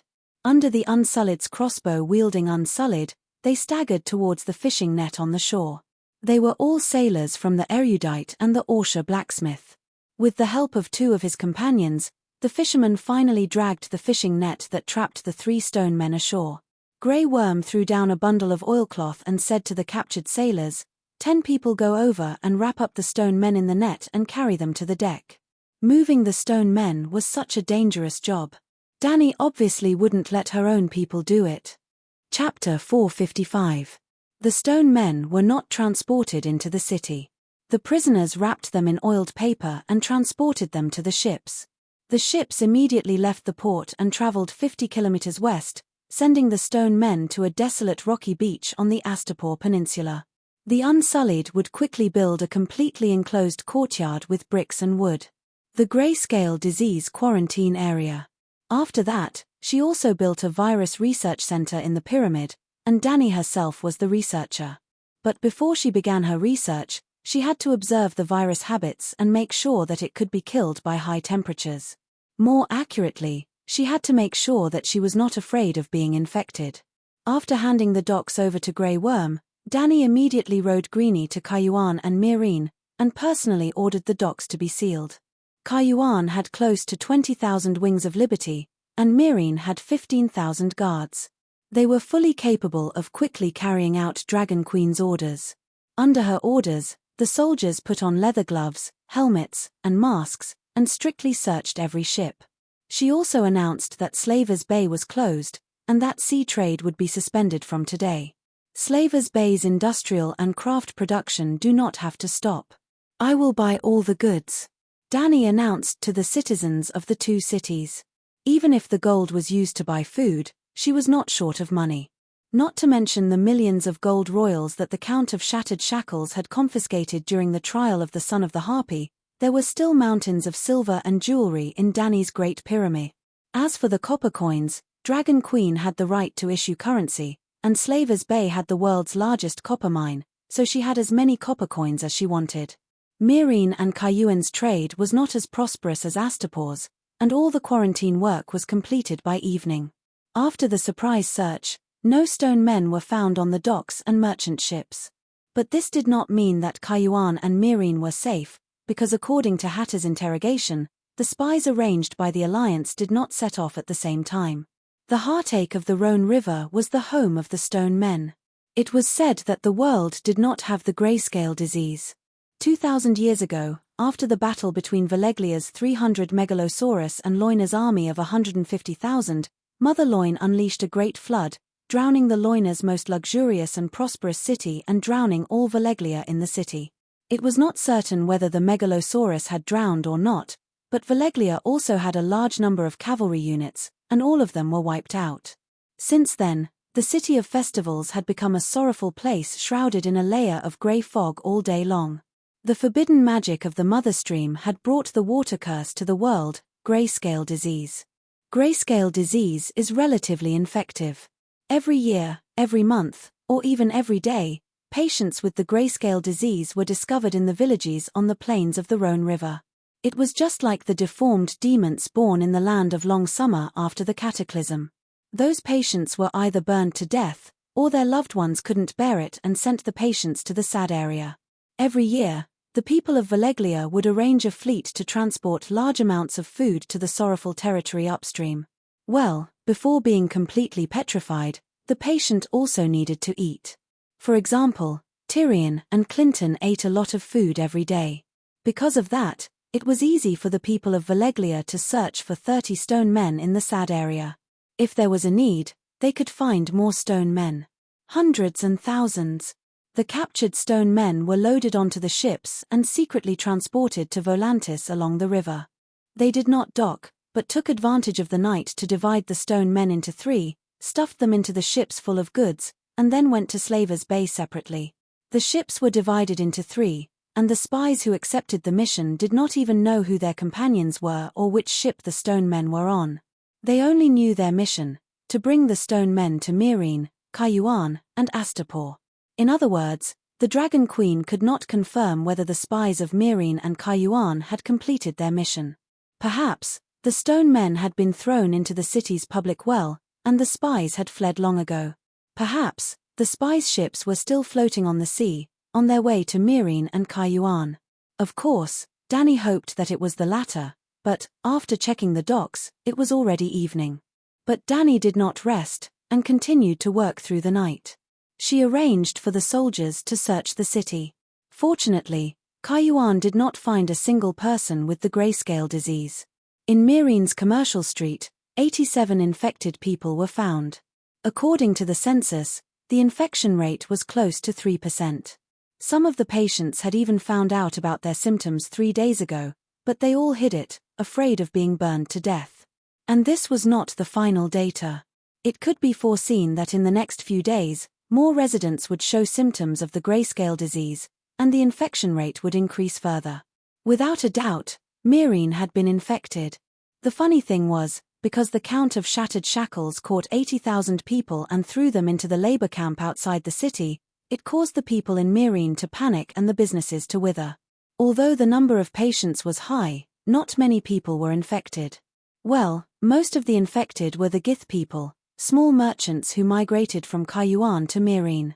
The rich and famous Gith people in the commercial street had long been arrested and sent to prison. The busiest streets were empty, without any merchants or customers. And the stone men were thrown into the busiest street's public well. The next morning, outside Myrine City, in a remote manor, Dragon Queen rode on her dragon's back and said to the 87 desperate patients in the courtyard, "Do not be afraid, do not panic, I swear in the name of the Queen, you are my people, I will not abandon, not give up on any of you." Seeing that their faces were still ashen and their eyes dim, not livened up by her comforting words, Danny sighed and added, "Kaiyuan's spy has not been caught, and I still have to research a cure for the disease, so I don't have much time to come to Myrine. But from today onwards, every 3 days, I will be here to have lunch with you." Danny did as she said. At noon that day, a long wooden table was set up in the hall, and she shared the same pot of food with the grayscale disease patients. The food was not too sumptuous: browned baguettes, beef and potato soup, vegetable salad, boiled eggs, milk. Seeing the Dragon Queen slurping down a pot of meat soup, 2 pieces of bread the length of an arm, 3 boiled eggs, a large glass of milk. For some reason, the Gith people suddenly felt a sense of security and warmth in their hearts. Becoming the Dragon Queen's people seemed to be a good thing. They thought so. After lunch, Danny did not return to Astapor immediately. Kaiyuan and Astapor were not infected, so her focus should be on Myrine. But Myrine's mayor, Clyde, had just been removed by her and was still recuperating in Astapor whipping. The commander of the guards, John Bolton, had gone to Astapor for a meeting and was on his way home. Myrine was a little empty. The top garden of the Great Pyramid. The pool. Under the light blue water of the pool, 2 pairs of similarly slender and beautiful jade legs were kicking the water, creating splashes of water. It was Danny and the red-haired female knight, Lila Amber. There were only the 2 of them in the garden, and they had been busy all night, neither sleeping nor bathing. They were now naked, lying by the pool and chatting leisurely. "Your Majesty, the best way to prevent grayscale disease is to get rid of the patients immediately. Anyway, they are all Gith, so it is better to kill them and burn them as usual," Lila said seriously. At lunch, she did not accompany the Queen to the manor where the patients were quarantined. Now that she knew that the Dragon Queen was eating with the patients, she was shocked and anxious. "There is no need to be so extreme, just strictly quarantine them. If we really kill them, there will be patients who will deliberately hide their illness in the future, and even have thoughts of revenge on society. You don't want to be one day walking on the street and be pounced on by a grayscale disease patient and bite your ankle, right?" Lila lifted her well-proportioned slender legs out of the water, and her feet twisted a few times mischievously, saying, "I have been wearing iron armor and iron boots recently, he can't bite me." Danny covered her face with a wet silk handkerchief and said lazily, "There are always people who don't wear armor. And grayscale disease is not incurable. I have the witchcraft lens, and I know that Stannis's daughter has antibodies in her body. Scholar Yimont's medical skills are also. Sigh, at least he is qualified. In short, As long as they are my people, no matter what race they are, I will do my best to save them. Isn't this what a queen should do? Splash. Lila put her feet back into the water, and the surging waves gently caressed Danny's silver hair that was suspended in the water like seaweed. But you can't take the risk. The red-haired female knight sighed. It's not considered a risk. Grayscale disease is not a grey plague, it won't be contagious without contact. And as soon as I came back, I roasted my whole body with fire, killing all the viruses. Thinking of the scene where the Dragon Queen roasted herself with fire, Lila was silent. Even she did not think that the curse of grayscale disease could withstand the burning of the fire. After a moment of silence, Danny said, I originally intended to let you be the Lord of Myrene, but now the situation has changed. My elder brother's son, Aegon, is here, do you know? Little Prince Aegon? I have seen the letter you sent to John. Lila nodded and asked, what's wrong? Are you sure he's real?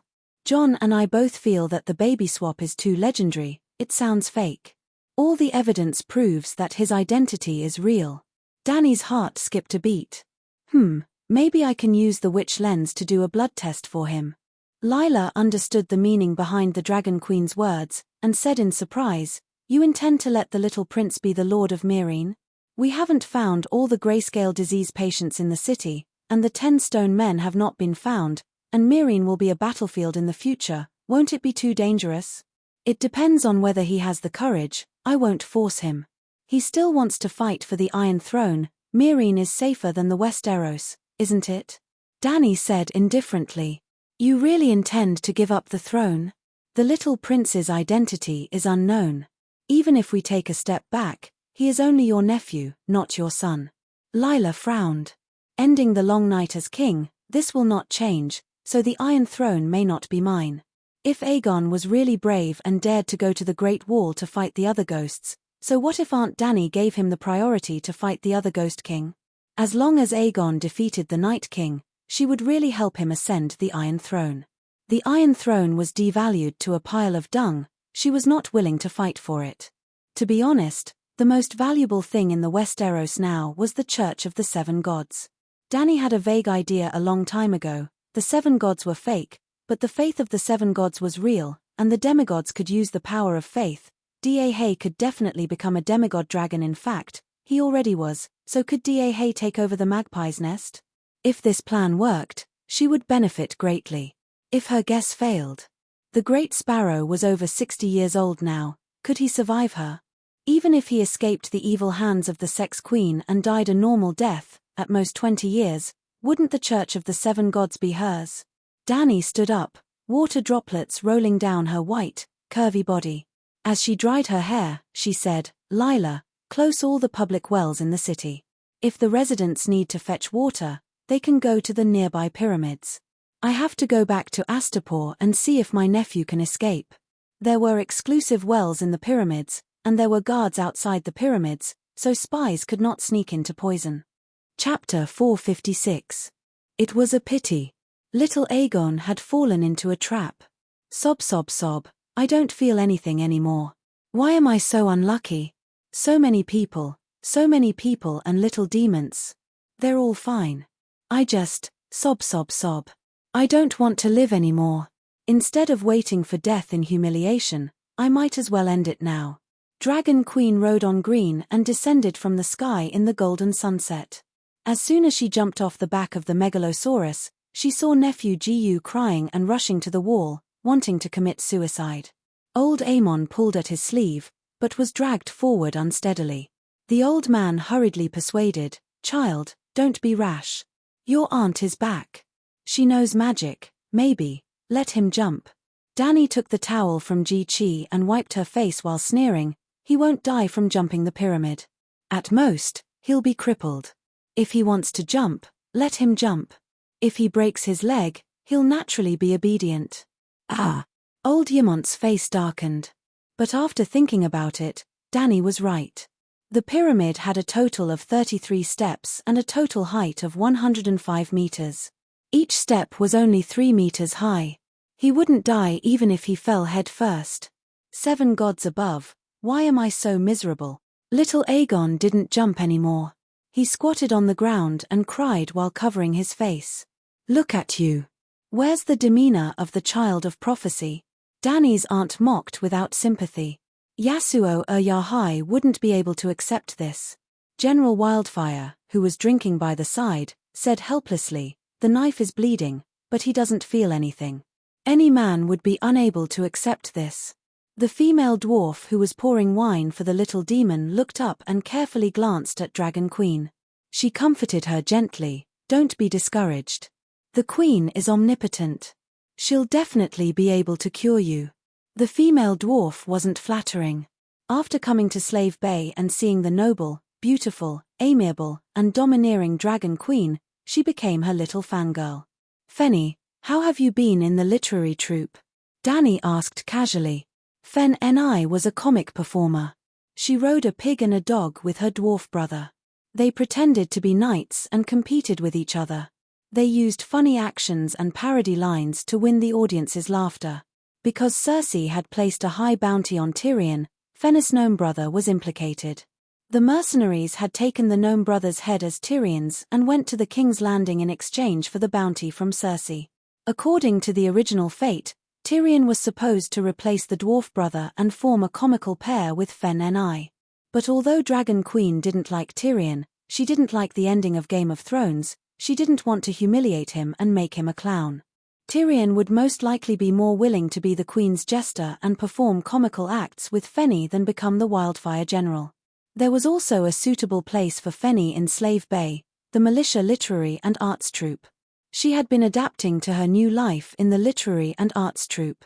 Everyone is very kind and nice to me. I played the role of young Lady Hill in Shrike, Hill and the Bug this afternoon. After the performance, many people applauded me. Fenny's cheeks were as red as an apple. She was very cute. Keep working hard. You will become a real heroine in the future, Danny encouraged her. Yes, I will do my best. The little dwarf raised her small white fist and said excitedly, Sigh, I'm going to die. Tyrion saw that the female dwarf was happy from the bottom of her heart. He had mixed feelings. He was gratified, sad, and a little jealous. He was jealous of the man Fenny would marry in the future after he died. How is the situation in Meereen and Kayuan? Ymont asked. Danny shook her head and sighed. It's bad. The public well in Meereen has been poisoned by stone men. Nearly 100 people have been infected with the grayscale disease. Kayuan, on the other hand, hasn't found any patients yet. Hiss a dragon's roar came from the west. Everyone turned their heads and saw a black shadow flying out of the red sun. The black shadow flew towards the Great Pyramid, getting bigger and bigger. Gradually, everyone could see that it was a ferocious black dragon with an imposing aura. Big Black is back from Dragonstone Island. That was fast. Ymont exclaimed. Seeing Big Black, Tyrion's depression disappeared. He stood up and said excitedly, 7 gods above. In only 2 days, I ran back and forth between Dragonstone Island and Astapor. The Megalosaurus is too fast. If I had a dragon, I wouldn't exchange it for the Iron Throne. I would ride a dragon and explore the world every day. Wake up. You don't have a dragon, and you don't have an Iron Throne. Danny glanced at him and said coldly, Your Majesty, you can control the world, but can you control my bragging? Since he was terminally ill, Tyrion did not plan to be cautious in front of the Dragon Queen. He directly retorted. Plop. When Big Black flew past the pool, he threw a bundle of sheepskin that was as thick as a tree trunk into the water. What's that? Tyrion walked to the pool and looked curiously. Get Master Tobmot out. Danny turned and said to the Unsullied. Big Black flapped his wings and the leaves of the persimmon trees nearby rustled. He landed on the wall and stretched his long neck in front of Danny. He shouted, Mother, I'm back. Very good. At least he didn't call my name this time. Danny patted his nose and praised him with a smile. His talking. Tyrion opened his mouth and stammered. Aegon stopped crying. He got up in surprise and approached Big Black. He asked, Big Black, you can understand human language? What are you talking about? This is draconic. Big Black is calling Mother. I understand. Centaur Maid Ji-Chi said proudly. You actually understand Draconic? Tyrion, Clinton, Aegon, and the rest were in awe. They immediately looked at Ji-Chi in a new light. Ji-Chi, what else did Big Black say? Dany said lightly. Hello, how is everyone? Ji-Chi frowned. Guess again. I'm back. Ji-Chi probed. Yes, you guessed right. Hee hee. Ji-Chi laughed foolishly. The little demon had a strange expression. In Draconic, you only know one word, Mother. No, I also know Might Tilda Force, Morning Sun Palace and Palace of Compassionate and Peaceful. The Centaur Maid said seriously. The little demon was stupefied. Your Majesty, this person has been unconscious for a long time. The situation is not good. At this time, the Unsullied had already dragged the sheepskin scroll from the pool ashore. After opening it, a thin old man with a long face was revealed. Bald head, short white beard around his lips, medium stature. What made Dany feel strange was that this little old man was not burly. He did not even have the strong biceps that blacksmiths must have. At this time, the blacksmith master's eyes were closed. His thin face was green. His lips and collar were sour with vomit. His chest that was wearing a gorgeous checkered brocade robe was barely moving. It seemed like he was about to die. Let me see. Ymont quickly walked over and squatted down to check. 7 gods above, this is really Master Tobu of King's Landing Steel Street. Tyrion shouted and turned to look at Dragon Queen in shock. Why did you kidnap Master Tobu here? Dragon Queen crossed her arms and looked at Ymont squeezing the blacksmith's chest and abdomen. She casually said, in addition to his forging skills, what else is worthy of my attention? Forging. Suddenly, Tyrion remembered 2 things. Tobu had recast the tile steel sword for his dead father, and Dragon Queen had snatched dozens of tile steel swords in Volantis. You want to recast the tile steel sword? Is it necessary to tie people here for a sword? The little demon found it hard to understand. Cough cough cough. Under Ymont's rhythmic squeezing, the blacksmith master's thin face gradually faded, and his breathing slowly became heavier. Finally, he coughed out a lump of filth and opened his eyes blankly. Where is this? Blacksmith Tobu murmured in a trance. Master Tobu, do you remember me? Tyrion moved his face closer and asked with concern. Tyrion's noseless deformed face scared Tobu to scream, and his body struggled to retreat. Ah, Master Tobu, it's me, Tyrion Lannister, the little demon awkwardly said. Who? Blacksmith Tobu took a few breaths and looked around. He saw several megalosaurus and saw the extraordinary temperament of the silver-haired purple-eyed girl. He looked up to the sky and sighed. I'm really at Slave Bay. Finally, you still have me as an old acquaintance. Tyrion softly comforted. Blacksmith Tobu's status was very high. He was the Blacksmith Guild president of King's Landing Steel Street. Tyrion had seen him a few times. During the rebellion of the 4 kings, Tyrion had cooperated with him for a period of time in order to build the iron chain that blocked the river.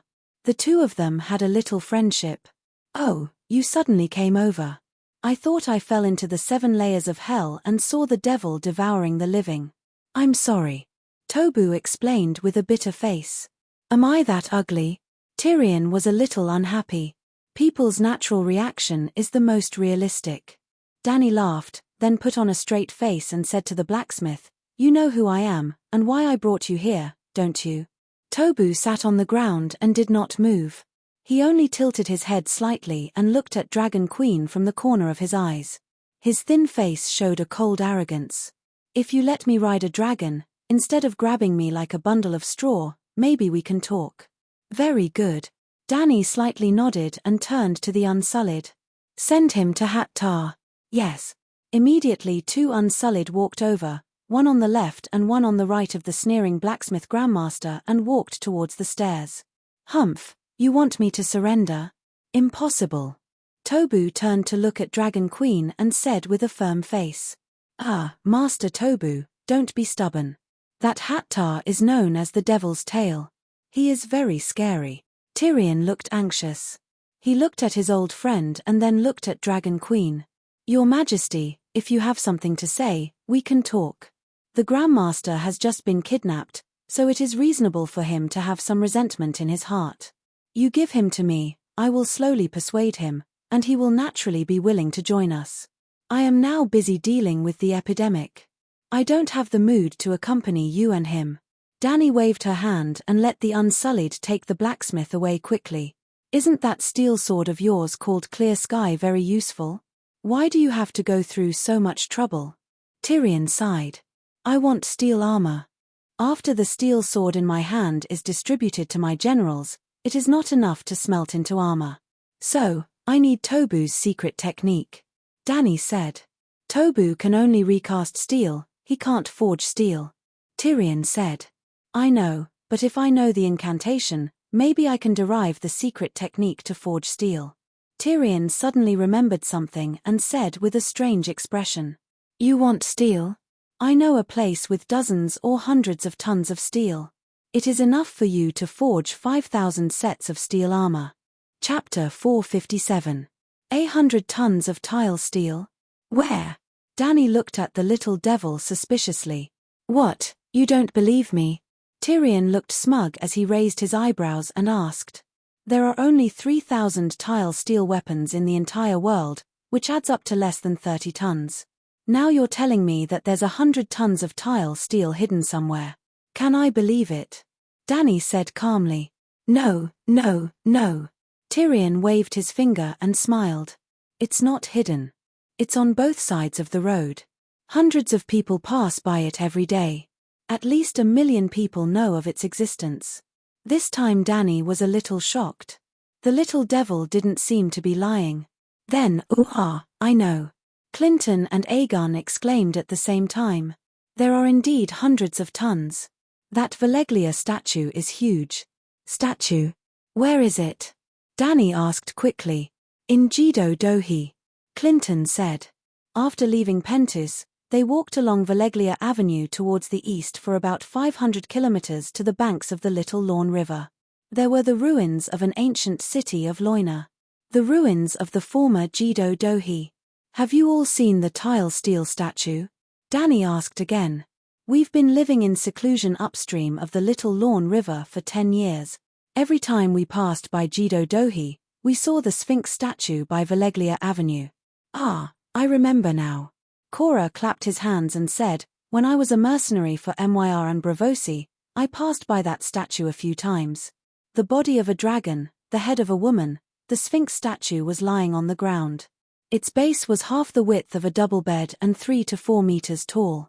It was at least 70 tons, if not 100 tons. At that time, I was wondering why there was only one statue. It was very out of place. Then my mercenary friend told me that 200 years ago, the Khalasar of the Centaurs came and took the king's statue away." At this point, Da Xiong was completely excited. His cheeks were red as he said, "Your Majesty, in the Avenue of the Gods in Horse King City, you will definitely find the Sphinx statue with the dragon's body and the human head. 7 gods above, these 2 tile steel statues definitely weigh more than 100 tons. If they are all forged into tile steel swords and tile steel armor, why would we be afraid of deviant ghosts?" Yes, there was originally a pair of Sphinx statues standing on both sides of the road. One of them was installed on a huge wooden wheel by the centaurs and was dragged all the way back to Horse King City. Clinton nodded. Hearing what they said, Dany became a little suspicious. "Are you sure that's steel and not ordinary steel?" Tyrion said with absolute certainty, "Thousands of years of wind and rain, yet there's not a trace of rust. What else could it be other than steel? Moreover, with Valeglia's extravagance, would they use steel to forge a triumphal arch? Arc de Triomphe? Is that the Arc de Triomphe?" Aegon asked doubtfully. Tyrion nodded slowly. "Look at the map of the western continent of Ursus. Godo is the last city in the north, Loinar. 2,000 years ago, the Loinans and Valeglia fought from Valeglia all the way to the capital of the festival, which is today's Sorrowful Hill. In the capital of the festival, the Rhone River suddenly flooded at night, drowning all of Valeglia's cavalry and infantry, more than 100,000 people. Yes, Valeglia also has cavalry, heavy cavalry. They are responsible for clearing the crossbow formations on the battlefield, and then the dragon swooped down and set the prairie ablaze. Dani rubbed her chin in thought and said casually, "I didn't expect you to even know Valeglia's tactics." These words seemed to tickle the little demon's itch. He said proudly, "I've said it before, I'm an expert on the Megalosaurus. Dragons aren't invincible. Do you know why Valeglia likes to attack with a group of dragons? In every battle, there are 300 dragons, 100 dragons, it's scary.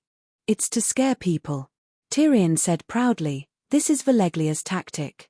Hundreds of dragons cover the sky, and the soldiers below are terrified. The crossbowmen are not in the mood to control the crossbows. In the era before the dragon-slaying crossbow was invented by the scholars, the crossbow could also kill the Megalosaurus. The Dornishmen killed the 100-year-old dragon Meraces is an example. That's because the Dornishmen were lucky and shot the Megalosaurus in the eye. After the Megalosaurus reached adulthood, ordinary arrows and even crossbows couldn't break its scales. Do you think your ancestors didn't prepare crossbows in the Battle of Blazing Fury? Unfortunately, they couldn't even break the scales." Old Ymont frowned. "Yep, the Battle of Blazing Fury was between Targaryen and Lannister of the West plus Highgarden Gardener. It was also after that battle that Lannister submitted to Targaryen and dutifully served as a good subject for 300 years. Tyrion sighed and said, "Look at Blackie, his eyes are now the size of bowls. In the future, as his body grows larger, his eyes will inevitably grow larger as well. An eyeball that was bigger than a window, wasn't that a fatal flaw? Any qualified archer could hit a window 200 meters away with a ballista, right? When the Megalosaurus spits fire, its mouth is down, its head is down, and its eyes are also staring down at the target, right? If it can stare at you, it means that its eyes are already exposed to you. As long as you're not afraid of death and have a strong will, you'll definitely be able to shoot it. After all, the attack range of a dragon's flame will never be as far as an arrow. Before the fire reaches you, you'll definitely be able to shoot the last arrow." Old Ymont was speechless. Dani turned back to look at Blackie and Greenie's large, shining eyes. She also seemed to be deep in thought. Tyrion continued, "Dragons are very powerful, but they're not invincible. The people of Valeglia know this, so they formed a heavy cavalry that was second only to the Loiners. The Megalosaurus dragon might helped our heavy cavalry suppress the enemy's heavy cavalry, and our heavy cavalry helped the Megalosaurus clear the archers and crossbow arrays. This cooperation is the true reason why Valeglia is invincible." "How do you know all this?" Aegon was shocked. "Books, Silvers," Tyrion said. "Ah, Silvers." Aegon had a strange expression. "Haha." Tyrion's black and blue eyes flashed with a bright light. He chuckled and said, "Do you know who invented silvers?" "The Volantis," Aegon said. "No, they were still Valeglia back then," Tyrion emphasized. "The Valyrians set their own rules. The dragon eats the elephant eats the heavy cavalry eats the catapults, the archers, and the siege scales. Then the catapults eat the dragon, and the siege scales eat the dragon.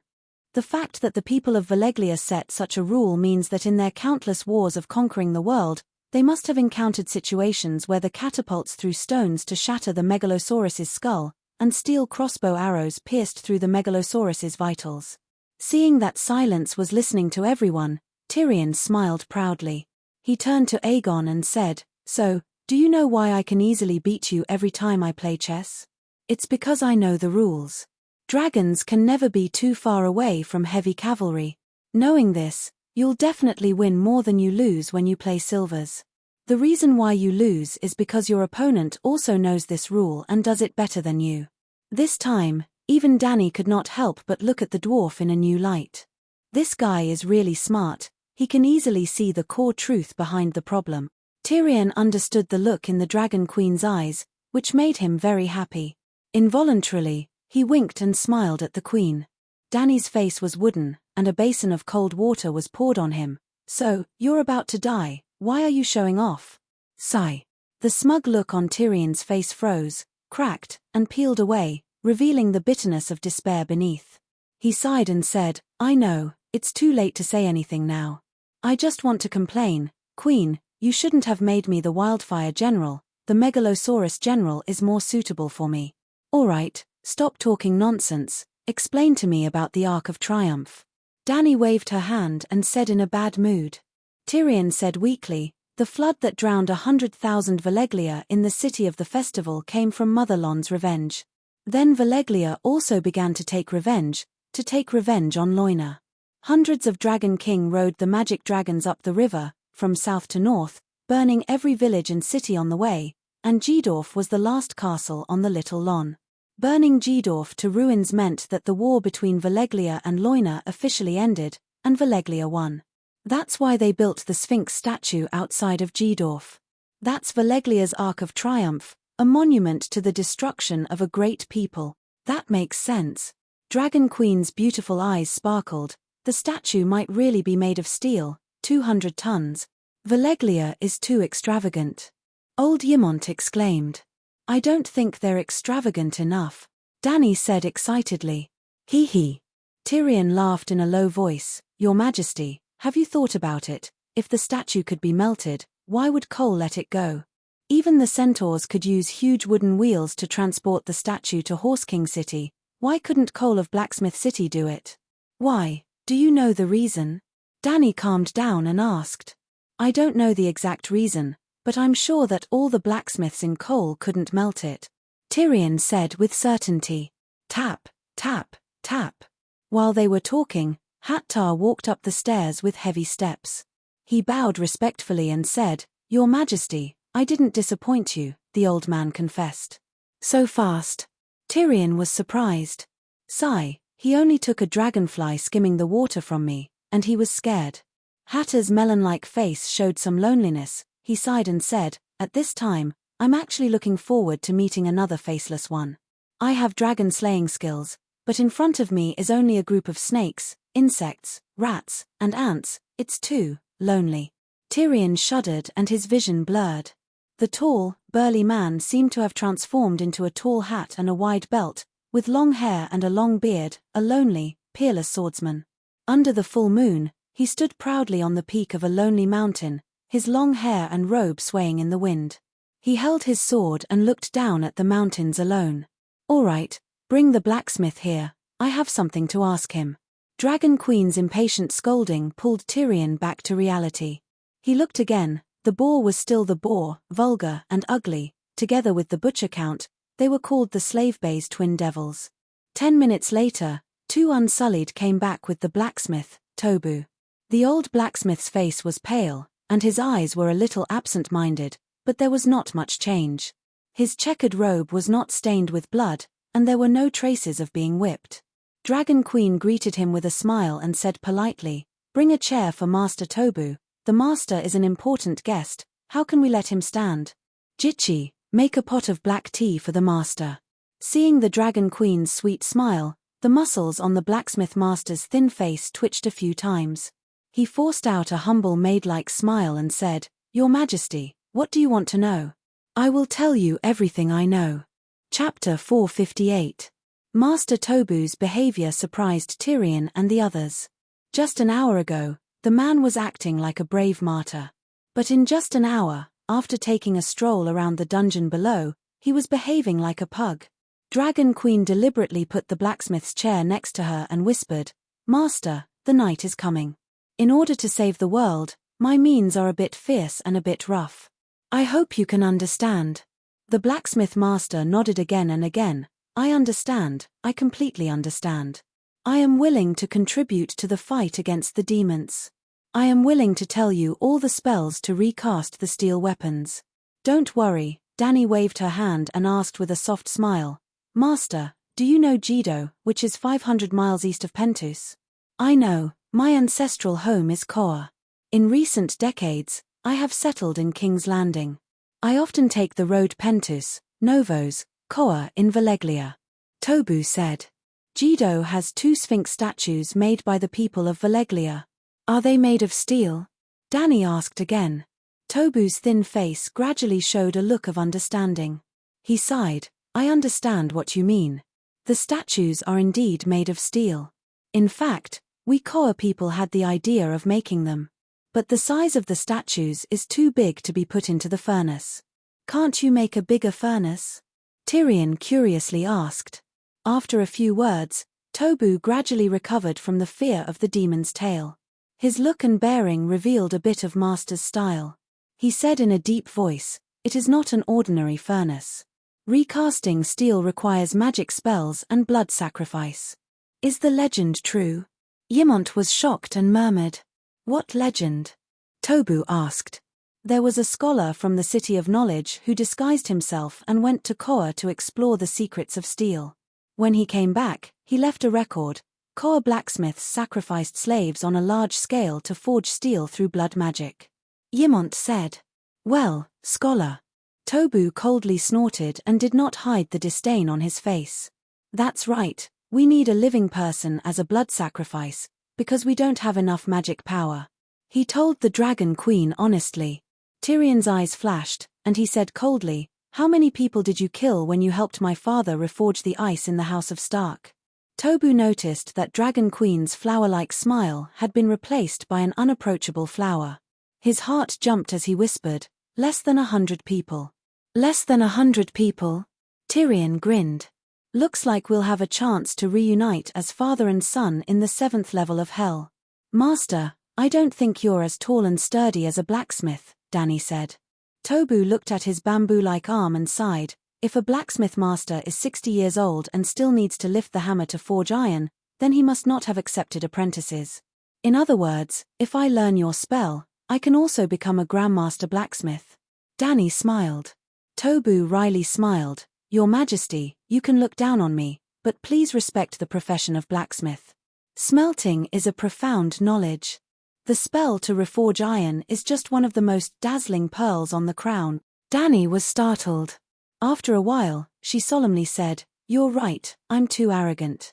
Tobu looked at the Dragon Queen in surprise. Seeing her serious look, he couldn't help but feel a little bit of resentment towards the Dragon Queen.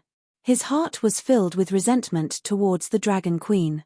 He reminded her, "Your Majesty, if you need to reforge iron weapons, you can let me do it.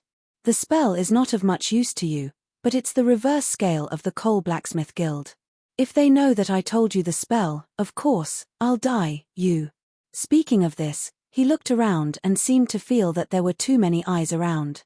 He raised his eyebrows, moved his chair closer to Dragon Queen, and said in a very low voice, "Your Majesty, the Blacksmith Guild and the Black Goat religion are two sides of the same coin.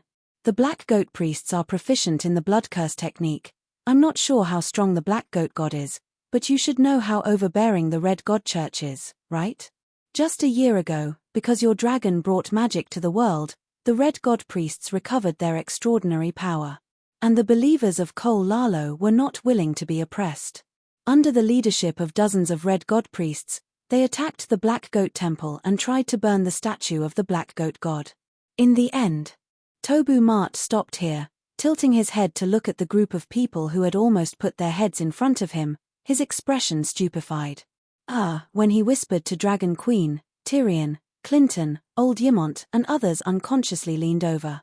"It's okay, I'm not afraid of the Black Goat." Dany waved her hand and said confidently, "I'm afraid." Tobu cried. Dany gave Hattar a look. Hattar received the signal, cracked his knuckles and gave Tobu a ferocious smile. The blacksmith master shuddered and said mournfully, "More than 20 Red God priests who can control fire, thousands of holy fire hands, the Red God Church's armed forces, thousands of Red God believers. Before they could even get close to the Black Goat Temple, they were all slaughtered. Now everyone has seen that Cole continues to live the same life as before. Lalo and the Red God Church did not take revenge, so the matter was left unsettled. This shows how terrifying the Black Goat is. I know about this too. To be fair, you can't blame the Black Goat Church for being cruel. In the past 2 years, the Red God believers have been developing wildly. Their demands have become more and more excessive, and their actions have become more and more overbearing. The Black Goat belongs to the primitive religion of Cole. Even Valeglia did not ban it. But an outsider wants to destroy the local church and preach that the Red God is the only one." Clinton frowned. "Yeah, I heard about the chaos at Slavers Bay." Dany nodded. Why did Dany support the Seven Gods Church? Or rather, why did they have to develop a religion? Because the people of this world needed faith. As long as people experienced hardships, they would have hope. They would hope for the hardships to pass, and hope for salvation to come. Hope was to step onto the steps of faith. If she didn't promote her religion, another religious force would immediately fill the void. And the Red God Church was the largest, most overbearing, and the hardest to control. The King of Light, Lalo, was real. He was a true god with power and will. On the contrary, the 7 gods were just 7 pieces of wood. The 7 gods church represented the 7 spirits. It was more like a philosophical thought on what is a person, and how a person should be. What really made the 7 gods church powerful was a person. It was a wise and powerful chief bishop of a certain generation. It was not a god that was above humans. The 7 gods church could be controlled. Danny's lips curled into a smile that made the blacksmith's hair stand on end. She asked, "Do you think the black goat really exists? What do you want to do?" The blacksmith asked with a trembling voice. "I heard that the Black Goat Church's fanaticism for blood sacrifice even surpassed the Red God Priest." Danny's smile widened. "This is true," but Omart swallowed his saliva and said, "The Black Goat is a god of darkness. It needs living things to worship it every day. On ordinary days, the priest will offer calves, bulls, and horses. On holy days, convicted criminals and slaves who do not please their masters will have their throats slit by the priest. If necessary, the nobles in the city will offer their children to the black goat as a show of comfort. They hope that it can protect the city." Ha ha ha, good, good, good. Danny laughed out loud and said good 3 times. "What's good?" Tyrion asked curiously. "My son is growing and lacks God to eat." "What?" Tyrion opened his eyes wide and said in disbelief, "Eat God? Are you crazy?" Danny waved her hand and said loudly, "Master Tobu, tell me the incantation to melt steel. I want to melt the Sphinx statue. I want to choose one out of 100,000 soldiers, 1,000 battle wolves. Oh, dragon warriors. If the dragon warriors could wear steel armor and hold steel swords, even without the help of the Megalosaurus, they would be able to kill the demon god Black Goat." As soon as the Dragon Queen had this idea, a demigod of darkness in Koa thousands of miles away felt a sense of danger. In the center of the city, there was a dark temple that was tightly shut. On the altar, there was a fluffy black goat statue that was the size of a wild bull. Its red eyes, which were polished with blood crystals, suddenly began to flash with a red light. A moment later, a group of black-robed priests with their faces covered by hoods gathered in the corridor outside the main hall. Creak, the door of the temple opened, and a middle-aged man with silver hair and purple eyes with a dignified appearance walked out. He was also wearing a black robe, but the edges of the black robe were sewn with dark red edges like blood. "My master, the Black Goat, prophesied that a great disaster is about to befall Koa," the dignified middle-aged man said. "Your Excellency, where is the prophesied disaster coming from?" a black goat priest asked. "The Mother of Dragons," the high priest said. Hearing the name of the Mother of Dragons, the priests were not shocked. Instead, they felt a strange sense of relief, as if it was finally their turn. Sigh, she first burned hundreds of nobles in Valeglia, and more than 10 noble trading princes in Lies. Even the strongest city, Bravos, did not escape her fate. Now, I am not surprised that she wants to attack us. In fact, I always thought that she would ride a dragon and burn down our arsenal. After all, many parts of the dragon-slaying crossbow were made by Koa. She should treat us as her mortal enemy, an old blue-eyed priest said. No, the prophesied crisis is related to her. The Mother of Dragons seems to be hostile to the great black goat god, the high priest said. Why? The old man did not understand. Maybe, because of the slaves. We often sacrifice slaves to our master, someone guessed. No matter why she wants to harm our master, what we need to do is to protect Koa. It would be best if we could help the Alliance break through Slavers Bay, the high priest said. What can we do? Go to the Lawn Plains, the Dothraki Sea, and the Horse King City to find the Khal. No matter how strong or weak their Khalasar is, I need you to persuade them to go south to Slavers Bay, the high priest said. Will they listen? The old man was uncertain. The high priest explained, you do not need to go alone. There will be caravans carrying large amounts of supplies with you. In a way, the centaurs are very trustworthy. When they accept our gifts, they will definitely repay us. It is up to them to decide when to repay us. Your mission is to join the Khals Khalasar and remind them to go to Slavers Bay. High Priest, the Dragon Queen is also the widow of Khal Drogo. She is a Khaleesi. Will the centaurs be willing to be enemies with her? Khal Jarko, Khal Bono will definitely be. The High Priest laughed in a low voice. Especially Jarko. He killed her son. With the Dragon Queen's temperament, would she let Jarko go? In the first half of the year, when Jarko passed by Koa, it was the naming day of his son, Wild Horse Dango. He was as strong as a wild horse. At the age of 2, he had already tamed an 8-month-old red pony. For that, I gave the young Khal a saddle, a small scimitar, and a horsewhip as a gift for his naming day. At that time, Jarko had already expressed his fear of Dany Rise. Chapter 459. With dragons, many miraculous things could really be done. Blackie brought Butto Mart back to Astapor in the evening, and by midnight, even Whitey from the Stone Steps archipelago had returned. Then, the 5 dragons, black, white, gold, red, and yellow, went to Meereen together. Well, Dany carried Little Red and rode on Blackie's back. John Bolton and Bruce Wayne also went with them. One of them was in Meereen to participate in the war conference against the Allied forces, and the other was a juror to participate in the Great Trial of Cleon. Both of them were commanders of the guards, and Meereen was suffering from an epidemic and needed the guards to manage the city's security. They had already boarded the ship and were ready to set off. Dany happened to meet them and gave them a ride. Early the next morning, the new freedmen and the freedmen of Gith in Meereen saw 5 megalosaurus of different sizes under the golden red sun. 5 dragons. Such a shocking scene immediately boosted the morale of the people who were affected by the grayscale disease epidemic. In particular, the black dragon could actually speak. While they were stunned, they were suddenly filled with confidence for the future. The Holy Light Megalosaurus had said that the epidemic was under control, and that a miracle cure for the grayscale disease would soon be developed. Most of the people believed what the Dragon Queen said. It was just that the grayscale disease had almost no possibility of being cured. Now, with the Megalosaurus endorsement, everyone was completely convinced. Who could not believe what the Megalosaurus said? Then, an even more fantastical scene appeared. Under the premise of reminding every household to keep their dogs, cats, pigs, sheep, horses, and cows tied up. With the cooperation of the guards, the 5 dragons, starting from the east of the city, flew close to the ground. The 5 Megalosaurus draconic aura was fully unleashed, and the dragon's roar was endless.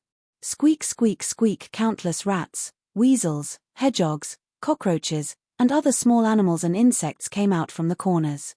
They ran out of the houses, onto the wide streets, and ran mindlessly towards the west of the city. Fishing nets had been set up to prevent the corpses from being washed to other places in the West City docks. The sea-like rats jumped into the fishing net. The rats in front struggled and drowned in the sea, while the rats behind continued to run forward under the pressure of the Firebird. People with trypophobia would probably pass out just by looking at it. This cycle repeated 7 or 8 times. Finally, not a single mouse could be seen on the street. Only then did the 5 dragons end the demonstration of power activity.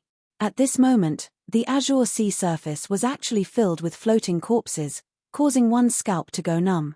However, the rat corpses on the surface of the sea did not need to be dealt with by humans.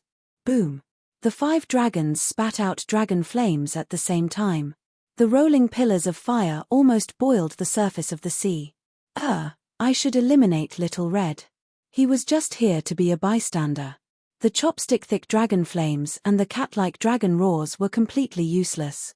Dany had called him over mainly because she wanted to establish a friendly relationship with her brothers through their activities. Well, it could be considered a parent-child activity. After doing this, Dragon Queen prepared to leave. She still had to use the same method to get rid of the rats in Kaiyuan and Astapor City. Whether there was grayscale disease or not, rats were one of the greatest sources of infection for the plague. By getting rid of the rats, the the safety of the people in the 3 cities of Slavers Bay would be reduced by 10 times. The Great Pyramid of Myrine. Under the sunlight, on the green brick wall, Danny sat on Blackie's back with little gold in her arms. Little green, little white, and little gold circled above her head. She said to the red-haired Lila below, "The rats that can run in the city are all dead. The ones that can't run. The rats that can't even run on the ground have no effect on the residents. In the next few days, the symptoms of the patients will show. You are responsible for sending them to the quarantine area. Before the cure is developed, I will come here every 3 days. Can grayscale disease be cured? Or did you discover something with the witchcraft lens?" Lila asked curiously. "To tell you the truth, I'm not confident either." Danny pulled back Little Red, who had naughtily climbed onto her shoulder. She hugged him and smiled bitterly. Grayscale disease is indeed transmitted by a virus, but the virus of grayscale disease is actually a magical beast. It's too strange and confusing. The red-haired Lila's cheeks twitched. She asked dryly, "I don't understand what you're saying. What kind of virus is it? And magical beasts, what are they?" Danny opened her mouth, but she didn't know where to start. She sighed and said, "Wait here. I'll go back and write a grayscale disease prevention manual. I'll bring it to you and John the next time I come." The night before, Danny found the witchcraft lens in the Queen's treasury. It was a strange metal lump with many lens tubes extending out. It looked a little like a certain coronavirus. Danny originally didn't want to use it. At first, she wanted to melt it as scrap metal to forge armor. However, the City of Knowledge had been researching the witchcraft lens for thousands of years. In recent decades, they had even spent a lot of money trying to imitate it. Because of this, there was a lot of information related to the witchcraft lens in the City of Knowledge's library. Not to mention the usage instructions, even the structural principles were piled up in detail there. Activating and continuously using the witchcraft lens required magic power. Danny's Grand Wizard power was able to activate it easily. In the field of science, the witchcraft lens had all the functions of an optical microscope. But it was limited to that. It couldn't see human DNA clearly as Danny had guessed before. Well, Danny tried it. The witchcraft lens had a maximum effective magnification of about 3,000 times. It was much stronger than the 1,000-fold optical microscope on Earth, but it was several orders of magnitude weaker than the electron microscope that was tens of thousands or hundreds of thousands of times stronger. But the witchcraft lens wasn't just scientific. It also had magical properties that even the atomic force microscope didn't have. It could see magic power, spirituality, and genes in Valeglia's language, not DNA fragments. It wasn't until last night that she had time to study the grey spot tissue cut off from Clinton's body. The results of her observation shocked her. She couldn't see the virus. Of course, the virus was too small. It was a nano-level organism. No matter how awesome the optical microscope was, it couldn't see it. But she still saw the virus with magic power. It was a grayish-blue light spot that was constantly moving. Well, in the optical eyepiece, she couldn't see the virus clearly. But when she adjusted the magic eyepiece, she could capture the bright magic radiance emitted by the virus. This was the strange thing about the witchcraft lens. Things that couldn't be seen with the naked eye could be perceived with magic power and mental power. That's right. When using the magic eyepiece, she didn't use her eyes to see. Instead, she used her magic power to resonate with it, using her own magic power as another organ.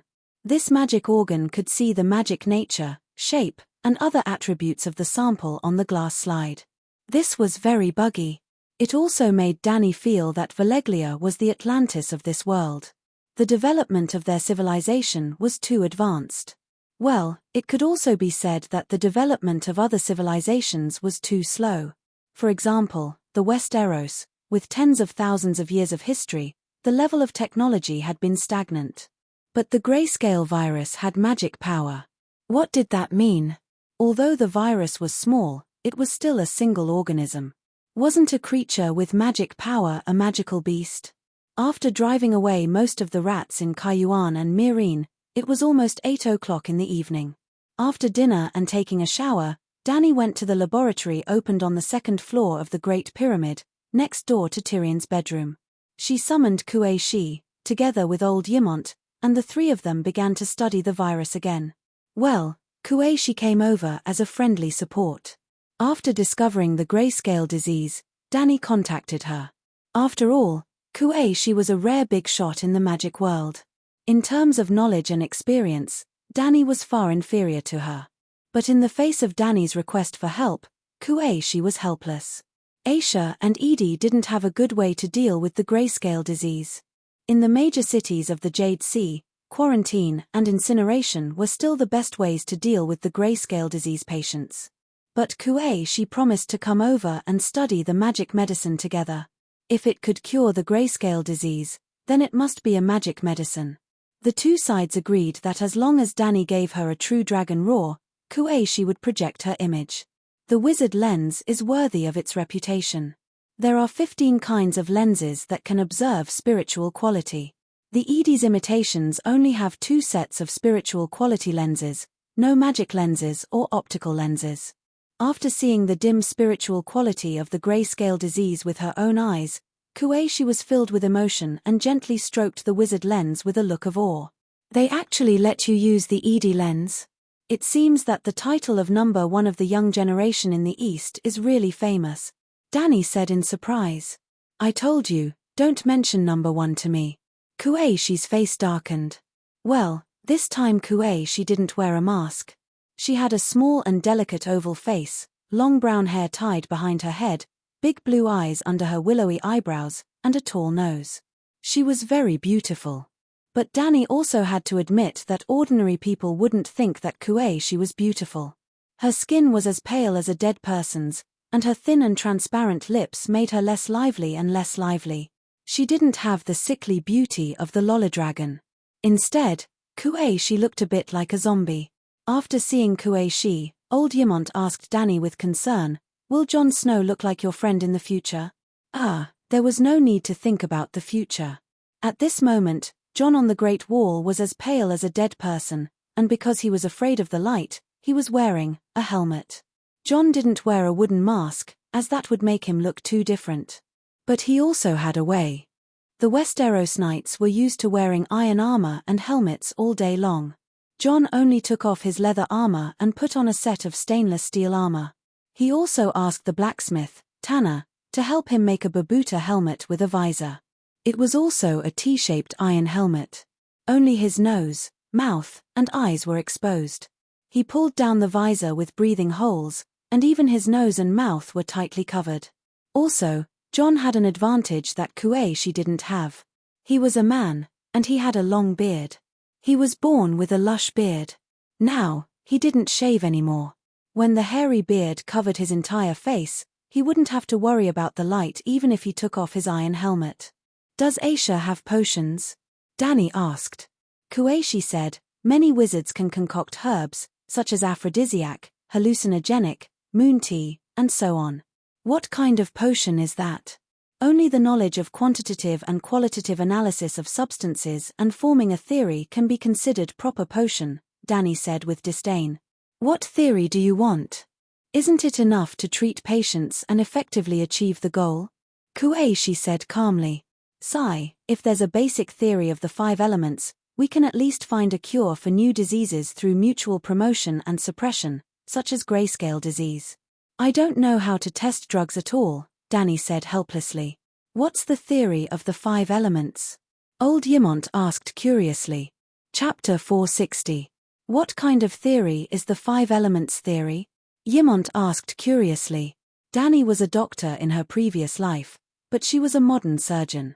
She did not understand traditional Chinese medicine and could not accurately explain the 5 elements theory of traditional Chinese medicine.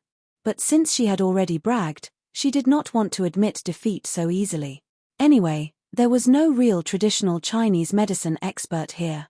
Yimont and Kuei Shi were from another world and had never heard of the 5 elements theory of traditional Chinese medicine, so it did not matter if she spoke nonsense. It's probably to classify everything in the world into the 5 elements of metal, wood, water, fire, and earth, and the 5 elements reinforce and counteract each other. So, Danny stumbled, combining her understanding of the five elements theory that she had read in novels with her own professional knowledge. She made a mess and served it to the two people opposite her. Whether they could eat it, whether they would have diarrhea or be poisoned to death after eating it was none of her business. At first, Kueishi was calm and did not care about a certain person's fallacious theory. But as she listened, she was shocked to find that regardless of whether the Dragon Queen's theory was true or false, it was indeed a very systematic, very reasonable, and very magical medical theory. This is indeed a very advanced way of thinking, Yimont said thoughtfully. Our current medicine only has medicine and no theory. As for the potions, they were all improved from folk recipes. Scholars can't develop new medicine out of thin air, and can't develop corresponding medicine for a certain disease. We have no theory and don't know how to start. We can only test a variety of herbs. But the patient is weak, how can they withstand the experiment? So, the bloodletting therapy, which may be useless but is absolutely harmless, has become a panacea in the hands of doctors. This five elements theory of yin and yang is worth a try, Kueishi nodded in agreement. Then, she sighed. The problem is, this kind of medical theory also requires a lot of time to experiment, verify, and accumulate experience. For the current grayscale disease, speaking of this, Kueishi suddenly froze and was stunned. Danny saw that her expression was not right and could not help but ask with concern, "What's wrong?" The five elements reinforce and counteract each other. Water counters fire, and water and fire do not mix, right? Kueishi asked. Isn't it obvious? If your house is on fire, just put it out with water. Dead wood can't be lit, Danny said casually. No, your understanding is too shallow. Kueishi shook her head and said seriously, the five elements reinforce and counteract each other. It should be related to the cycle of the laws. With the five laws as the foundation, a complete world can be built. It was Danny's turn to be dumbfounded.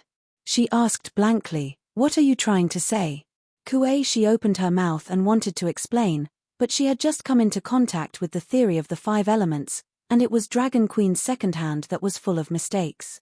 She had some understanding in her heart, but she could not form a complete idea. Sighing, she directly suggested, the grayscale disease was born from Leona. Theoretically, it belongs to the water element, and your dragon belongs to the fire element. Perhaps, you can try to see if your dragon blood can kill the grayscale disease virus. That's not a problem. Danny frowned and thought for a moment before reluctantly nodding in agreement. Taking blood was very simple. At the top of the Great Pyramid, the five dragons were sleeping on the huge stone wall. She woke Blackie up and poked a small hole in his fleshy wing. Hot dragon blood with smoke dripped into the test tube. It was not much, about 3 milliliters. The wound on the dragon's wing stopped bleeding and slowly healed. Then, Danny quickly returned to the laboratory and smeared a layer of dragon blood on the grayscale disease sample, 7 levels of hell. What is going on? Danny turned pale with fright when she used the wizard lens to observe the blood sample. The grayscale disease virus is multiplying rapidly in the dragon blood, and even mutating, she said in disbelief. Kueishi leaned over and looked for a while. Her pale face became even paler. She muttered, This doesn't make sense. It doesn't conform to your theory of the five element. Let the theory of the five elements go to hell. Danny immediately took out the sample and used the fire wizard power to burn the sample stained with dragon blood into ashes. Kueishi looked at the burning sample in the dry pot and wondered, it doesn't make sense. The fire wizard power can burn the virus. How can dragon blood have the opposite effect? Water restrains fire. That's normal. Old Yimont thought it was natural. No, water restrains fire, but fire can't create water, Kueishi said. Oh, Danny slapped her forehead and groaned. I was just kidding. The theory of the five elements is not suitable for this world. Why is it not suitable? I think it makes sense, Kueishi said. Old Yimont nodded and sighed. Human medicine has been developed for tens of thousands of years, but there has never been a theory. Now that you, Danny, have developed such a scientific and magical theory, we can't just abandon it. Danny was stupefied. The old man's words were, I've never even seen a woman before. Now that my wife is beautiful and seems to be able to give birth, it doesn't matter if she's crazy or not. Kuei continued, not only can we not give up, but we should also invest a lot of manpower and resources to research it and perfect it. One day, when this theory is perfect, we should write it into a book and let all the doctors in the world see it. Up to you. Danny sighed. Yimont was worried. If the dragon's blood promotes the growth of the virus, will the megalosaurus be infected with the grayscale disease? No, the high temperature will kill it. At this point, Danny suddenly froze. After experiments, burning with fire could indeed prevent the grayscale disease. Fire could kill the virus. Then, with her non-burning physique, she was immune to the grayscale disease. Blackie could also withstand the burning of ordinary flames, so it should also be immune to the grayscale disease. But the problem now was that Blackie's blood was conducive to the growth of the virus.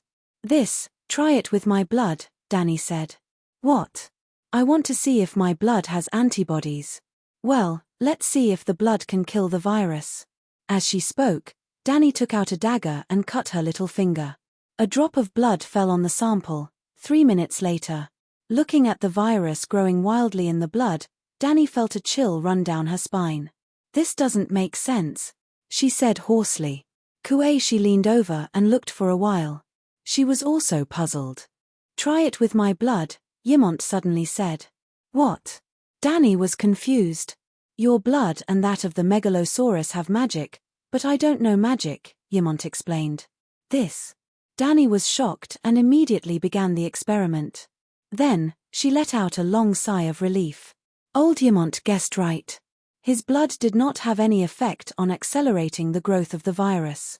After that, Danny rode the dragon and went to the wildfire processing plant 10 kilometers away to take the blood of a group of fire mags. The result was that their blood had an accelerated effect, but it was not as strong as the megalosaurus and Danny's. Why is that? Can the grayscale disease virus absorb the magic in the blood? According to this theory, transcendents are more likely to be infected with the curse, but the reality is the opposite. Kuei was puzzled. In fact, few mags were infected with the disease. After a while, Danny said seriously, I'll try it myself. How? Kuei asked. Try to see if the virus can infect my body, Danny said. Danny, are you crazy? You're the queen, how can you put yourself in danger? Old Yimont cried out in panic. Kuei also advised, don't be stupid, only 100 people in Slaver's Bay are infected. The worst result is that they'll be burned to death. 100 people in Slaver's Bay is really nothing.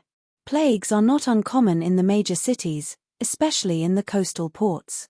For example, there's an outbreak in Flanders, and it's the terrifying grayscale disease. Hundreds and thousands of people die every day. Is that so? Danny smiled faintly. Wait until I test the poison and develop a cure, then I can save thousands of people. But what if you're infected? Yimont said anxiously. Danny smiled strangely. Don't worry, I'll use the witch lens to observe. As long as there's a virus in my body, I'll burn it to death immediately. What if it doesn't die? If it doesn't die, I'll cut off the flesh with a knife before the virus spreads. Danny's expression was firm, and her whole body exuded a fearless spirit of sacrifice. Kuei asked, which part are you going to infect? Danny looked at her right hand. On the lower half of her palm, there was a pinprick-sized brown mole on her white skin. How about this? She pointed at the mole. Kuei was stupefied. Old Yimont was stupefied. Danny fixed her right hand under the lens, and after adjusting the magnification, she used her empty left hand to pick up a slender silver needle. First, she inserted the tip of the needle into the dark grey skin tissue of the stone man, infected it with the virus, and then carefully placed the needle near the mole on the palm. She gently touched it. Kuei was responsible for observing the target under the eyepiece, and after seeing the dark blue magic spot, she immediately said, okay, the virus has fallen into your palm. Danny pinched the silver needle with her fingers, and an orange flame ignited on the tip of the needle. Putting down the sterilized silver needle, Danny nervously looked at Kuei, waiting for the final judgment. The waiting time felt like years. For a long time, Kuei didn't say anything. Danny couldn't help but ask anxiously, how is it? Am I infected? She looked up at her and saw that her smooth forehead was sweating. Obviously, she was anxious and scared. She couldn't help but laugh. Weren't you very brave before? You wanted to test the poison with your own body to find the miracle medicine that can save the people. Few seeing Kueishi smile, Danny let out a long sigh of relief. It seems to be working well? She asked casually. Kueishi nodded and said, the virus that fell on your mole didn't spread, and it didn't multiply. Instead, it died after entering the pores on your skin. In other words, the magic spot under the eyepiece is disappearing. It's strange. Your blood promotes the growth of the virus, but you're indeed immune to the grayscale disease. The shadow binder looked very confused. After a while, she looked up at Danny and said, we still need a group of fire mags to do the experiment. We need to test whether you're special, or all transcendents are immune to the grayscale disease. Testing this won't help with curing the grayscale disease. Our main goal now is to cure the disease. Also, the fire mags under me are weak. They can only conjure wildfire. They can't even gather fire to light a lamp. It'll be terrible if they get infected, Danny said. Kueishi frowned and thought for a while. She said, my projection is about to end. Why don't you get the Black Dragon to pick me up from Thunder Island, and I'll come to Slave Bay to help you research the miracle medicine? You're not sealing the evil god of the underground palace? Danny asked in surprise. According to the Brandon Evil Suppression formation you gave me, I ordered a new batch of magic materials from Yasha. I have about a month of free time, Kueishi said. Okay, I'll get Blackie to pick you up. After Kueishi left, Danny didn't end the experiment. Chapter 461. After that, Danny and Yimont tested high-concentration alcohol, vinegar, mustard, lime paste, and other common disinfectants. How should she put it? The mustard-lime paste developed by the scholar was almost useless. It could not effectively reduce the amount of virus on the surface of the sample. Lime could indeed suppress the virus, but to achieve this effect, the concentration of lime was too high, so high that it could harm human skin. On the other hand, high-concentration alcohol was still effective against the magical demon beast virus in the other world. It could not kill the grayscale virus, but it could effectively suppress the spread of the virus. The key was that alcohol was harmless to the human body. This result made old Yimont extremely embarrassed. I didn't expect that the ointment that the City of Knowledge spent several generations and hundreds of years to develop would not be as effective as the cheapest wine on the street. Sigh. The old scholar seemed to have suddenly been drained of his energy. He rubbed his temples tiredly and left the laboratory dejectedly. He had suffered a huge blow. He had to go back and sleep to adjust his mood. Danny was still in high spirits. After testing the grayscale virus, she began to study the genes again. Valeglia's gene test did not focus on base pairs. The witch lens could not even see DNA, let alone the bases that made up the DNA chain. But this world was magical. Different genes would trigger different amounts of extraordinary power. Simply put, the Muggle's genes were different from the Wizard's genes. The brightness, density, and color of the soul contained in the genes were also different. They could be clearly distinguished through the witch lens. Danny used her spiritual power to connect to the witch lens and could see her own genes. It was like a wheat field at noon in autumn, a large patch of gold.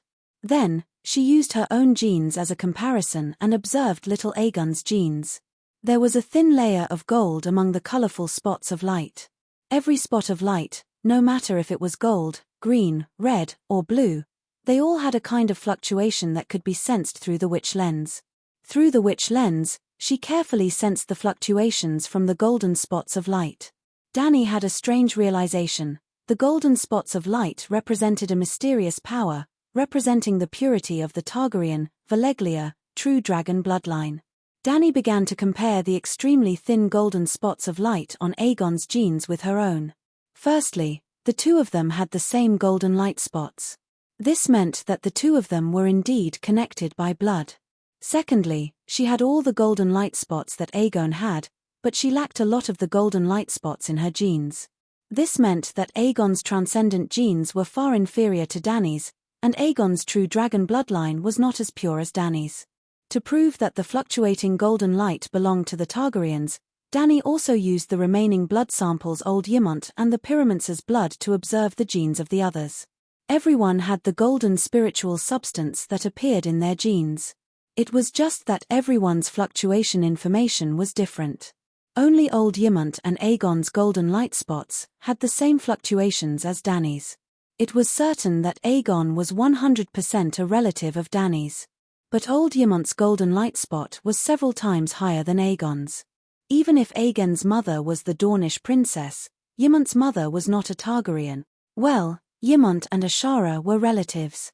His mother came from Starfall City and was the first daughter of the Dane family.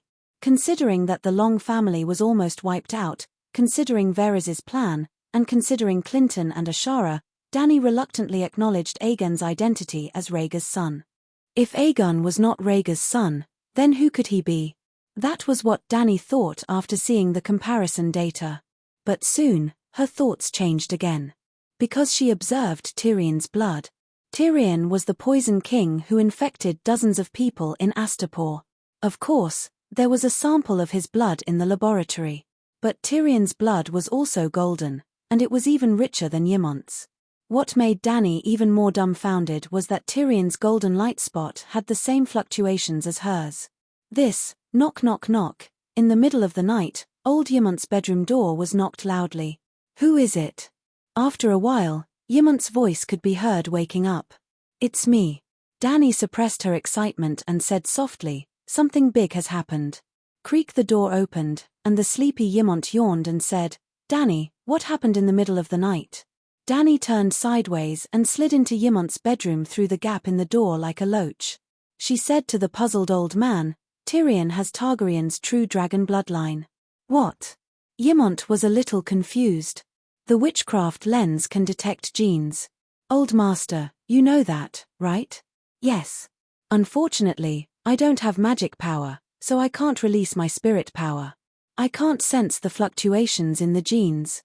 Old Ymont said regretfully, "Aegon has true dragon bloodline, but it's very thin, even thinner than yours." Dany said, "This." Ymont looked surprised and said hesitantly, "His bloodline should be purer than mine. I don't have the typical silver hair of Targaryen." Yes, Ymont had black hair, but he was old and his black hair had turned silver. "You mean, he could be a fake? Then, does Targaryen have other collateral relatives?" Dany was shocked.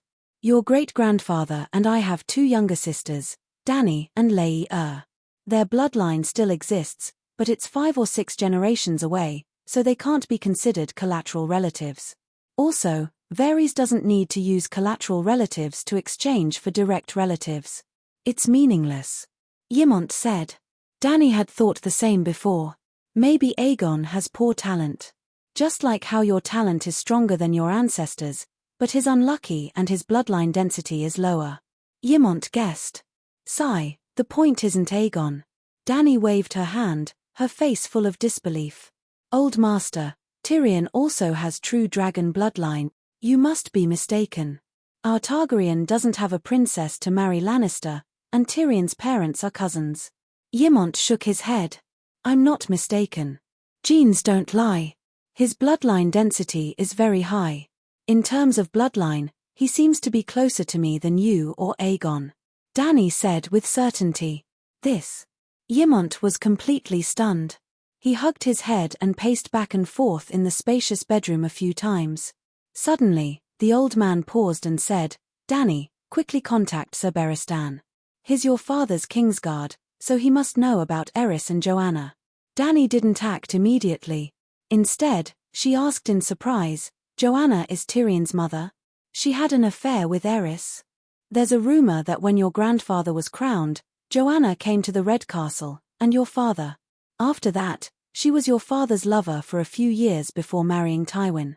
At this point, Ymont shook his head with a bitter smile and said, "Now it seems that it might not be a rumor. If Tyrion is really your father's illegitimate son, at least it means that Joanna really did have an affair with your father.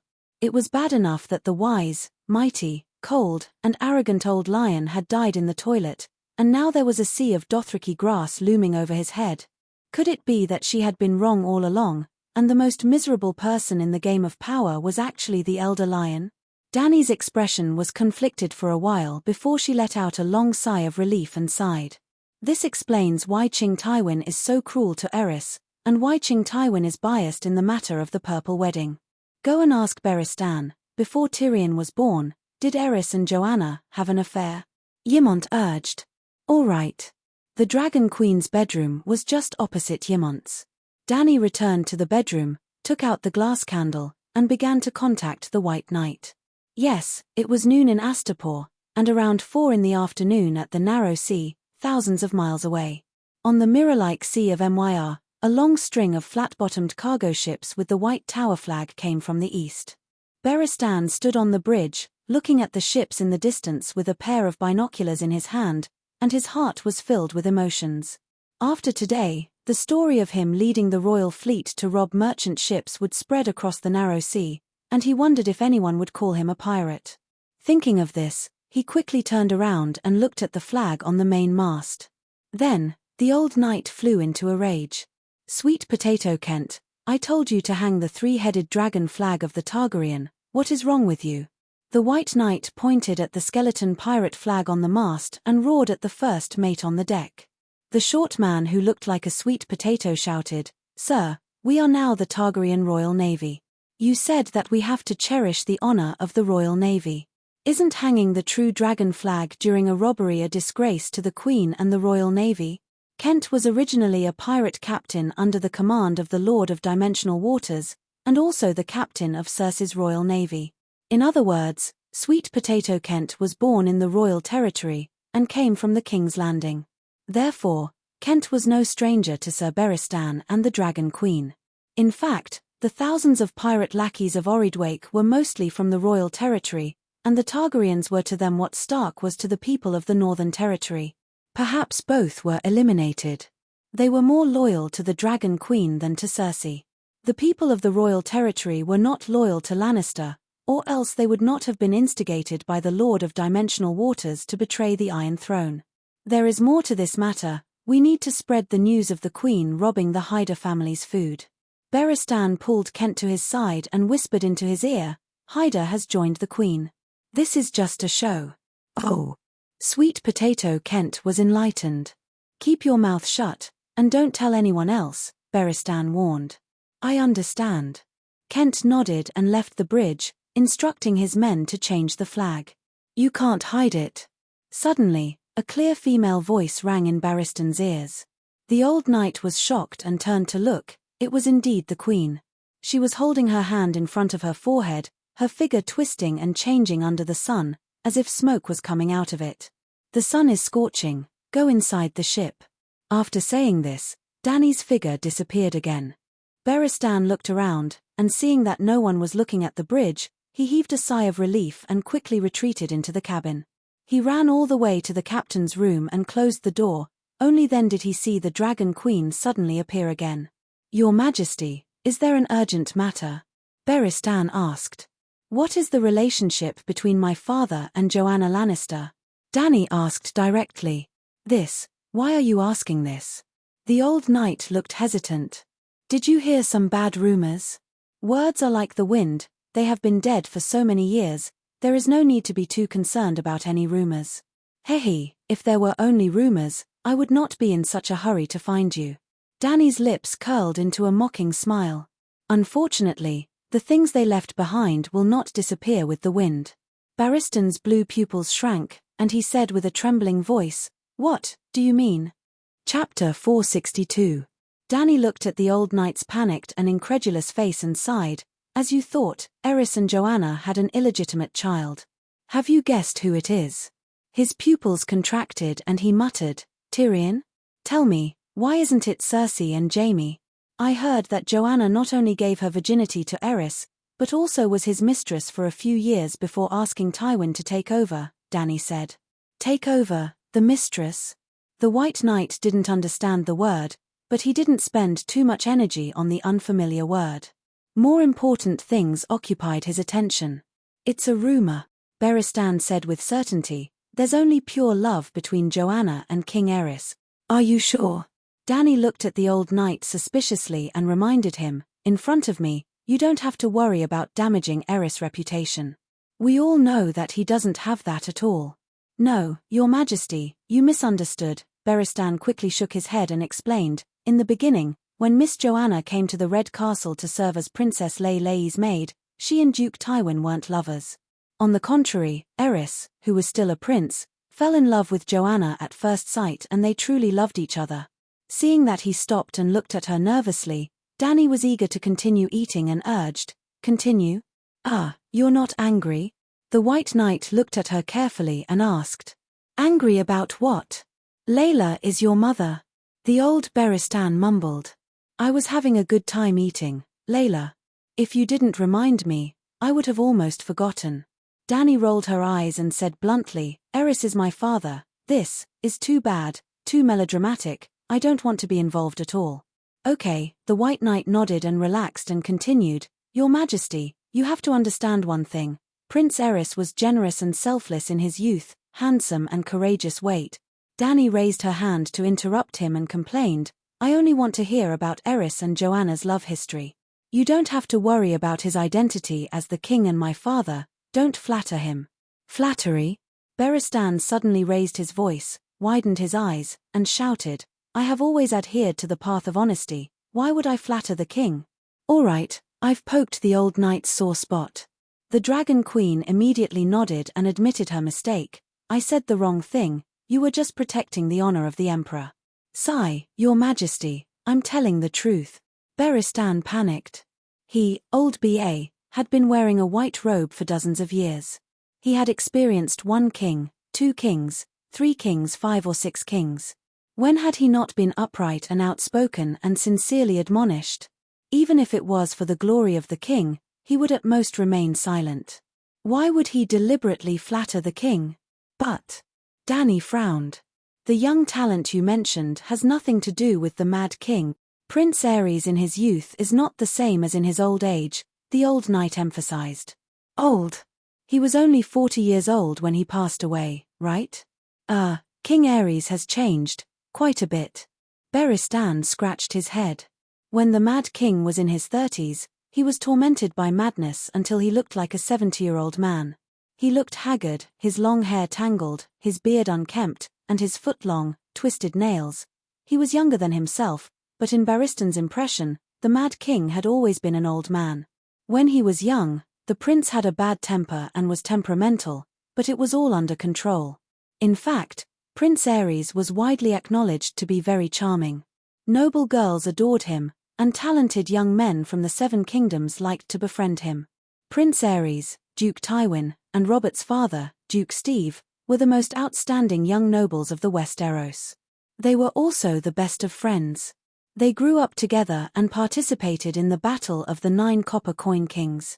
Your father's bravery was tested in the flames of war, and Tywin even personally conferred him the title of knight after the war. Dany did not comment. "So, Joanna fell in love with such a beautiful young man? The 2 of them did not do anything impolite, but you know that the forest which prophesied to your great-grandfather that the child of prophecy would definitely be born in your parents' bloodline. So, Prince Aerys could not marry Miss Joanna. I am not sure whether the change in his personality was related to it. In short, after marriage, King Aerys' behavior became more and more crazy." Sir Beristan said the last word carefully, and he kept staring at the Queen's expression. Dany did frown, but it was not because Aerys was called the Mad King. "Are you sure that my father Aerys loved Joanna?" she asked. Beristan said firmly, "Prince Aerys is temperamental, and his hobbies could not last long. But I can swear that Prince Aerys never loved Princess Layla. There was no love between them. On the contrary, his feelings for Joanna lasted for a long time. If the child of prophecy had not prophesied, there was a 90% chance that he would have married Joanna. Then, do you think that my father's change is related to the 3-eyed crow?" Dany asked. This. Baristan's expression changed drastically, and he said in a trembling voice, "If I did not know about the 3-eyed crow and that he had once distorted your thoughts, I would not have thought of this." "So, it is?" Dany asked again. Beristan shook his head and said, "But why? Blinden Riverman is a Targaryen. His father, Aegon V, doted on him, and even acknowledged his identity and inheritance.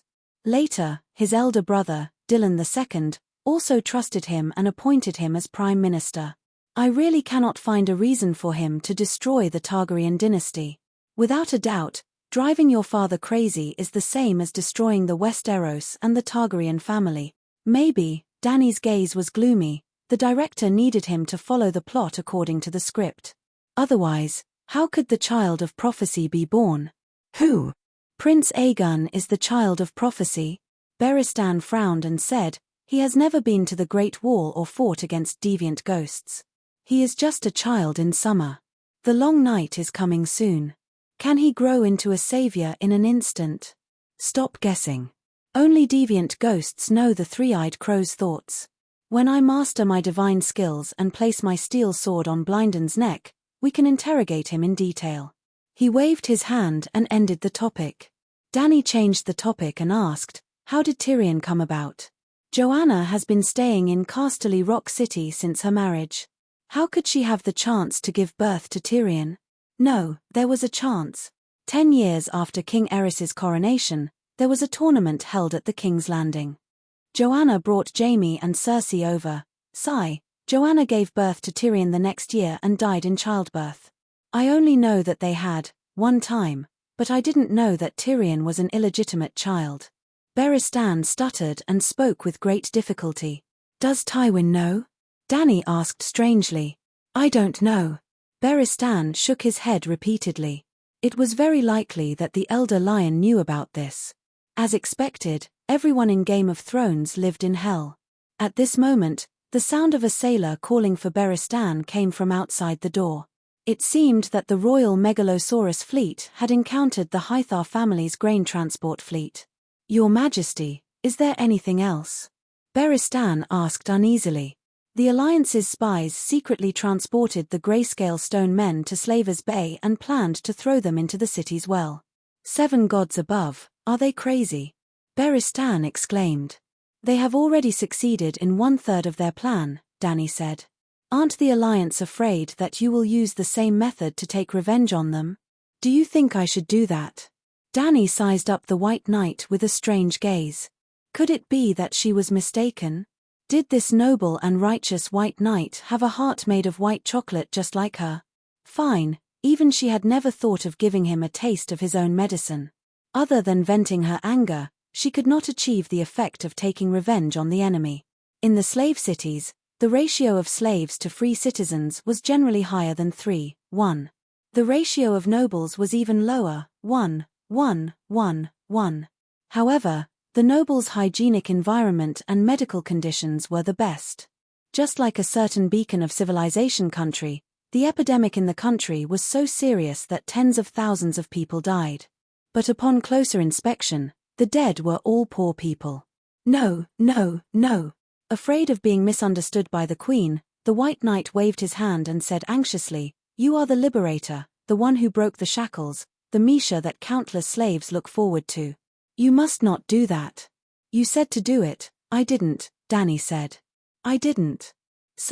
How do you plan to take revenge on them?" The White Knight sighed. Dany said, "When the epidemic stabilizes, I plan to take down new guys. I will only use the power of the Megalosaurus and the Navy. It will not affect Meereen's preparations for war and food production. If possible, Queers will not let it go. So, I need a Navy general who can fight. Blackbeard Growlit has a lot of sailing experience, but he does not know a proper battle for sea control." "How about Ordvi Water?" Beristan asked. "I need someone with more honor," Dany rejected.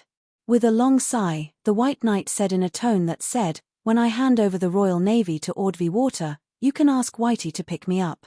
"No, Knight, you have a lot to do. Reorganize the Royal Navy, protect Dragonstone Island, control the landing point from the Stone Steps Archipelago to the Land of Strife, escort the food transport team and the barbarian fleet. You are equivalent to the Queen's hand, not a Navy general," Dany said. Beristan nodded in satisfaction and recommended, "Eris Sitiga is fine, Gales Hyder is fine too. Get them ready, I will ask Blackie to pick them up in a few days." Tyrion's identity as Targaryen's illegitimate son only surprised Dany. This kind of plot that did not exist in Game of Thrones made her feel sweet and satisfied. However, the identity of the dwarf's illegitimate brother did not make her feel close at all. She did not feel uncomfortable, conflicted, or awkward at all. To put it simply, Dany did not acknowledge Rhaegar, second brother Wae, Mad King Aerys and Queen Layla, the original owner's relatives. Hence, she did not feel anything when Tyrion became her brother in name. Therefore, the next morning, in the hall on the first floor of the Morning Sun Palace, in front of many officials and citizens of Slavers Bay, Dany awarded General Wildfire a yellow margua as usual. Yes, this was an announcement that was made before. Targaryen's words were like a mountain. The Dragon Queen acknowledged Tyrion's contribution in exposing the Alliance's sinister plan. Even if it was indirect, it was to reward Tyrion for giving her 200 tons of steel. She said that she would reward him. Even if he became the Targaryen's illegitimate son, she would still give him this piece of fragrant ice cream. General Wildfire, you can consider changing your hairstyle. Dany held back her naughty thoughts and suggested. Chapter 463. Your Majesty, I don't want to shave my head. A bald head with a braid hanging at the back is so ugly. Tyrion shook his head repeatedly, rejecting the Dragon Queen's good intentions. Dany was surprised. So far, Tyrion was the only one who clearly said that the braid hairstyle was ugly. This guy's aesthetic is normal. Well, she also thought that it was very ugly, very funny, and had a disgusting smell for sensible people. Because of this, she instigated the little demon to get one. The uglier, funnier, and more disgusting he was, the happier she was. After learning that he was Targaryen, Dany hated the little demon's performance in the finale of Game of Thrones even more. She wanted to see him make a fool of himself, to see him get a minion's head without knowing it. Who knew that his aesthetic was the same as the normal people of the Celestial Empire? In this other world, it was too abnormal. Returning to the living room on the top floor from the Yarman on the first floor, the unwilling Dany suggested again, Meereen is undergoing the roundhead movement, and the Gith people have begun to shave their hair. If you shave it too, I'll transfer you to Meereen and give you a promotion. A second-grade official is qualified to participate in the Imperial Conference. The Queen's words were half true and half false. The last thing Clyne did as the mayor of Meereen was to urge the Gith people to change their customs and shave off their originally stiff black and red straight hair. But it was not a minion's head. It was somewhat like a Mongolian warrior who shaved off the top of his head, leaving only a circle of hair at the temples and the back of his head. It was also ugly. Moreover, the so-called second-grade official was only a promotion, not a position. The little demon was still a Wildfire general. Tyrion waved his hand dejectedly and said, I have the grayscale disease and am about to die. There's no point in having the Iron Throne in front of me. On the side, Aegon, who was nestled in a daze on the soft couch, seemed to empathize with him. His eyes reddened, and he was about to cry. Sigh. Clinton also sighed. His eyes dimmed and he looked like he had lost all interest in life. Sister Ashara's eyes were filled with pity, but there was nothing she could do. She could only silently stroke Aegon's back and whisper some words of comfort. Seeing this, Ymont comforted them. Don't worry, the Queen has the witch lens and has already studied the characteristics of the grayscale disease virus. Later, Larissa will teach you the fire magic that the Queen has personally taught you. Combined with a high concentration of alcohol, you will be able to effectively stop the spread of the grayscale disease. Maybe he can be like Shireen Byra and Theon, only partially petrified. I've also attended the Queen's witchcraft lectures, and I've also tried the glass candles. I don't have the talent for witchcraft, so I can't learn it. Tyrion shook his head. Ymont thought for a while and said, Dahe went to the Thunder Island in the Jade Sea to pick up Master Kuei-shi. She is the most talented sorcerer in the East. Maybe she can come up with a miracle cure. Kuei-shi. 7 gods above, it's actually her. Tyrion facepalmed and sighed. Dany asked curiously, you know Kuei-shi too? I heard from the fire sorcerers that she is the strongest among the young generation in the Eastern Transcendent world. Together with Lisbon, they are known as the twin heroes of the East and the West. Tyrion sighed again and again. What bullshit strongest among the young generation? It's fine if you're just fooling others. But I know Lisbon. That bastard even used the 3 gods' return to cave to cheat me of a bag of silver coins. In the end, he was stabbed into a dead end by a mercenary. How unlucky. Instead of relying on that kind of person to save lives, it's better to fight with a wildfire. How do you fight with a wildfire? Aegon raised his head and asked. I have an idea. Tyrion stared at the Dragon Queen's face with a pair of expectant eyes. The Queen's fire control skills are unparalleled in the world. Can you accurately control the wildfire to burn off the infected skin? You can try. Try burning your entire dick to ashes. Dany complained in her heart about the little devil's rotten idea. It won't work. Ymont immediately shook his head and explained, by the time the symptoms are discovered, the virus will have already entered the bloodstream and circulated to all parts of your body. Therefore, amputation as a treatment that is widely spread among the people has never been recognized by the City of Knowledge. For example, even if Sir Clinton's right arm is chopped off, there is a very high chance that the other parts of his body will be infected. Tyrion, you can try drinking a few mouthfuls of the wildfire. Perhaps, you can awaken the immortal bloodline, Dany said with a wicked smile. Dany. Old Ymont increased the volume of his voice and glared at her meaningfully. After leaving everyone's line of sight and entering the laboratory, old Ymont warned her, Dany, don't tell Tyrion his true identity. Why? There are too many dragons. Ymont smiled bitterly. If there are too few true dragons, there is a danger of extinction.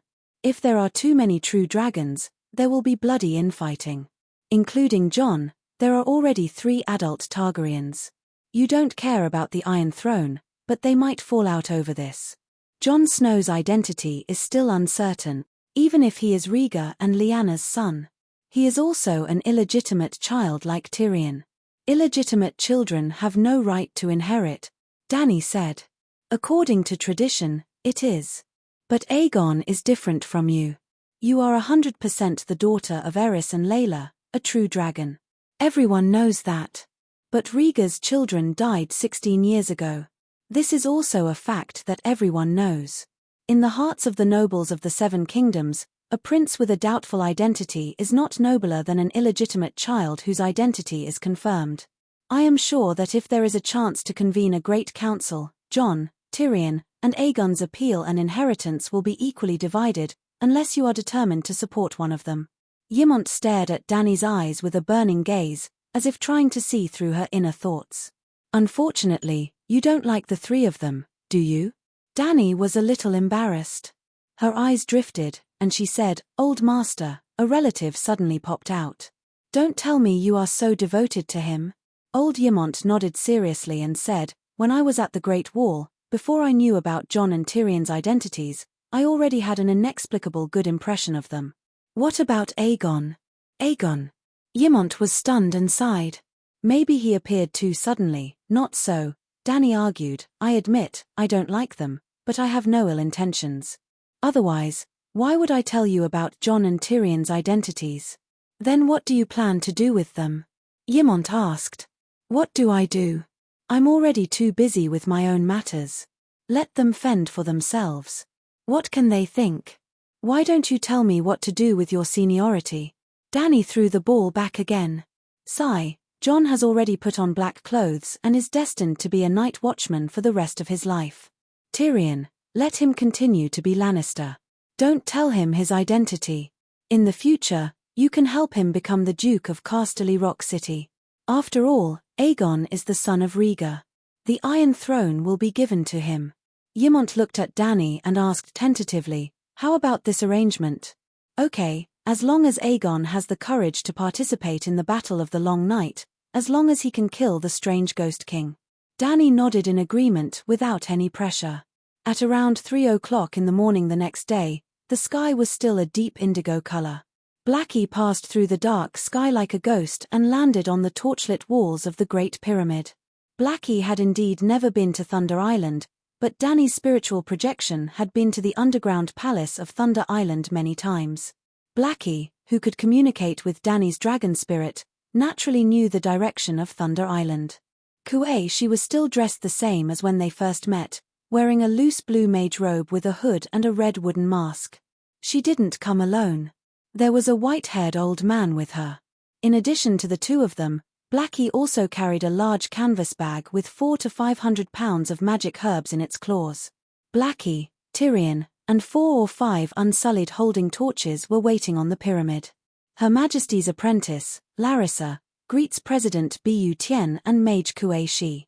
General Wildfire and I represent Her Majesty to welcome the two of you. When Kue Shi and the white-haired old man slid down from the dragon's back, Larissa said again, I have already asked people to prepare wine and guest rooms. The two of you must be tired from the journey. First, eat a little and rest for the night. When dawn comes, the Queen will personally receive the Masters. Masters, hello. My name is Tyrion Lannister. Actually, other than General Wildfire, I'm the only one bestowed with a yellow mandarin jacket. The little demon was wearing a golden mandarin jacket. He strode over with his short legs and walked over with his head held high. I will accompany the two of you for dinner on behalf of the Queen and introduce the epidemic in Slave Bay. Yes, Tyrion was here to accompany them. At this time, the Dragon Queen was sleeping and couldn't receive guests. However, he couldn't let the guests sit in the living room and eat alone. General Wildfire, who was bestowed with a yellow mandarin jacket, accepted the task of accompanying the guests. After all, he could drink and had a sharp tongue. He was most suitable to be a receptionist. Master Kue Shi, I have long heard of your great name. After the introductions, Tyrion began to show off. He walked in front of Kue Shi, who was wearing a red wooden mask, and gave him a thumbs up. He praised, the best of the younger generation, and the same as Volantis Lisbon enough. The shadow-binding knight, who had been silent all this time, almost shouted. I'm not the best of the younger generation. Don't compare me to Lisbon, she said in a low voice after catching her breath. Ha. Tyrion didn't know what to do for a moment, but immediately smiled as if he understood something. This female wizard was very modest, very shy, and even a little shy. Wizard Kue, she is truly modest. But who doesn't know your name? Who doesn't know? Even an outsider like me knows your position in the transcendent realm. You're too modest, he praised loudly. He couldn't be rude just because she was too modest. On the contrary, the more he praised a modest person, the better impression she had of him in her heart. After all, he had contracted an illness and needed her to treat it. Kue Shi's gaze was deep. Several shadows flashed in her bright, mirror-like eyes, but the red wooden mask blocked her gaze. The dwarf gave a thumbs up and waved it in front of the barbarian elder and Kue Shi. He praised loudly, Wizard Kue Shi, the best of the younger generation. Who else could be better than you? Kue Shi's body trembled slightly. She unconsciously clenched her fists. However, the night wind at the top of the tower blew at her loose wizard robe. Her hands were also hidden in her sleeves. No one could see. I'll give this dwarf retribution sooner or later, the binding knight thought. Black Sister Larissa felt that the atmosphere was a little strange, but she couldn't figure out what was wrong with Tyrion's praise. She was already the best of the younger generation. Was she not enough for this binding knight to brag about? Thus, she began to suspect that the two guests were dissatisfied with the Queen for not personally coming out to greet them. Thinking of this, she smiled and explained, the Queen has been staying up late recently to study the grayscale disease. Tonight is no exception. She just fell asleep not long ago. She didn't mean to be rude. The white-haired elder waved his hand and looked deeply into Blackie's human-like eyes. He said meaningfully, actually, I've already met the Dragon Queen. The great wizard's dragon spirit innate gift is both enviable and revered. The barbarian elder wore a high hat and a wide belt. He had an awe-inspiring aura and exuded a noble aura. Larissa wondered what dragon spirit innate gift was, but the other party was an honored guest who had come from afar. She couldn't be rude and just led the way. Masters, please follow me. Her Majesty has prepared Qingting Island golden wine. Let's get drunk tonight. Tyrion smiled. The elder seemed to have a high status. He directly walked past Kue Shi and said, there's no need to rest or feast. I've been meditating during the flight. I'm not tired now. Take me directly to the laboratory, the legendary wizard lens. How can I sleep when I think of it next door?